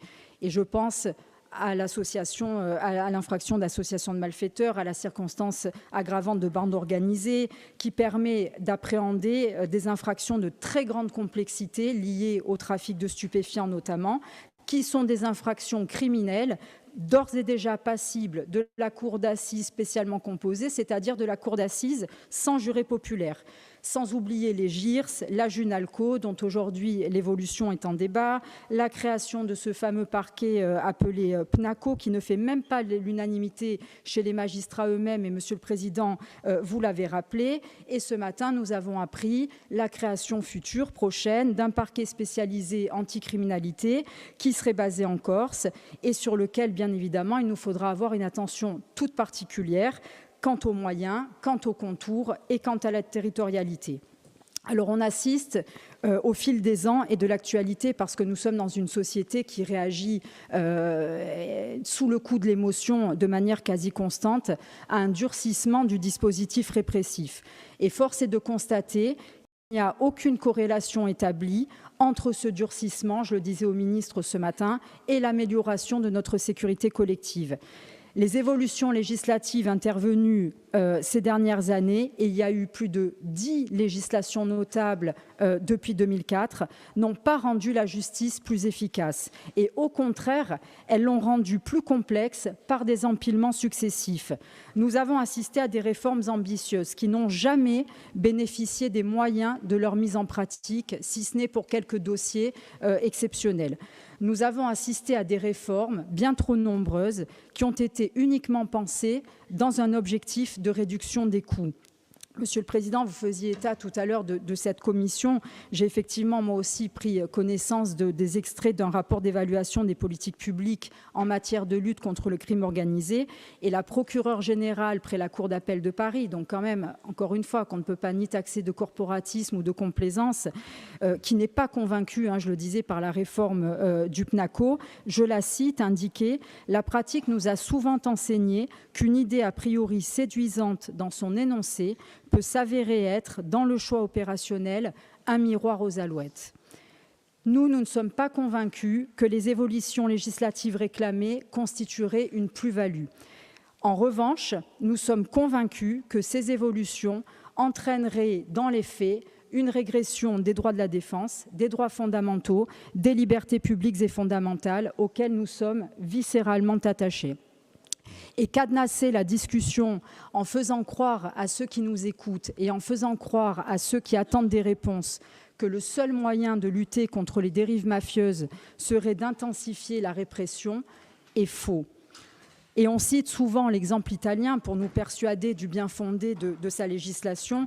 Vous le savez, tout le monde en a pris connaissance dans la presse. Il y a eu une interpellation de très grande ampleur il y a quelques semaines qui a mobilisé 1200 carabiniers et ces derniers, les carabiniers, nous ont indiqué que l'enquête avait démontré à quel point Cosa Nostra était une association criminelle bien vivante et adaptée à son époque et qu'en dépit de l'incarcération de nombreux mafieux et chefs de clan, la mafia sicilienne continuait d'exercer un pouvoir d'attraction sur un nombre conséquent de jeunes qui en adoptent les principes et se mettent à disposition pour s'attirer les faveurs de ses chefs. Fin de citation.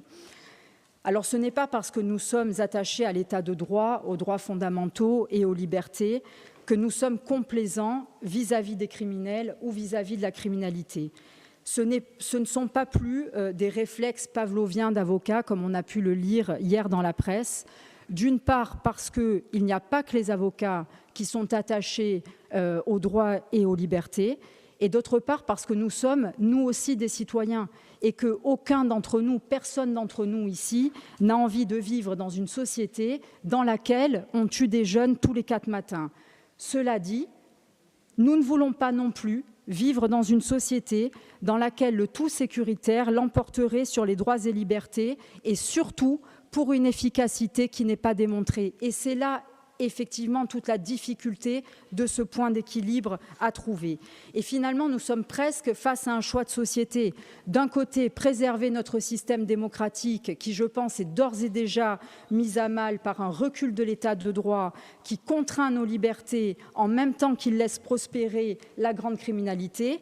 Et d'un autre côté, le choix, même si peut-être la formule est un peu caricaturale, le choix d'un État policier pour une sécurité illusoire. Alors, il y a quelques minutes, j'évoquais la volonté politique et les moyens mis en œuvre. Et je crois que c'est le cœur du débat juridique. La justice en Corse a longtemps été défaillante, nous l'avons dit, y compris sur une période contemporaine, lorsqu'elle a laissé prospérer la grande criminalité pour se concentrer sur les nationalistes. Et il n'est pas fou ni faux de dire que l'État a une responsabilité écrasante dans l'émergence des dérives mafieuses. Aujourd'hui, ce matin, le ministre nous a dit que désormais la volonté était là et c'est tant mieux. Il faudra bien évidemment que les moyens, dont certains ont été annoncés ce matin, trouvent une traduction effective et que les moyens soient à la hauteur de la volonté qui a été affichée, sinon ce sera peine perdue. Il faut quand même que les gens aient conscience, que ceux qui nous écoutent aient conscience que à l'heure où nous parlons, la justice n'a pas de moyens, malgré une augmentation budgétaire qui a constitué un très mince rattrapage.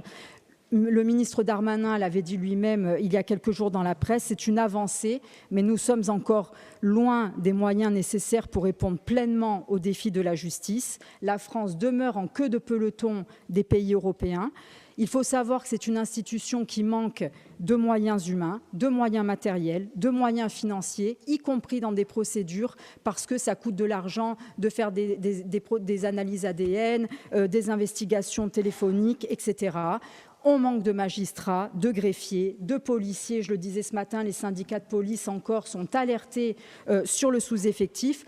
On me disait hier d'ailleurs que sur le territoire de la CAB, pour une agglomération de 60 000 personnes, il y a 3 policiers en nuitée avec 1 véhicule. Le personnel pénitentiaire qui lui aussi tire la sonnette d'alarme. Nous, tous les jours, nous avocats, sommes confrontés à l'indigence de la justice. En fin d'année dernière, je me suis rendue dans un greffe pour une délivrance de copie de jugement et on ne me l'a pas délivré parce qu'on m'a indiqué qu'il restait 1 ramette de papier pour le service jusqu'à la fin de l'année. Alors certains me diront que c'est anecdotique et je leur répondrai que c'est une situation dramatique. Lorsque j'étais bâtonnier, il y a quelques années, le service d'indemnisation des victimes, puisqu'on parle et à juste titre beaucoup des victimes, ce service d'indemnisation des victimes qui concerne également des familles touchées par la grande criminalité, n'a pas fonctionné pendant plus d'1 an, faute de magistrats. Donc on parle effectivement des victimes, mais est-ce que c'est ça ? Est-ce que c'est ça, rendre la justice aux victimes? Est-ce que la justice peut faire son œuvre dans de telles conditions? À l'évidence, non. On parle beaucoup des évolutions législatives, mais je le disais également ce matin, le droit pénal, finalement, c'est l'écume des choses. Le droit pénal, il arrive en bout de course. Ça n'a jamais, la répression, encore une fois, n'a jamais dissuadé les comportements marginaux. Sinon, l'époque de la peine de mort eût été un temps bien béni pour la sécurité collective, et ce ne fut pas le cas. Il y aura toujours des comportements marginaux, mais l'objectif est de réduire, de tenter de les réduire à la portion congrue. Et nous pensons que le volet social, éducatif, culturel, revêt alors une importance capitale. Et c'est un chapitre qui a d'ailleurs dans le rapport été salué de manière unanime. Nous pensons que le combat contre les dérives mafieuses est multidimensionnel et que ce sont certainement ces dimensions-là qui sont les plus importantes dans la problématique. C'est en éduquant, et notamment à la légalité démocratique, c'est en sensibilisant que nous pourrons peut-être influer sur le devenir des jeunes. Cela doit passer bien évidemment par l'école, mais également par le tissu associatif et par le sport. Et là aussi, il faut mettre les moyens. Quand on connaît l'importance du sport dans la santé physique, dans la santé mentale, dans les valeurs véhiculées, dans le vivre ensemble, quand on sait que le sport peut tenir à l'écart d'implication dans la violence ou dans la consommation de drogue, on ne peut pas, je l'ai dit ce matin au ministre et sur ce point il n'a pas apporté de réponse, on ne peut pas accepter que d'ailleurs 6 mois après des Jeux Olympiques et des conséquences très positives qui en ont découlé, le gouvernement décide de baisser de 25 à 30% le budget des sports, outre une baisse de près de 50% des crédits dans certaines collectivités territoriales, ce qui va soit augmenter les inégalités sociales en matière d'accès au sport, soit favoriser la fermeture des structures. Un exemple précis, et ça n'est pas pour faire de la politique politicienne, mais nous avons discuté des orientations budgétaires et les collègues ajacciens le savent, il y a quelque temps à la mairie d'Ajaccio. Les budgets sont extrêmement contraints et nous le savons. Mais la part réservée à la jeunesse et au sport, rappelez-vous, elle est de 2%. Et ça n'est pas la seule collectivité, mais alors que ça devrait faire partie des priorités des pouvoirs publics. Je pense qu'il faudra peut-être réfléchir, et j'ai oublié d'en parler au ministre ce matin, à rétablir de manière effective la police de proximité telle qu'elle avait été imaginée dans son format initial, puisqu'elle servait à la prévention et à la médiation, notamment dans les milieux les plus exposés. Quid des éducateurs de rue, des travailleurs sociaux? Là également, il n'y a plus d'argent, il n'y a plus d'effectifs suffisants, il n'y a plus non plus d'attractivité, parce que comme il n'y a pas d'argent, ce sont des boulots qui sont durs et des boulots qui sont sous-rémunérés. Et il y a, je crois, une responsabilité dont on ne parle pas très souvent, mais qui ne doit pas être oubliée non plus, c'est la responsabilité individuelle de chacun. Car nous élevons des enfants qui deviendront des citoyens et qui deviendront également des parents qui, à leur tour, élèveront des enfants et qui seront les premiers éducateurs de leurs enfants. Et il ne s'agit pas aucunement de faire de la morale ou de culpabiliser qui que ce soit, mais peut-être de responsabiliser un tant soit peu. Il ne faut pas non plus se cacher derrière notre petit doigt. On vit dans une société dans laquelle de plus en plus de parents remettent en cause l'autorité établie et je pense tout particulièrement à l'autorité des enseignants. Nous vivons dans une société dans laquelle des parents, pas tous bien évidemment, mais ont pour seule aspiration que le petit trouve la place bien comme il faut. Je crois que nous avons un problème avec la valeur du travail, nous avons un problème avec la valeur travail et il faut que notre société valorise le travail tant dans son principe que dans ses vertus. Il faut bien évidemment déconstruire, nous en avons beaucoup parlé, le mythe du voyou, le mythe de l'argent facile. Il faut que les jeunes entendent que la vie de voyou, dans 99% des cas, c'est une vie de galère, c'est une vie de malheur. Il faut également continuer de lutter contre les inégalités sociales qui sont une forme de violence. C'est de la violence sociale à laquelle notre société est exposée tous les jours. Et je crois que le ministre Darmanin est quand même la seule personne à penser qu'il n'y a pas de relation de cause à effet entre la pauvreté, la précarité et la délinquance. On a des sociologues aujourd'hui qui doivent ce soir s'arracher les cheveux en remettant en question tous les travaux qu'ils ont menés depuis des années. Bref, vous l'aurez compris, il faut traiter toutes les vulnérabilités, qu'elles soient psychologiques, et là on interroge le budget de la santé par exemple, qu'elles soient économiques ou familiales. Et en réalité, c'est presque, je dirais, une révolution sociale finalement qu'il faut appeler de nos vœux et à laquelle nous devrons évidemment prendre pleine part. Et le temps dont nous parlons, si un jour, et nous le souhaitons, il doit arriver, c'est évidemment un temps long. On parle d'une génération, peut-être de deux, que sais-je. Et en attendant, il nous faudra poursuivre notre travail en synergie avec l'État d'un côté évidemment, mais également avec le corps social, avec la mobilisation citoyenne incarnée par les collectifs, incarnée par les différentes associations qui œuvrent dans le même sens et qui ont contribué à dresser un diagnostic qui est aujourd'hui partagé par tous. Et si les voies et moyens divergent parfois entre nous, je crois que nous partageons tous une même aspiration, celle de vivre dans une société corse, libre, apaisée et démocratique. Je vous remercie. Merci. Alors, Marie-Hélène Casanova-Servas et après M. Volimatch. Oui, après Paul. Je ne sers pas les cafés, Paul. Hein, voilà. Merci, Madame le Président. Au moment où je prends la parole, j'ai comme vous tous une pensée émue pour Chloé. Sta città da partita 18 anni a Ovior di l'État. Chloé, 18 ans, partie dans le froid glaçant d'une soirée d'hiver.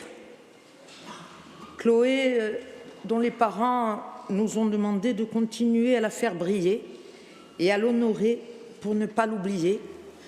Et je sais que nous allons nous y attacher tous ensemble. Un mot aussi et une pensée pour Pilou. Pilou, arraché à son père, arraché à sa mère, arraché à sa sœur, à ses sœurs, arraché à son petit frère, pour qui il était tout, arraché à sa famille à la veille de Noël. Alors forcément, je sais qu'ici, dans cet hémicycle, tout le monde y pense. Et au-delà, dans les tribunes également, et la Corse entière y pense. Je sais aussi que la Corse est traumatisée et que la Corse est sidérée.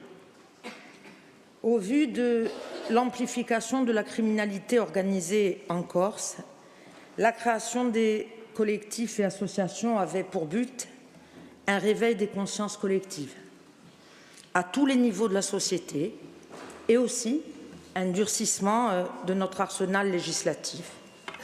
Leur combat est légitime et respectable. Moi, je suis une élue territoriale, je suis avocat, vous le savez, mais je suis avant tout une citoyenne et une mère de famille.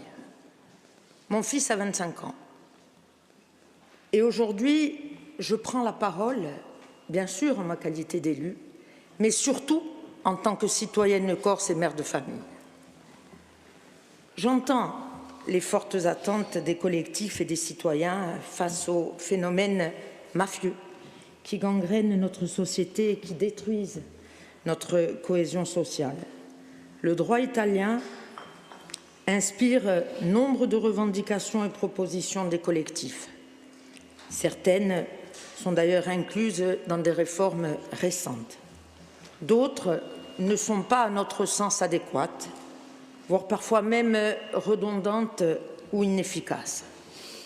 Il n'est pas question ici de donner des leçons, de distribuer des bons ou des mauvais points. Il est simplement question de faire un panorama le plus objectif possible de la situation et des moyens propres à y remédier. Ce débat ne relève pas des compétences de notre institution, mais face à la gravité de la situation, nous, élus, nous avons fait le choix de nous emparer de cette question pour un avenir meilleur pour la Corse.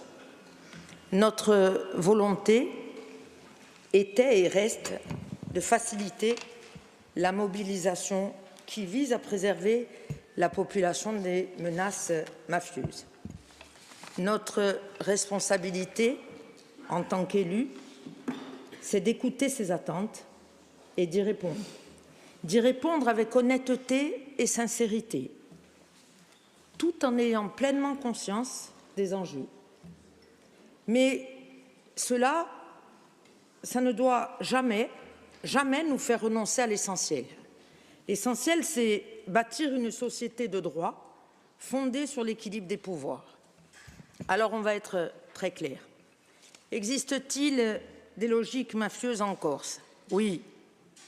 Existe-t-il des bandes de criminels qui doivent être combattues et mises à la marge de notre société? Oui. On sait que c'est un combat qui est long et difficile. Mais on sait aussi, et nous sommes parfaitement convaincus, que nous le gagnerons ensemble par le droit et par la force du droit. Je vais, moi aussi, m'arrêter quelques instants sur le renforcement de l'arsenal juridique. Là encore, ça ne relève pas directement de nos compétences, mais nous avons fait le choix de travailler sur ce sujet d'une importance capitale et je crois pouvoir dire que nous l'avons fait de façon méthodologique et approfondie pour pouvoir avancer tous ensemble dans ce processus de réflexion que nous avons engagé. L'atelier 4, dérives mafieuses, instruments d'analyse et politique pénale, que j'ai eu à animer et auxquels ont participé de manière active certains élus. Je pense par exemple à Julia Tiberi qui en était le rapporteur, à Anne-Laure Mariette de l'Assemblée d'Adjuantou qui est également co-rapporteur. Cet atelier-là, il avait vocation à approfondir les enjeux d'une réponse pénale à la criminalité organisée telle qu'elle se développe en Corse. Il s'agissait, je ne vais pas le reprendre, rassurez-vous, je vais vous faire grâce de toute la lecture du rapport, vous l'avez lu, mais il s'agissait d'abord de dresser un état des lieux qui faisait apparaître l'importance du phénomène et ses caractéristiques, ensuite de préciser quels étaient les instruments législatifs et judiciaires qui constituent l'arsenal utilisable en faisant état des avantages, mais aussi des risques qu'il présente. Et enfin, il s'agissait de tenter de s'accorder sur les modalités d'une adaptation, d'une réponse pénale aux défis qui sont posés par la criminalité organisée en Corse. Nous avons mené de longs et passionnants débats sur cette question. Plusieurs auditions ont eu lieu dans cet atelier, il y en a eu 6, je crois, des magistrats français et italiens, puisque nous avions entendu le procureur Mendito, des professeurs d'université spécialisés en la matière, le président de la Ligue des droits de l'homme. Ils se sont tous exprimés. Je regrette profondément l'absence de hauts responsables de l'État à ces échanges. Je le regrette parce que je pense que leur expertise et leur expérience auraient dû enrichir notre réflexion. Ces travaux ont mis en évidence 2 approches opposées. Une première approche répressive et renforcée, inspirée du modèle italien, incluant des mesures dérogatoires de droit commun, le délit d'association mafieuse, la suppression des jurés populaires.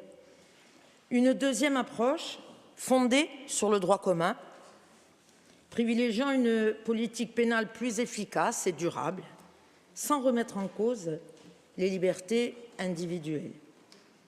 L'approche que nous défendons, vous l'avez compris, c'est la deuxième.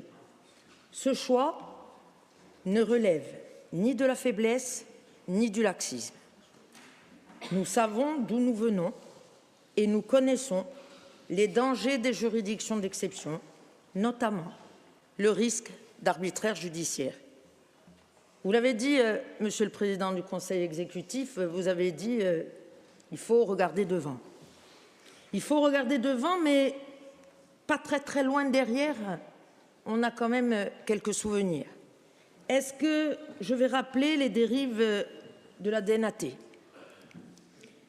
Est-ce que l'on a oublié les interpellations abusives, les perquisitions, les gardes à vue à de simples sympathisants nationalistes, les balais aériens pour des déferments et des comparutions, des présentations devant des juges d'instruction, suivies de mises en examen, fondées la plupart du temps sur des constructions intellectuelles, des détentions provisoires prolongées, l'isolement carcéral? Est-ce que l'on a oublié ça? Non. Tout ça s'est rendu possible dans un cadre d'exception où les libertés individuelles sont bafouées. Je rappelle que ces pratiques exceptionnelles ne sont pas si loin derrière. Elles continuent. Je pense particulièrement, et ça a été dit ce matin par Paul Félix Benedetti, je pense particulièrement à un militant détenu à la maison d'arrêt de Fresnes depuis 1 an, Stéphane Hor, pour détention d'armes. Je ne rappelle pas non plus les conditions de perquisition à son domicile en son absence, ni même la façon dont on est entré chez lui, en faisant sauter une porte à l'explosif. Tout ça, ça n'est pas notre conception de l'état de droit. Est-ce qu'il est intéressant à ce stade de faire état des pratiques et des méthodes des GIRS? Mise en examen, mandat de dépôt sans réel fondement et là encore sur des constructions intellectuelles. Alors oui, bien sûr, on va vous dire, mais lorsqu'on s'est rendu compte que finalement il n'y avait rien, quelques années après une instruction judiciaire, quelques années après, on a rendu des ordonnances de non-lieu. Mais le mal, il est fait. Les étiquettes, elles sont collées. Et c'est trop tard. Et c'est pour ces raisons-là, et compte tenu de tous ces éléments, que nous sommes réticents aux créations de juridictions d'exception. C'est vrai que de tels dispositifs peuvent comporter certains avantages. Mais au regard de notre histoire, nous ne pouvons manifestement qu'en mesurer les lourdes conséquences. Alors, j'ai entendu ce matin le ministre de la Justice, je l'ai écouté avec beaucoup d'attention. Il a dit trop d'assassinats, trop peu d'élucidation. C'est vrai. Et pour remédier à ça, il a dit mais maintenant, nous aurons des armes essentielles accompagné d'une action judiciaire policière déterminée, implacable. On nous a parlé, Julia vous l'a dit, de la création d'un pôle spécialisé de lutte contre la criminalité organisée et d'un parquet national anticriminalité organisée. Il a dit que ça permettra à ces magistrats, des très bons magistrats, les meilleurs magistrats, la structure d'élite, c'est ce qu'il a dit, ça leur permettra de dire ça, je prends. Ben, vous savez, et ça me permet de faire le lien avec l'autre point relatif aux limites du système judiciaire actuel. Ça, je prends, on l'a eu aussi avec les GIRS. Et à force de créer des instances d'exception et de dire ça, je prends, ça, je prends, ça, je prends, ben finalement, dans le droit commun, il ne reste plus rien. Est-ce que nous sommes aujourd'hui satisfaits des procédures en vigueur? Non. Est-ce que nous sommes conscients des lacunes, des lenteurs et des dysfonctionnements? Oui. Ceci étant, nous ne pensons pas que l'empilement d'articles dans le Code pénal améliorera la situation. Ce qu'il faut, c'est évaluer les dispositifs existants, s'adapter, renforcer les moyens de la justice pour instruire les dossiers et juger dans des délais raisonnables. Julia l'a dit, la justice n'a pas de moyens. Il faut arrêter de dire que la justice a des moyens, elle n'en a pas. Et nous ne sommes pas convaincus que la multiplication des textes législatifs accélère les procédures ou rende la justice plus efficace. Alors, une des revendications portées par les collectifs et associations de lutte contre la criminalité organisée consiste en la création d'un délit d'association mafieuse inspiré du modèle italien. Je ne vais pas vous refaire la genèse de ce que nous pensons, de ce qu'est le délit d'association mafieuse. Vous le savez, vous avez lu le rapport présenté par le président du Conseil exécutif. En France, il y a un article relatif au délit d'association de malfaiteurs et un autre consacré à la circonstance aggravante de bandes organisées. Le délit d'association mafieuse, il n'est pas expressément prévu en France. Mais la question, c'est de savoir si la transposition des dispositions italiennes dans le droit positif français permettrait ou pas d'endiguer la criminalité organisée en Corse. Nous pensons que non. Nous pensons que les dispositions en vigueur répondent et peuvent répondre, si l'on y met les moyens et si on en a la volonté, peuvent répondre contre les crimes et les délits commis dans ce cadre. Il n'y a pas que nous qui le pensons, élus, certains élus, avocats. Il y a également la doctrine française et certains magistrats qui considèrent que le droit répressif actuel comprend tous les outils nécessaires à la poursuite des crimes et des délits qui sont commis dans le cadre de la criminalité organisée. Et le délit d'associazione di tipo mafioso se retrouve d'ores et déjà et à travers le délit d'association de malfaiteurs et la circonstance aggravante de bande organisée. Parce que cette dernière, elle constitue, et on le sait manifestement une porte d'entrée. Et au contraire, me concernant, je pense même qu'une telle création risquerait de réduire la portée de l'article relatif à l'association de malfaiteurs, qui est grandement utile et utilisé. Une autre revendication, c'est celle de la suppression des jurés populaires. Le jugement des crimes par les jurés populaires, ça relève d'un acquis démocratique et révolutionnaire. C'est un espace de citoyenneté majeur. Alors, sa remise en cause, elle questionne. Le choix de la majorité, il est modifié.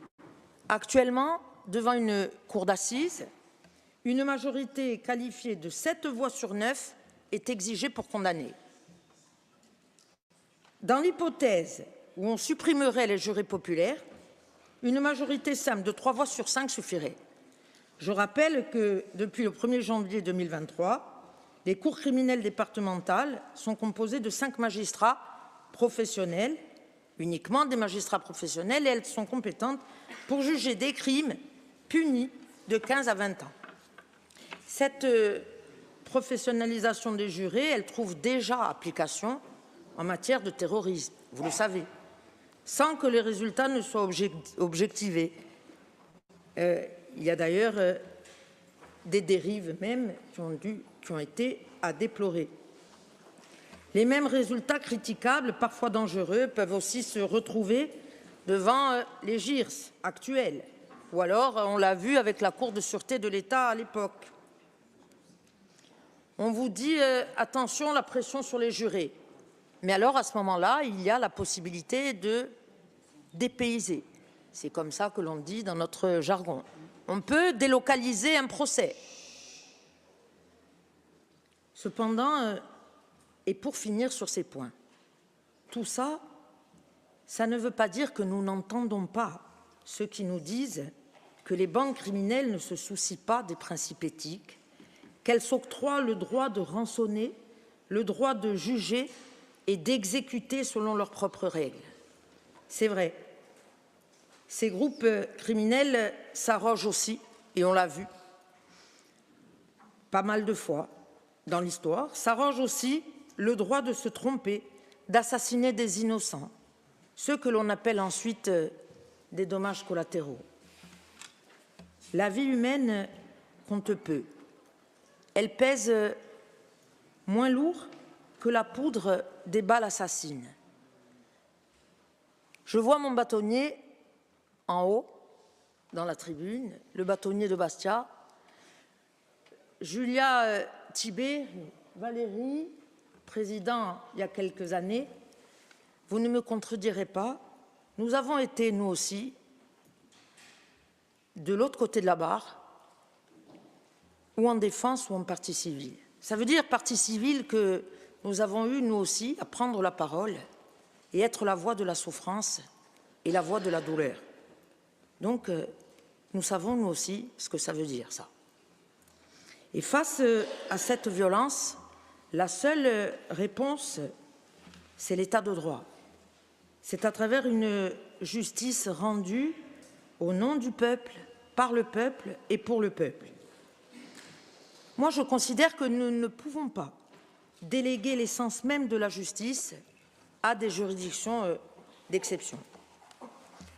On a parlé des moyens. Je note que le ministre de la Justice a indiqué ce matin que désormais et bientôt, il y aurait l'arrivée de 50 personnels judiciaires. Je crois avoir compris 17 magistrats, 21 greffiers. J'espère que et nous espérons tous, pour la Corse, que les 2 juridictions d'Ajaccio et de Bastille, Valérie Bodz l'indiquait ce matin, seront bien sûr toutes les 2 dotées de ce personnel, pour ne pas en dépouiller une au profit de l'autre.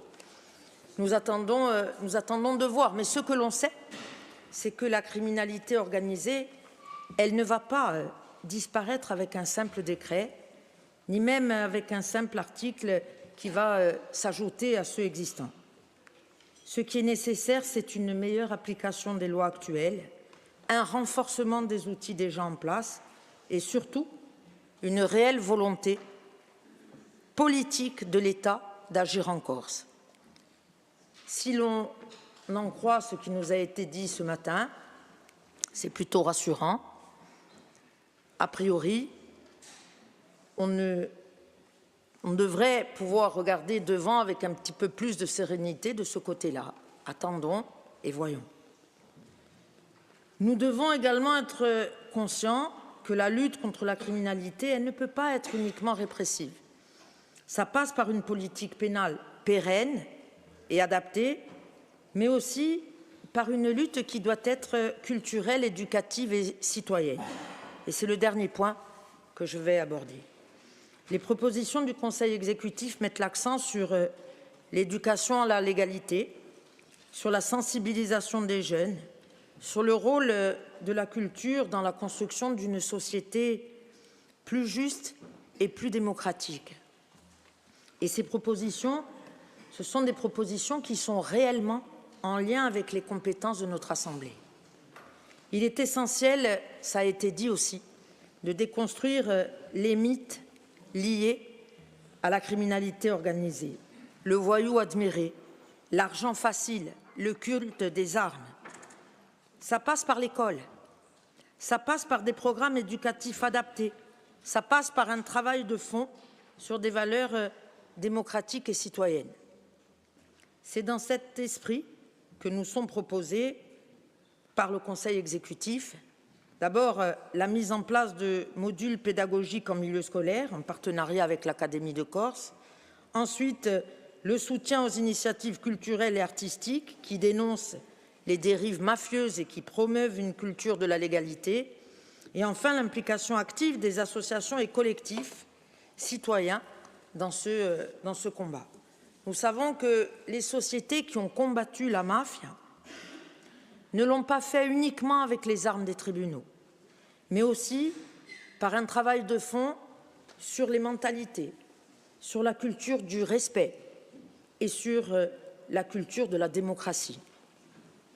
La mobilisation des responsables politiques et associatifs, des citoyens et plus largement de la société civile, elle demeure incontestablement un atout majeur dans la lutte contre la criminalité organisée.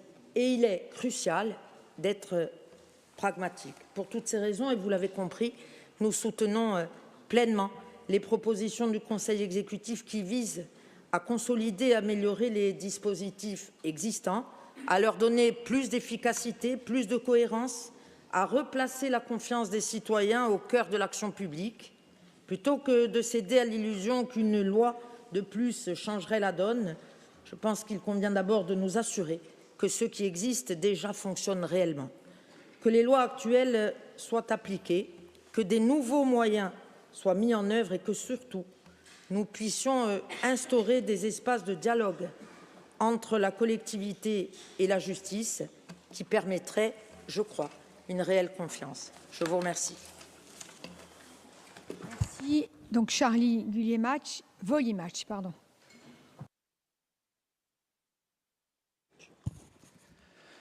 Merci. Merci Madame la Présidente. Monsieur le Président du Conseil exécutif, nous sommes réunis aujourd'hui pour débattre sur le rapport concernant les violences et les dérives mafieuses, avec comme support un document de plus de 80 pages. Un document qui peut paraître incomplet pour certains, voire indigeste pour d'autres. Mon intervention se bornera donc à vous convaincre de rajouter dans ce rapport un outil important et fondamental pour la réussite éducative, l'amélioration du cadre de vie, la sécurité et la tranquillité publique, la protection des populations fragiles. Cet outil, Monsieur le Président, c'est la politique de la ville. La politique de la ville est une politique publique originale car elle est interministérielle et contractualisée depuis toujours. C'est par les contrats de ville que l'État et les territoires, à savoir les villes et les intercommunalités, se mettent d'accord sur des objectifs communs d'amélioration de cadre de vie, de sécurité et de tranquillité publique, de réussite éducative des enfants et des jeunes, d'accès aux droits d'emploi, de création d'activités et dans certains quartiers jugés plus difficiles que d'autres.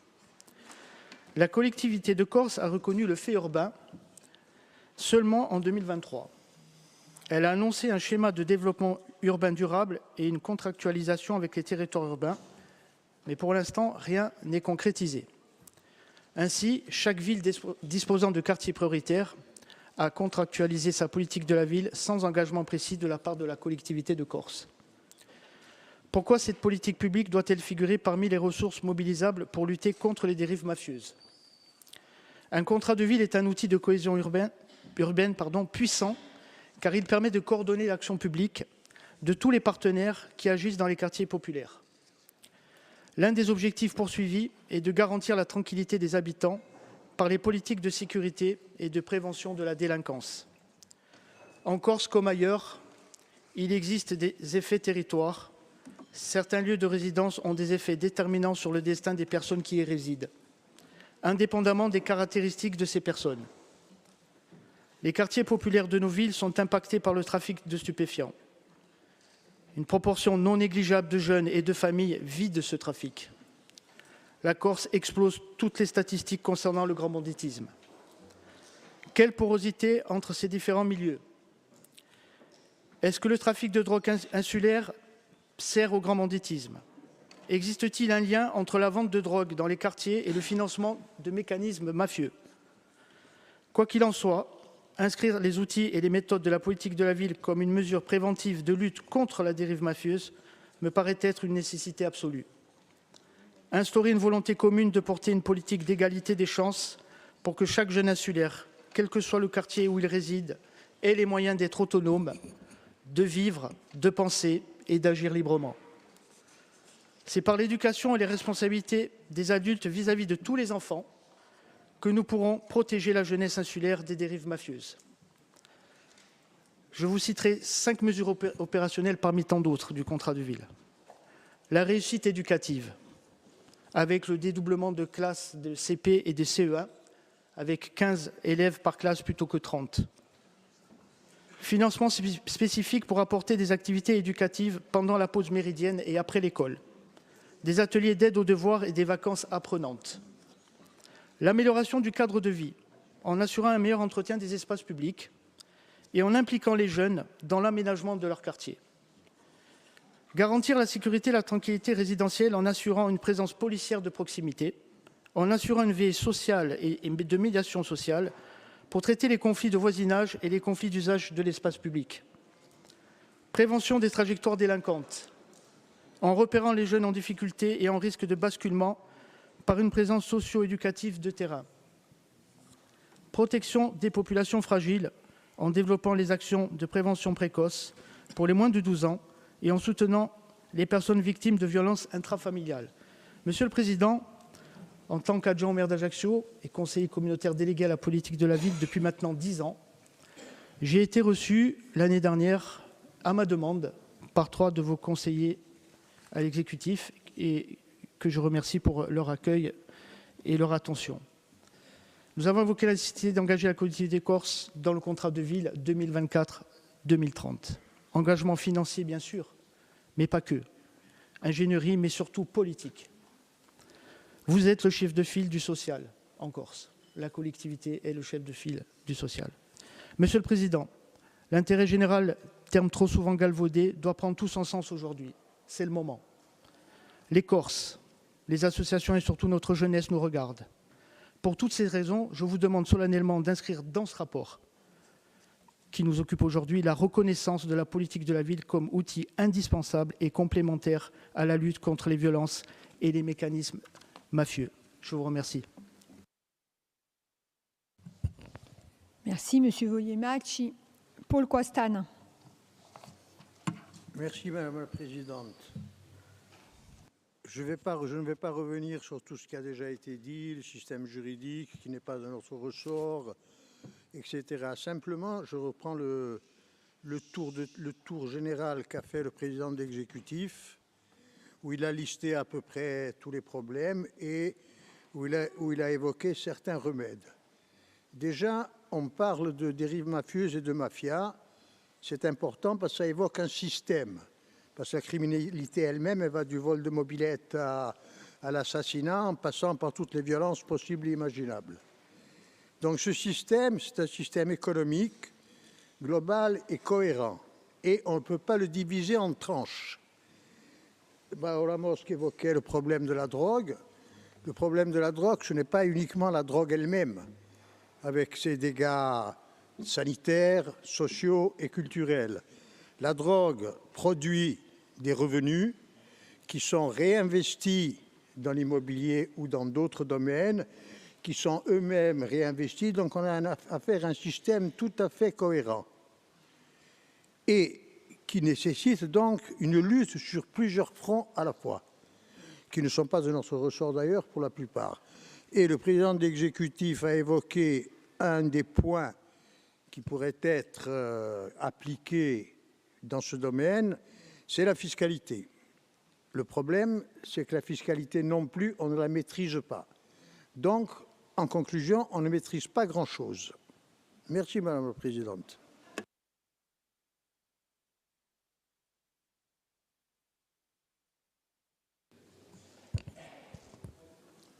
Dany Antonini, Madame Marie-Thérèse, pardon, et puis Sérène, j'ai vu une autre main se lever, Pierre Jong ensuite.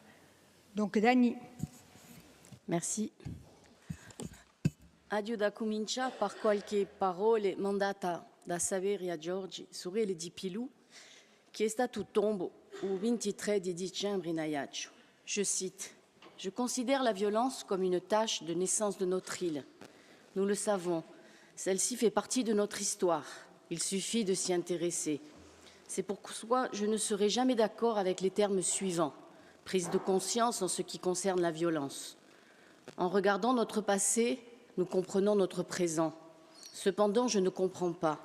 À quel moment la drogue et les armes se sont-elles littéralement intégrées dans nos mœurs ? Depuis quand notre île est-elle devenue le laboratoire du déclin? Pire que tout, une terre tenue par la peur. Étant présente le soir où mon frère a été lâchement assassiné au Lamparo, je peux vous décrire le tableau d'une société qui va mal.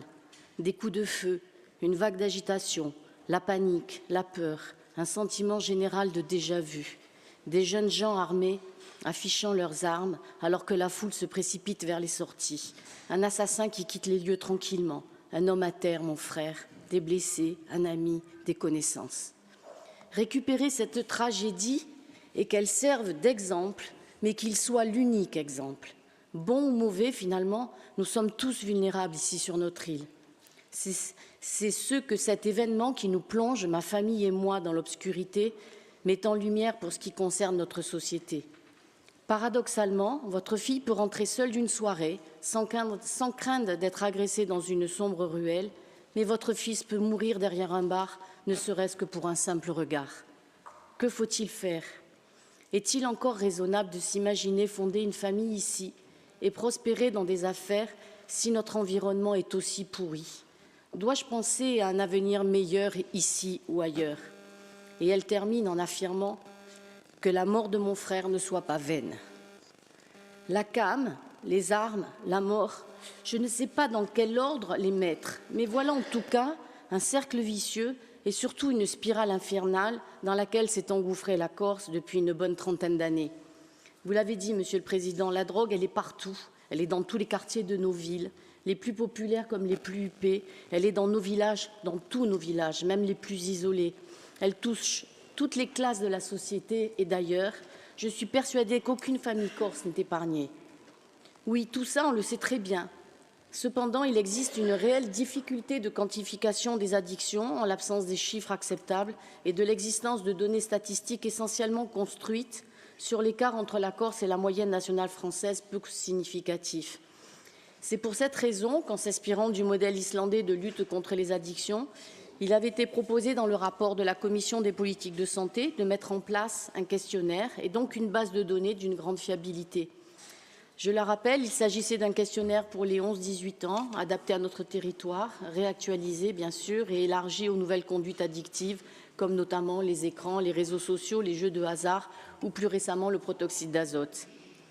Il est capital d'établir un état des lieux, une véritable cartographie en croisant les données sociologiques, géographiques et éducatives et ainsi obtenir une connaissance plus précise et plus différenciée des terrains des addictions et conduites addictives sur lesquelles il faut agir. Nous devons faire de la lutte contre la consommation de drogue une grande cause nationale. Il est impératif de sensibiliser notre jeunesse et d'impliquer tous les acteurs de la vie économique et festive. Alors certes, la proposition de création d'un label à drogue INO a fait sourire, mais moi, elle me paraît capitale pour les établissements de nuit qui s'engageront à respecter cette charte éthique. Un po' su più sante Corsica non verrà mai bene, o Corsica sarà di mal in peggio.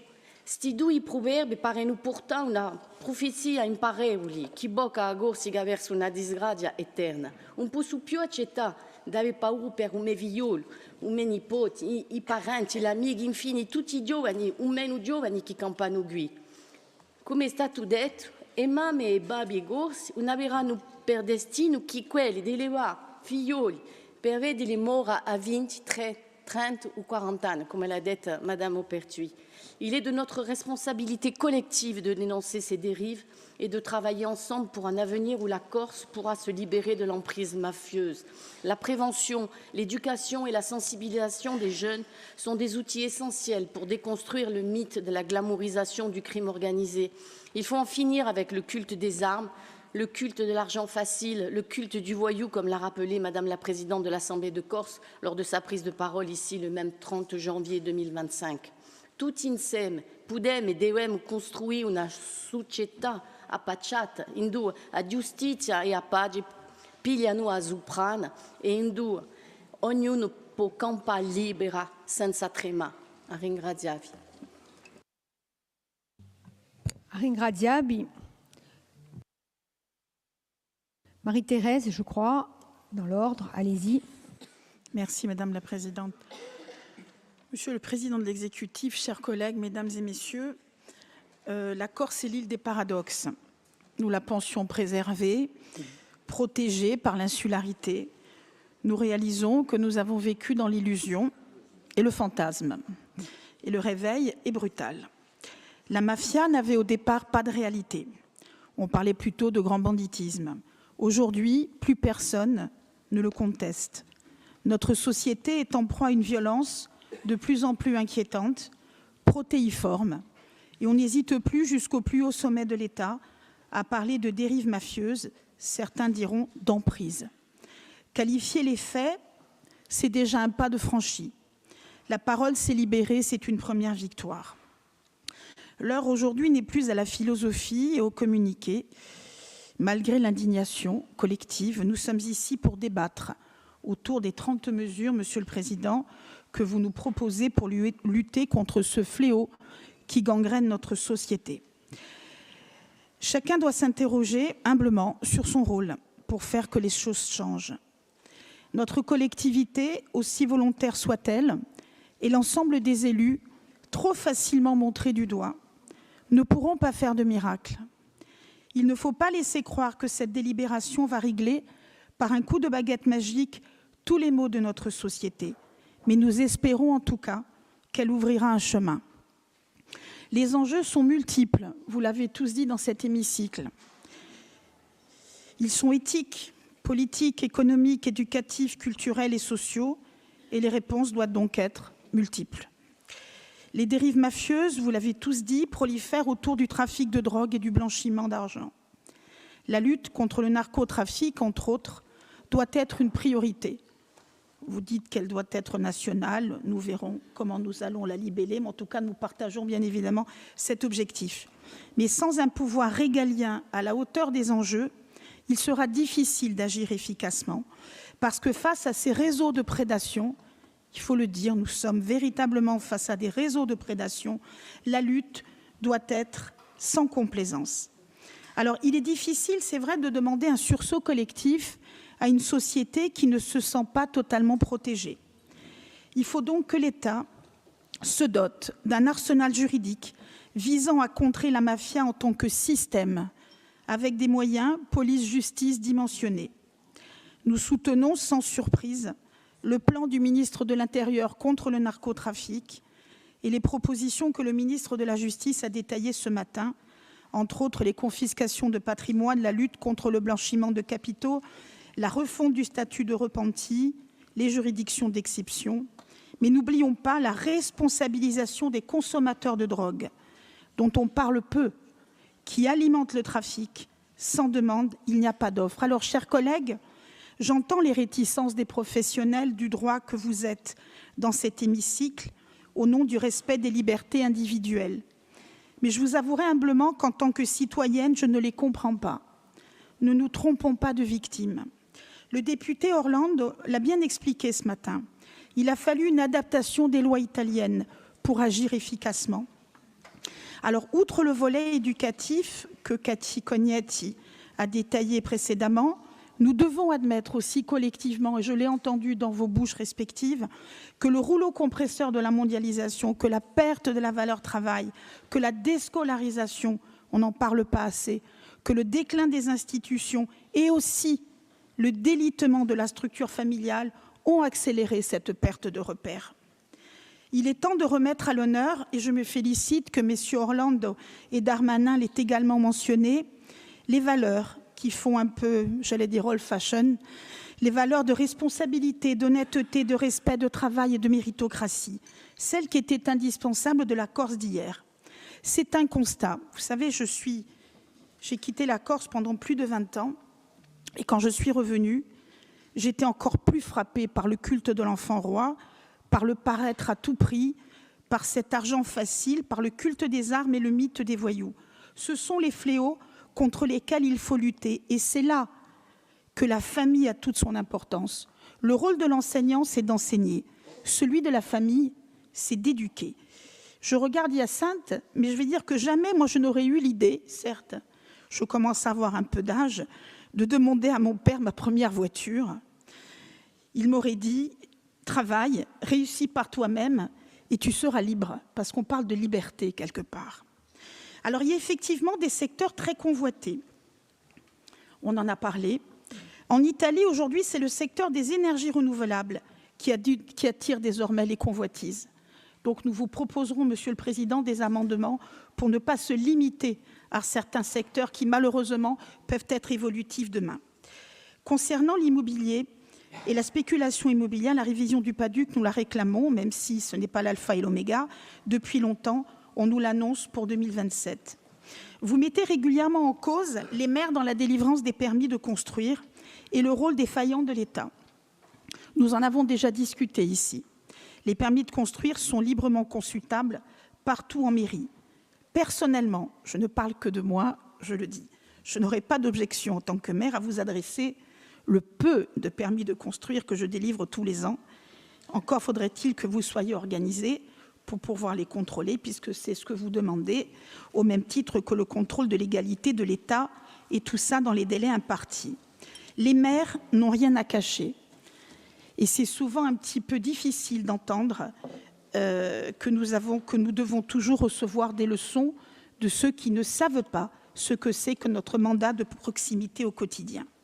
Vous évoquez également, je prends un petit peu, je dirais, plusieurs aspects de la délibération, une réforme agraire, sans trop savoir ce que l'on met dedans. A-t-on un jour organisé une réunion de travail sur les propositions, par exemple, de la SAFER pour libérer le foncier agricole et lutter contre la dérégulation du marché? Qui connaît ici le programme Zéro Friche? Cela demande de la volonté et des moyens financiers que la SAFER n'a pas aujourd'hui. Vous avez fait l'impasse sur la politique de la ville et l'aménagement des territoires, et mon collègue Charlie Vollier-Match l'a repris et vous a effectivement demandé de le réintégrer dans la délibération. Toutes les formes de criminalité et de violence ne relèvent pas de la mafia, au sens sémantique du terme. Doit-on pour autant les occulter? Sachant, comme l'a dit le maire de Palerme ce matin, la difficulté de l'exercice, c'est de savoir où est la limite entre la mafia et la criminalité. Il faudra également se dire les choses en toute transparence. Une de nos grandes différences par rapport à la majorité de cette Assemblée, c'est que nous considérons que ce que vous appelez la violence politique a sa part de responsabilité. Alors, est-ce que ces 30 mesures sont à la hauteur des enjeux et des espoirs? Elles sont inégales. Beaucoup relèvent plus du symbole, voire du gadget, que de l'action. D'autres demanderaient à être déclinées de façon plus opérationnelle. Mais ces mesures ont le mérite d'être une première pierre. C'est tout le sens des amendements que nous avons déposés et que la commission permanente va examiner. Et je voudrais conclure en disant qu'il faut peut-être en profiter pour ne pas faire d'amalgame entre l'argent et la corruption. Il n'y a pas de honte à bien gagner sa vie. La réussite et l'esprit d'entreprise ne doivent pas être suspects et jalousés, mais au contraire encouragés. Et je terminerai également en disant, comme le ministre de la Justice, que ce combat, nous ne pourrons pas le mener seuls. Il faudra le mener tous ensemble et avancer tous ensemble. Je vous remercie. Merci Marie-Thérèse. Il y a Serena qui devait intervenir. Et ensuite Pierre Tsonga. Merci. 1995. Jeune lycéenne, j'étais porte-parole du manifeste des femmes pour la vie, initié par 32 femmes qui ont eu le courage de prendre la parole dans un environnement anxiogène et mortifère. Je cite « Nous, femmes, mères, sœurs, épouses de Corse, nous n'acceptons plus la violence qui ruine la Corse. Nous prenons résolument le parti de la vie et déclarons la guerre à la violence qui ruine la Corse. Oui à la vie, non à la loi des armes. Nous, femmes du manifeste pour la vie, nous nous sommes engagées à construire une société libre, ouverte et démocratique. Nous sommes engagés à prendre la parole et à dénoncer ce qui nous semble être les causes d'un profond malaise de la société corse. Même si des voix s'élèvent pour dénoncer la dérive, les pressions, la perte des valeurs, les malversations de tous ordres, la société corse s'enlise chaque jour. Nous assistons à l'horreur des meurtres, à la violence civile et au désarroi collectif. Prendre la parole, pour nous, femmes du manifeste, est un engagement, un choix, une volonté, afin d'ouvrir un large débat pour que chacun retrouve sa place de citoyen. Dans une période de mutation, il paraît nécessaire d'en appeler aux consciences de chacun, citoyens, élus, hommes et femmes de l'appareil juridique, hommes et femmes des mouvements politiques, responsables de la diffusion de l'information, afin de nous permettre de trouver des repères autres que ceux véhiculés par la facilité de l'argent.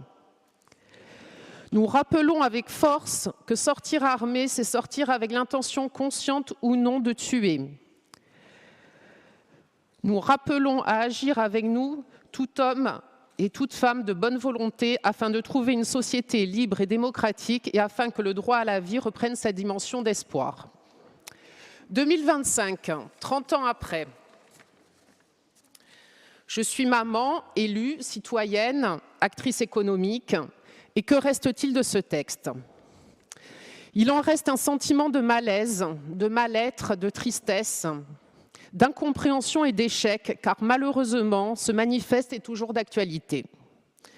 À l'heure où nous subissons un afflux massif de populations en quête de tranquillité, nous, Corses, nous sommes mal chez nous. Pour éviter que dans 30 ans, la Corse ne se retrouve dans une situation encore plus dramatique, agissons chacun à notre niveau. Élus, acteurs économiques, associatifs, parents. Ce combat contre la mafia n'est pas seulement une question de sécurité, mais aussi de dignité, de liberté et de droit à la vie pour chaque Corse. Inno a mala morte, ie a vida. Ringrazio. Ringraziati. Pierre Ciongà. Vi ringrazio, Madame Presidente. Due parole per dire cosa da consento in qua proposta del Presidente del Consiglio Esecutivo, perché mi pare che la sua volontà di scaricare il cancro della criminalità della società corsa è forte e sincera.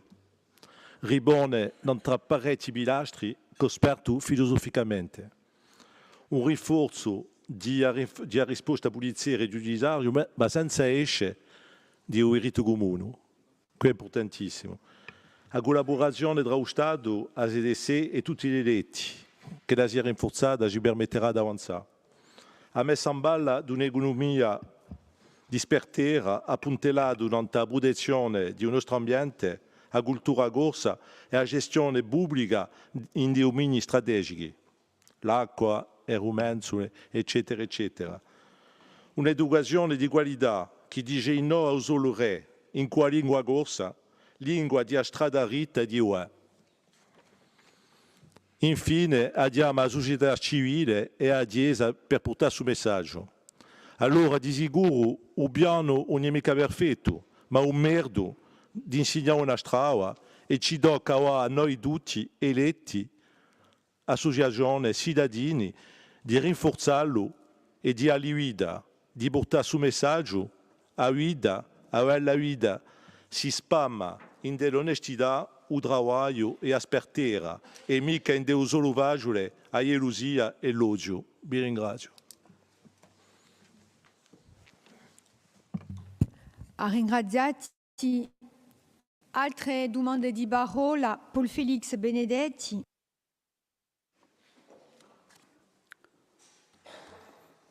Je ne vais pas refaire le débat de ce matin ou rentrer dans de la technique judiciaire pénale que je ne maîtrise pas du tout, mais que j'ai souvent subi. Je crois que la concomitance de nos débats avec l'examen au niveau parlementaire français d'une loi sur la lutte contre le narcotrafic impacte la nature de nos échanges et de nos débats. Je pense que c'est dommage parce que l'essence même de cette session, c'est de débattre du fait mafieux en Corse. Moi, je dis le fait mafieux. C'est la voie de fait la plus grave qu'il peut y avoir. C'est pour ça que je pense que le mot à retenir, c'est fait mafieux. Pas dérive, pas emprise. Ou alors on dit la mafia, tout court. Je pense que ce qui est important, c'est que la société corse, avec l'émanation, porte-parole, les associations, ont suscité un intérêt très fort pour des éléments de liberté et de reprise en main du moteur de l'équilibre sociétal, à savoir la justice. Mais la justice, elle ne passe pas par des lois, elle ne passe pas par un ordre établi, elle passe avant tout par un état d'esprit de justice. Alors bien sûr, il faut le codifier derrière, il faut l'administrer, il faut le régenter, mais ça devient secondaire. Ce qui est important, vous savez, je l'ai pris à la présidente, c'est d'avoir ce recueil. Il y a beaucoup d'avis, certains sont convergents, d'autres sont divergents, mais il y a un travail. Et surtout, il y a une écoute et une réponse d'un nombre très important d'acteurs de la vie corse. On est dans une société qui est très petite. Tout le monde se connaît et on connaît presque tout sans être des fins limiers de l'appareil policier ou de l'instruction judiciaire. Alors, je crois que collectivement, il faut qu'on arrête de faire semblant de ne pas savoir, de faire semblant de ne pas comprendre. C'est la parole qui libérera les consciences et qui permettra d'inverser la logique qui fait qu'aujourd'hui, un réseau mafieux est plus, jusqu'à présent, dans la phase de la contemplation et de l'adoration de la part d'une grosse partie de notre jeunesse que dans la phase du rejet total. Moi, je sais qu'il y a quelques dizaines d'années, l'entrée d'un voyou dans une famille, c'était une calamité parce qu'on connaissait les fins d'histoire. On connaissait les dommages collatéraux, on connaissait les logiques d'héritage de vengeance, on connaissait les drames, on connaissait l'éloignement, la prison, les parloirs, les soultes mensuelles à payer, les frais d'avocat et tous ces drames. On a eu, je pense, un grand moment de faiblesse sociétale et collectif. Tous, on a tous un ami, un parent qui est rentré en prison, qui a fait des méfaits ou des choses graves. Mais on l'a tout le temps accueilli en sortie à bras ouverts, au nom de notre humanité, au nom de notre collégialité de vie et au nom du pardon chrétien qui habite cette terre corse. Je crois qu'on a fait des erreurs. On aurait dû avoir un sens plus profond du rejet et de chercher à rétablir des vérités.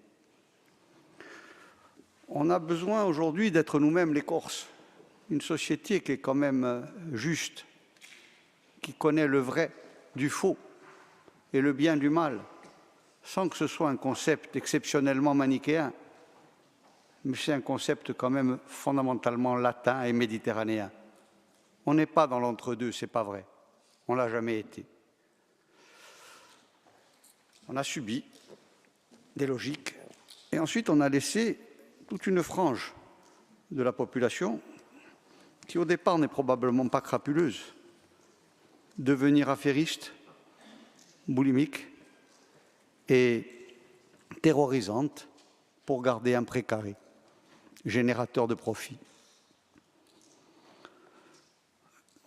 Dans les temps, les grands policiers, lorsqu'ils parlaient d'un voyou qui respectait des règles, ils disaient un beau mec, au sens un voyou valeureux. Aujourd'hui, je pense qu'il n'en existe plus aucun, il n'y a plus aucune règle. Aujourd'hui, on fait des contrats à 50 000 € avec une simple plaque d'immatriculation. À partir de là, on touche, je pense, les abîmes de la délinquance primitive qui, antérieurement, n'a jamais habité la Corse. On a toujours été une terre de violence. Une terre où le droit à la vengeance est un droit fondamental. Et ne pas l'exercer est un aveu de faiblesse. Une terre où l'interprétation elle-même des Écritures saintes était très sélective. Je pense que nos travaux doivent conduire à amener un sursaut sociétal très fort. Il y a besoin de dire non au crime, non aux dérives, non aux pressions, non au pouvoir souterrain. Signor Orlando vous l'a dit, une société, elle est presque bien quand il y a une voyoucratie naturelle. C'est le vice des hommes et des femmes qui fait qu'elle existera toujours depuis la nuit des temps.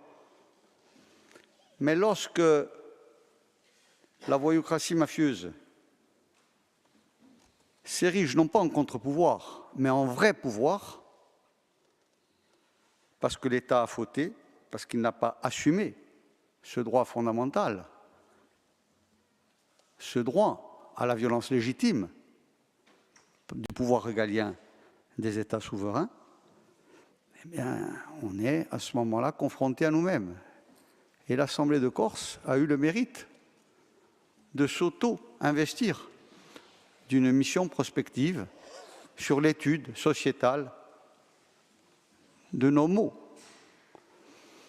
Et je pense que notre problème, ce n'est pas de savoir comment va être rédigé l'article L450-1 du Code pénal.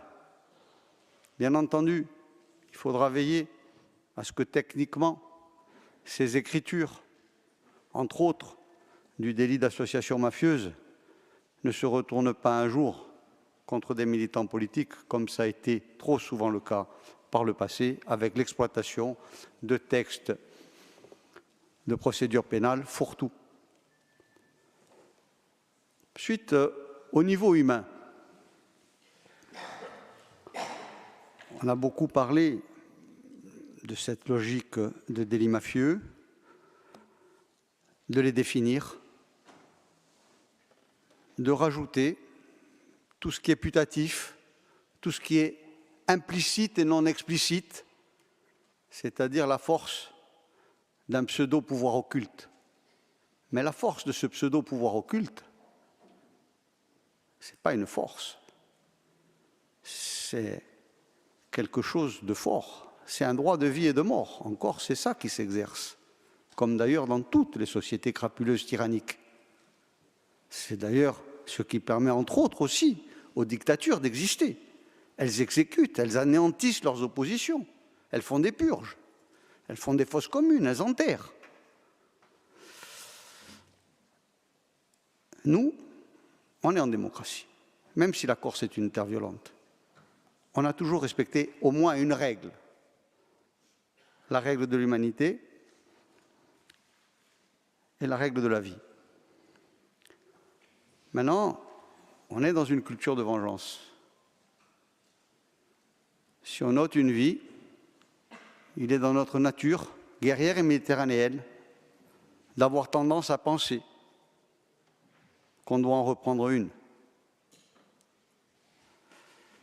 Le principe aujourd'hui de la discussion qui traverse l'État français profond, puisqu'on discute de lois fondamentales, surtout le code pénal, c'est ce statut de repenti qui permettrait à quelqu'un qui a tué de dénoncer ses complices ou ses commanditaires et de ne pas avoir de peine, en gros. Vous l'a dit le ministre ce matin. Oui, mais peut-être qu'on évitera d'autres morts. Moi, philosophiquement, ça me heurte. Mais politiquement, sociétalement, je peux arriver à comprendre. Je ne l'admets pas, mais je peux comprendre le mécanisme. Maintenant, ce n'est pas un mécanisme que je vais chercher à favoriser. Je pense qu'on doit rester à notre place. La France va écrire un texte de portée nationale qui n'est pas fait pour la mafia corse.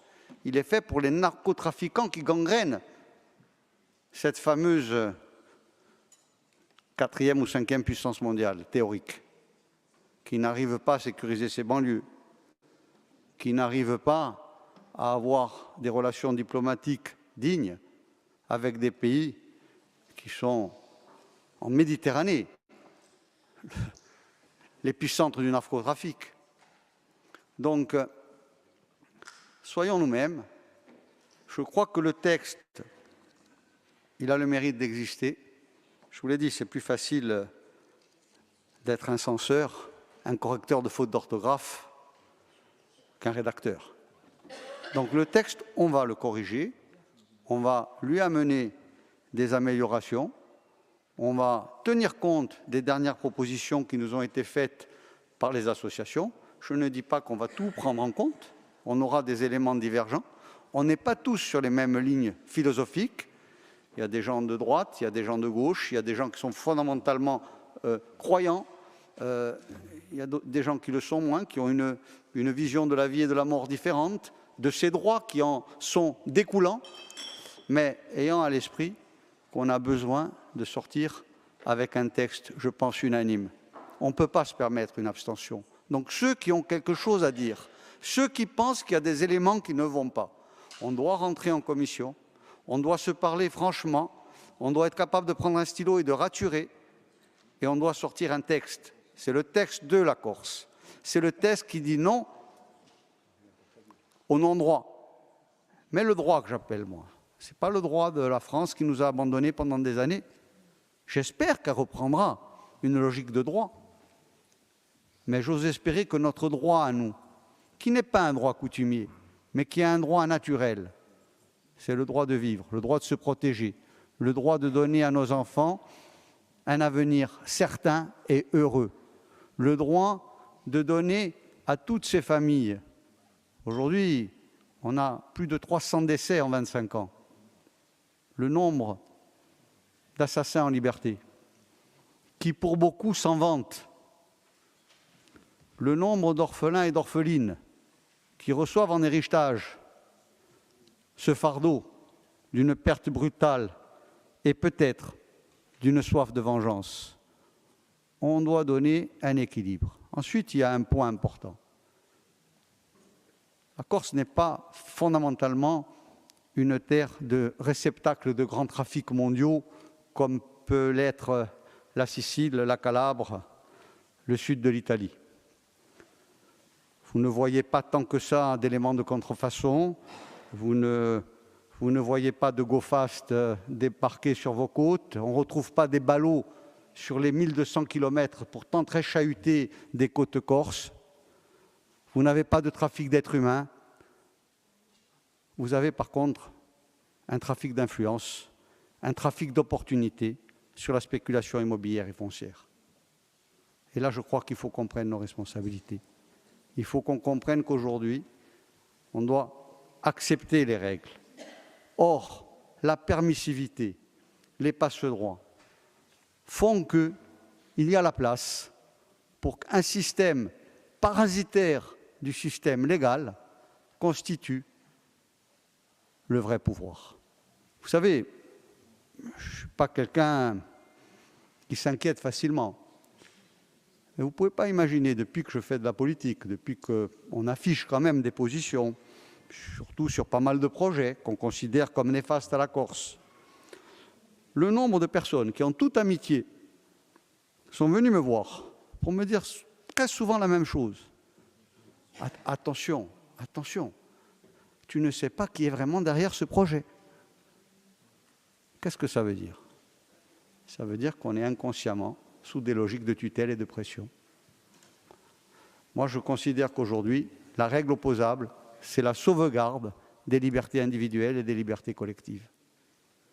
Donc, à travers ce document, acceptons, rendons hommage au travail des collectifs et qui ont quand même le mérite d'avoir repris la parole lorsque beaucoup n'osaient pas.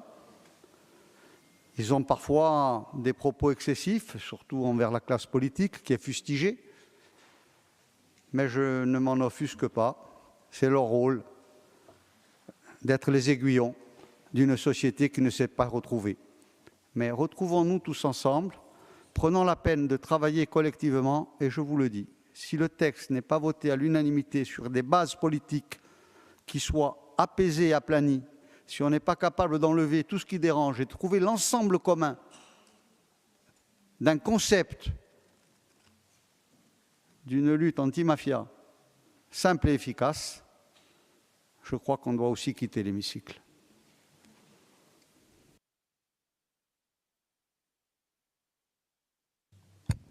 Valérie Baudi. Merci Madame la Présidente. Très brièvement, pour compléter les propos de mes prédécesseurs, moi je crois, comme Paul Félix, que nous devons arriver à un consensus sur ce rapport.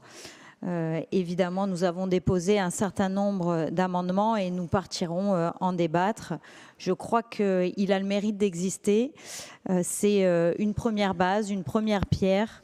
En tout cas, je crois qu'on peut être fier du travail accompli depuis plusieurs années parce que, au départ, s'emparer de cette question était parfois moqué, ça a été dit par le président de l'exécutif. Se dire que ça n'était pas de nos compétences et que nous ne pouvions rien y faire. Et finalement, avec cette session et les débats qui ont eu lieu, je crois qu'on peut être fier et on peut au contraire dire que c'est le début d'une nouvelle ère et que ces mesures ne sont pas des mesurettes. Elles sont le début. Et il y aura un travail qui va continuer. Bien sûr, il y a des choses qui vont être modifiées, ça a été dit, et nous allons y participer, bien sûr.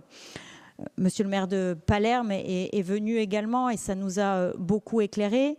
Il a dit que la mafia, c'était la perversion des valeurs positives. Et ici en Corse, nous avons beaucoup et nous sommes très attachés à nos valeurs positives. C'est à nous, ici, élus locaux, de les défendre. Il a aussi dit que c'était la perversion de la démocratie. Et la démocratie en Corse, elle est vivante, très vivante. Et nous sommes les représentants ici de cette démocratie. En tout cas, on peut le remercier de ce témoignage et intégrer parce que je crois qu'il y a beaucoup de choses qui nous ont encore échappé pour comparer, parce que évidemment on peut comparer ce qui se passe dans ces îles et chez nous et quand même se rassurer sur l'état de notre société. Alors le but aujourd'hui, il est commun, donc l'objectif, et ça a été dit aussi par Paul Félix, c'est d'éviter de cliver, parce qu'il n'y a pas le bien, il n'y a pas le mal. Et parfois, on l'a entendu, cette culpabilisation de certains élus, des citoyens aussi, qui ne parlent pas assez ou qui ont le culte de la voyoucratie. Je crois qu'il faut sortir de cette société, en tout cas ne pas entrer dans cette société du soupçon, parce que nous sommes une société de proximité et que dans ce cas-là, on aurait des conséquences encore plus dramatiques que de soupçonner et d'invectiver chaque citoyen. Et c'est parfois une tentation grande de l'État. ne pas comprendre cette société de proximité. Donc évidemment, pour sortir de ces dérives mafieuses, il y a un volet répressif qu'il faut renforcer, qu'il faut en tout cas mettre en application. Et je n'enlève rien des propos de mes consoeurs Julia et Marie-Hélène. Évidemment, le droit, pour moi, à l'heure actuelle, est bien fait. À droit constant, il y a l'arsenal juridique est grand et il y a des moyens. S'il y a une volonté, et la volonté, elle a été rappelée ce matin sans ambiguïté par le ministre.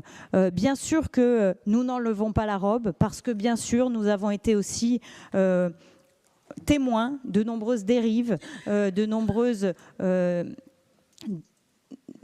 défiance des services de l'État envers les libertés individuelles, et c'est aussi pour ça que nous alertons en tant qu'avocats, et c'est ce qui a été brillamment fait, donc je ne reviendrai pas là-dessus.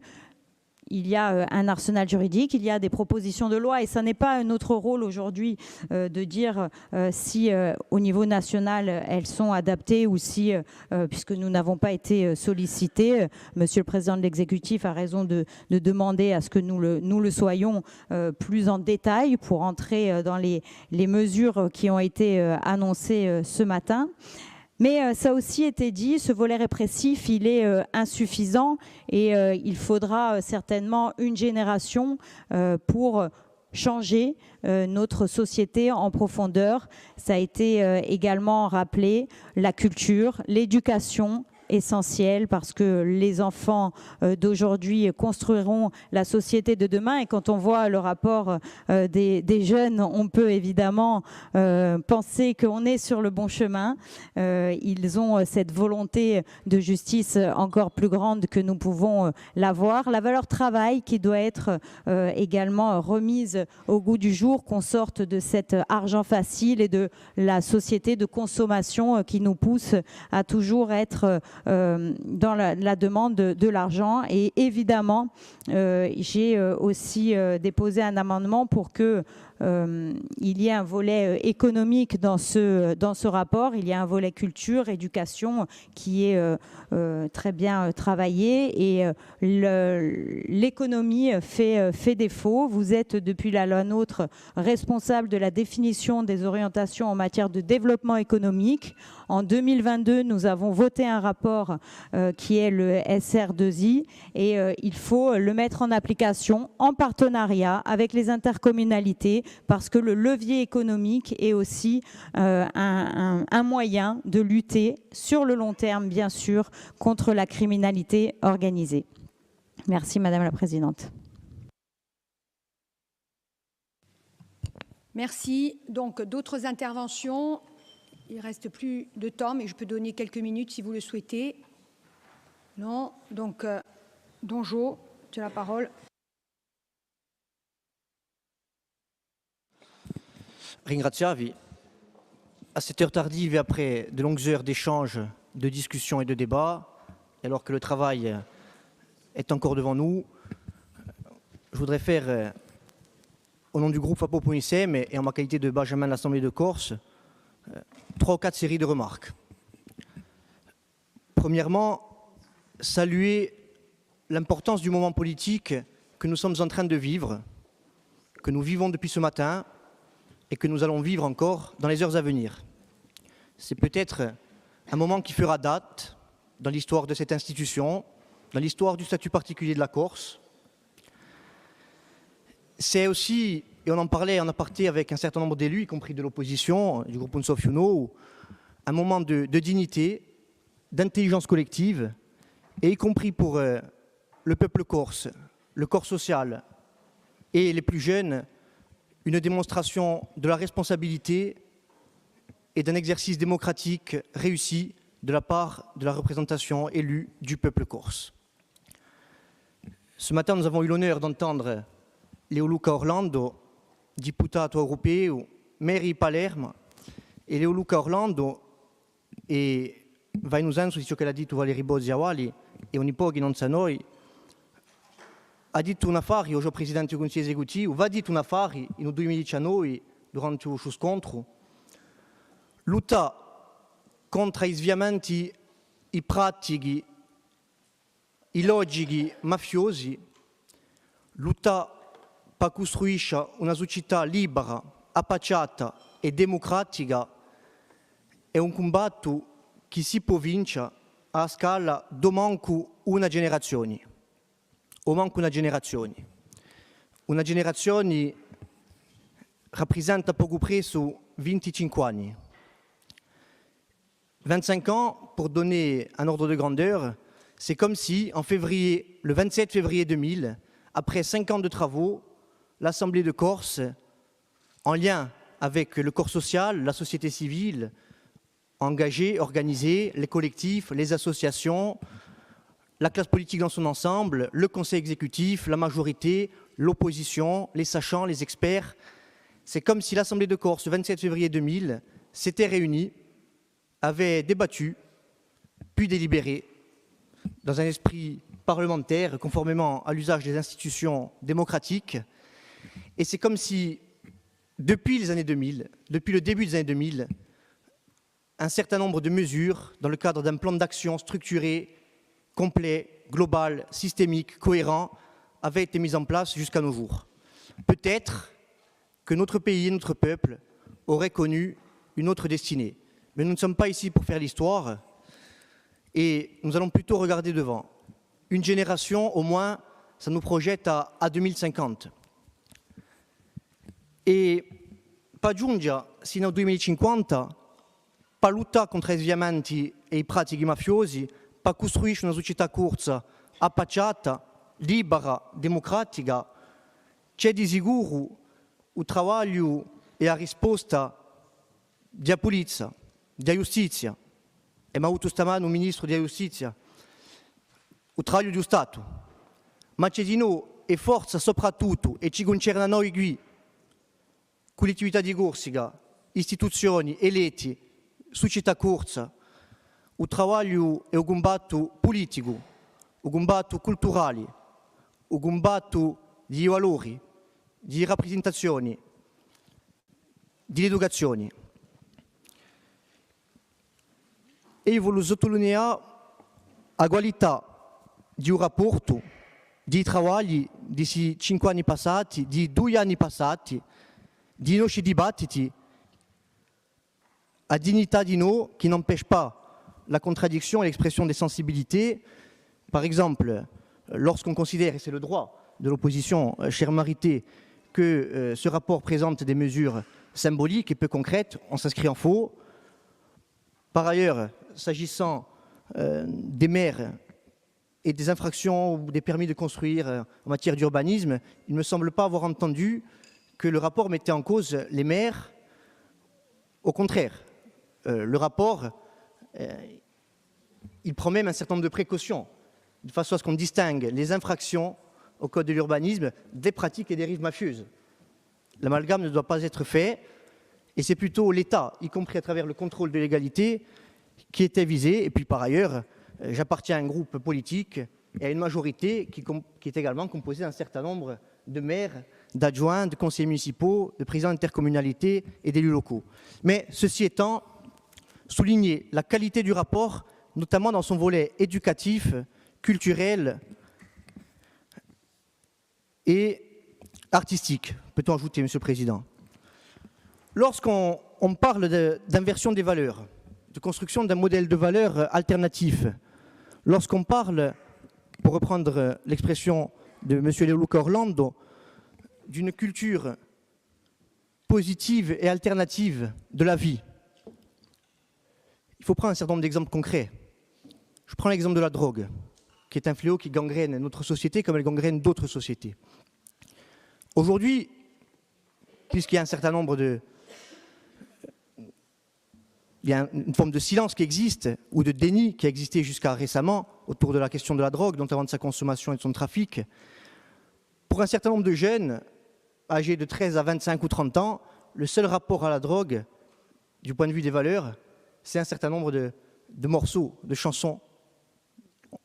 Il y a la liberté artistique, Mais lorsqu'on fait non seulement la banalisation, mais la promotion et l'apologie de la consommation de certains produits, lorsqu'on fait l'apologie de certains trafics, et qu'en face, on n'oppose aucune culture de la légalité, de la vie, du travail, aucune valeur positive, on laisse un champ et un terreau favorable à la consommation et à l'explosion des trafics. Donc, la question du label, la question de la charte, c'est un combat visuel, c'est un combat sur les mentalités, c'est un combat sur les consciences et c'est un combat sur les pratiques, en matière de sensibilisation, de prévention et d'éducation populaire. Lorsqu'on parle d'un partenariat stratégique avec l'Académie de Corse, à l'initiative, et nous le soulignons, Monsieur le Président de l'Exécutif, du gouvernement de la Corse, et nous saluons aussi l'avis favorable de l'Académie de Corse d'engager ce partenariat, il faut avoir à l'esprit que lorsqu'on a 25 ans, ce qui est mon cas, ce qui est le cas d'un certain nombre ici, notamment sur les bancs de la majorité, dans le public et en dehors, lorsqu'on a 25 ans en Corse, on a pu faire une scolarité entière sans avoir été sensibilisé aux questions liées à la criminalité organisée de façon générale, dans le monde, en Europe, en Méditerranée, en France et en Corse. Donc, nous considérons que cette dimension-là, elle n'a pas seulement une dimension symbolique, elle a une portée opérationnelle, concrète, qui, à l'échelle d'une génération, peut produire des effets, y compris si on concrétise, Monsieur le Président de l'Exécutif, et nous serons vigilants et nous vous accompagnerons le partenariat dès la rentrée scolaire de septembre 2025. Il y aurait beaucoup de choses à dire également. On peut parler des propositions qui sont faites en matière de création artistique, de production audiovisuelle, littéraire, et un certain nombre de films, de courts-métrages, d'œuvres qui ont été publiées, y compris avec le soutien financier de la collectivité de Corse, qui sensibilisent les plus jeunes, notamment, à un certain nombre de fléaux et de dérives et qui ouvrent le débat. Je pense par exemple, mais on pourrait en citer d'autres, au court-métrage de M. Toussaint Martinetti.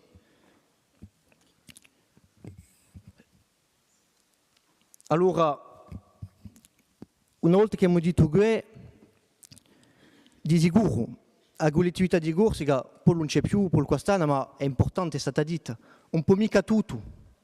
La collectivité de Corse ne peut pas tout. La collectivité de Corse, en matière de lutte contre les dérives mafieuses, les pratiques mafieuses, elle a peu de moyens au plan normatif, au plan budgétaire, au plan financier, au plan administratif, au plan humain. Mais en tout cas, ça dit deux choses, cette remarque de Paul.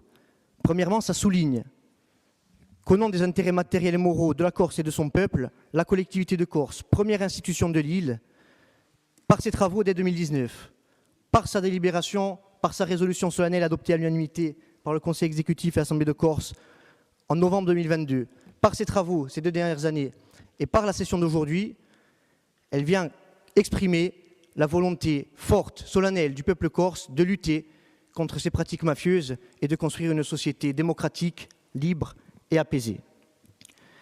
Alors qu'elle n'en a même pas les compétences.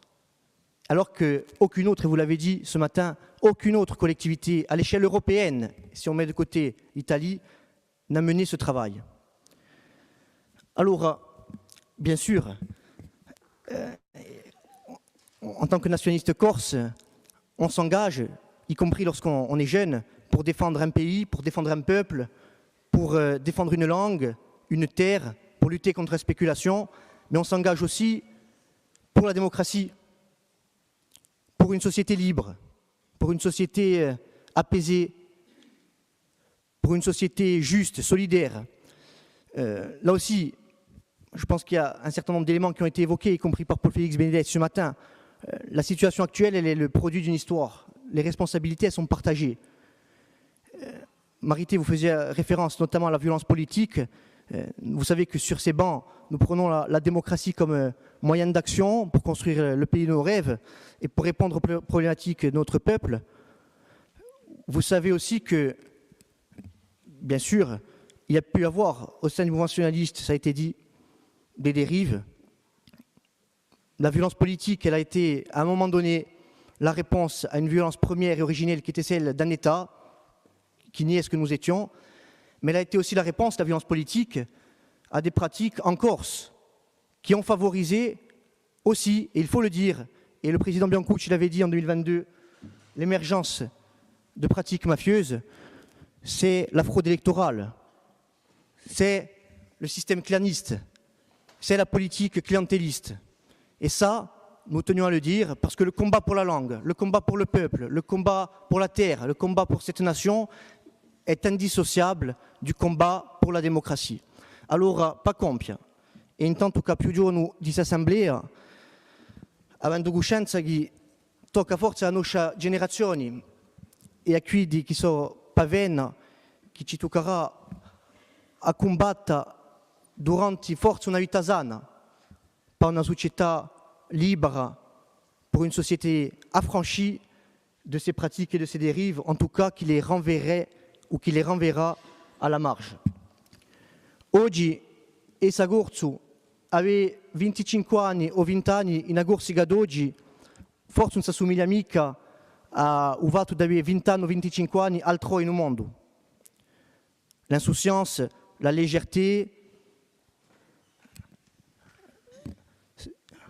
l'espoir, l'idéal, bien sûr, la jeunesse corse comme d'autres jeunesses du monde les ressentent. Mais la jeunesse corse aujourd'hui, et tu as dit là, elle est aussi touchée par un sentiment de crainte, un sentiment d'angoisse, un sentiment de colère. Et nous ne voulons pas vivre dans un pays où il est impossible d'entreprendre, où il est impossible de travailler, où il est impossible de s'engager politiquement, de dénoncer un certain nombre de phénomènes, de mécanismes. Nous ne voulons pas vivre dans un pays qui a pendant longtemps connu l'émigration, l'exil, où l'exil et le départ forcé ou contraint redeviendraient la règle. Parce que c'est aussi ce qu'on entend chez un certain nombre de nos compatriotes qui ont mon âge, qui sont plus jeunes, voire un peu plus âgés, c'est la tentation de partir pour fuir une réalité pesante, angoissante, effrayante. Mais ce peuple et sa jeunesse ont également des ressources puissantes, et ces ressources-là, nous devons les puiser, e forza chi in qua forza di gioventù, a forza e i forzi positivi della democrazia, di un travaglio e di vita, di un bel comune, ci sbuccheremo se noi siamo tutti responsabili e all'altezza di sfide. Allora, pa compio, cara Presidente dell'Assemblea, stamane ti ho parlato di una rinascita, di un riacquisto nuovo. Permettetemi di mintuare una canzone famosa di uno riacquisto corso degli anni 70, i Movrini di Aviletta. Siamo di questo paese e ci vogliamo ingrandare, siamo di questo paese e ci vogliamo imparare, siamo di questo paese e ci vogliamo campare. Siamo di questo paese, siamo di questo popolo, siamo di questa terra e ci vogliamo lavorare e campare in pace, in nomi e doni liberi, in un paese arrito, in un popolo vivo, in una società libera, appacciata, in una democrazia vera. La ringraziavi.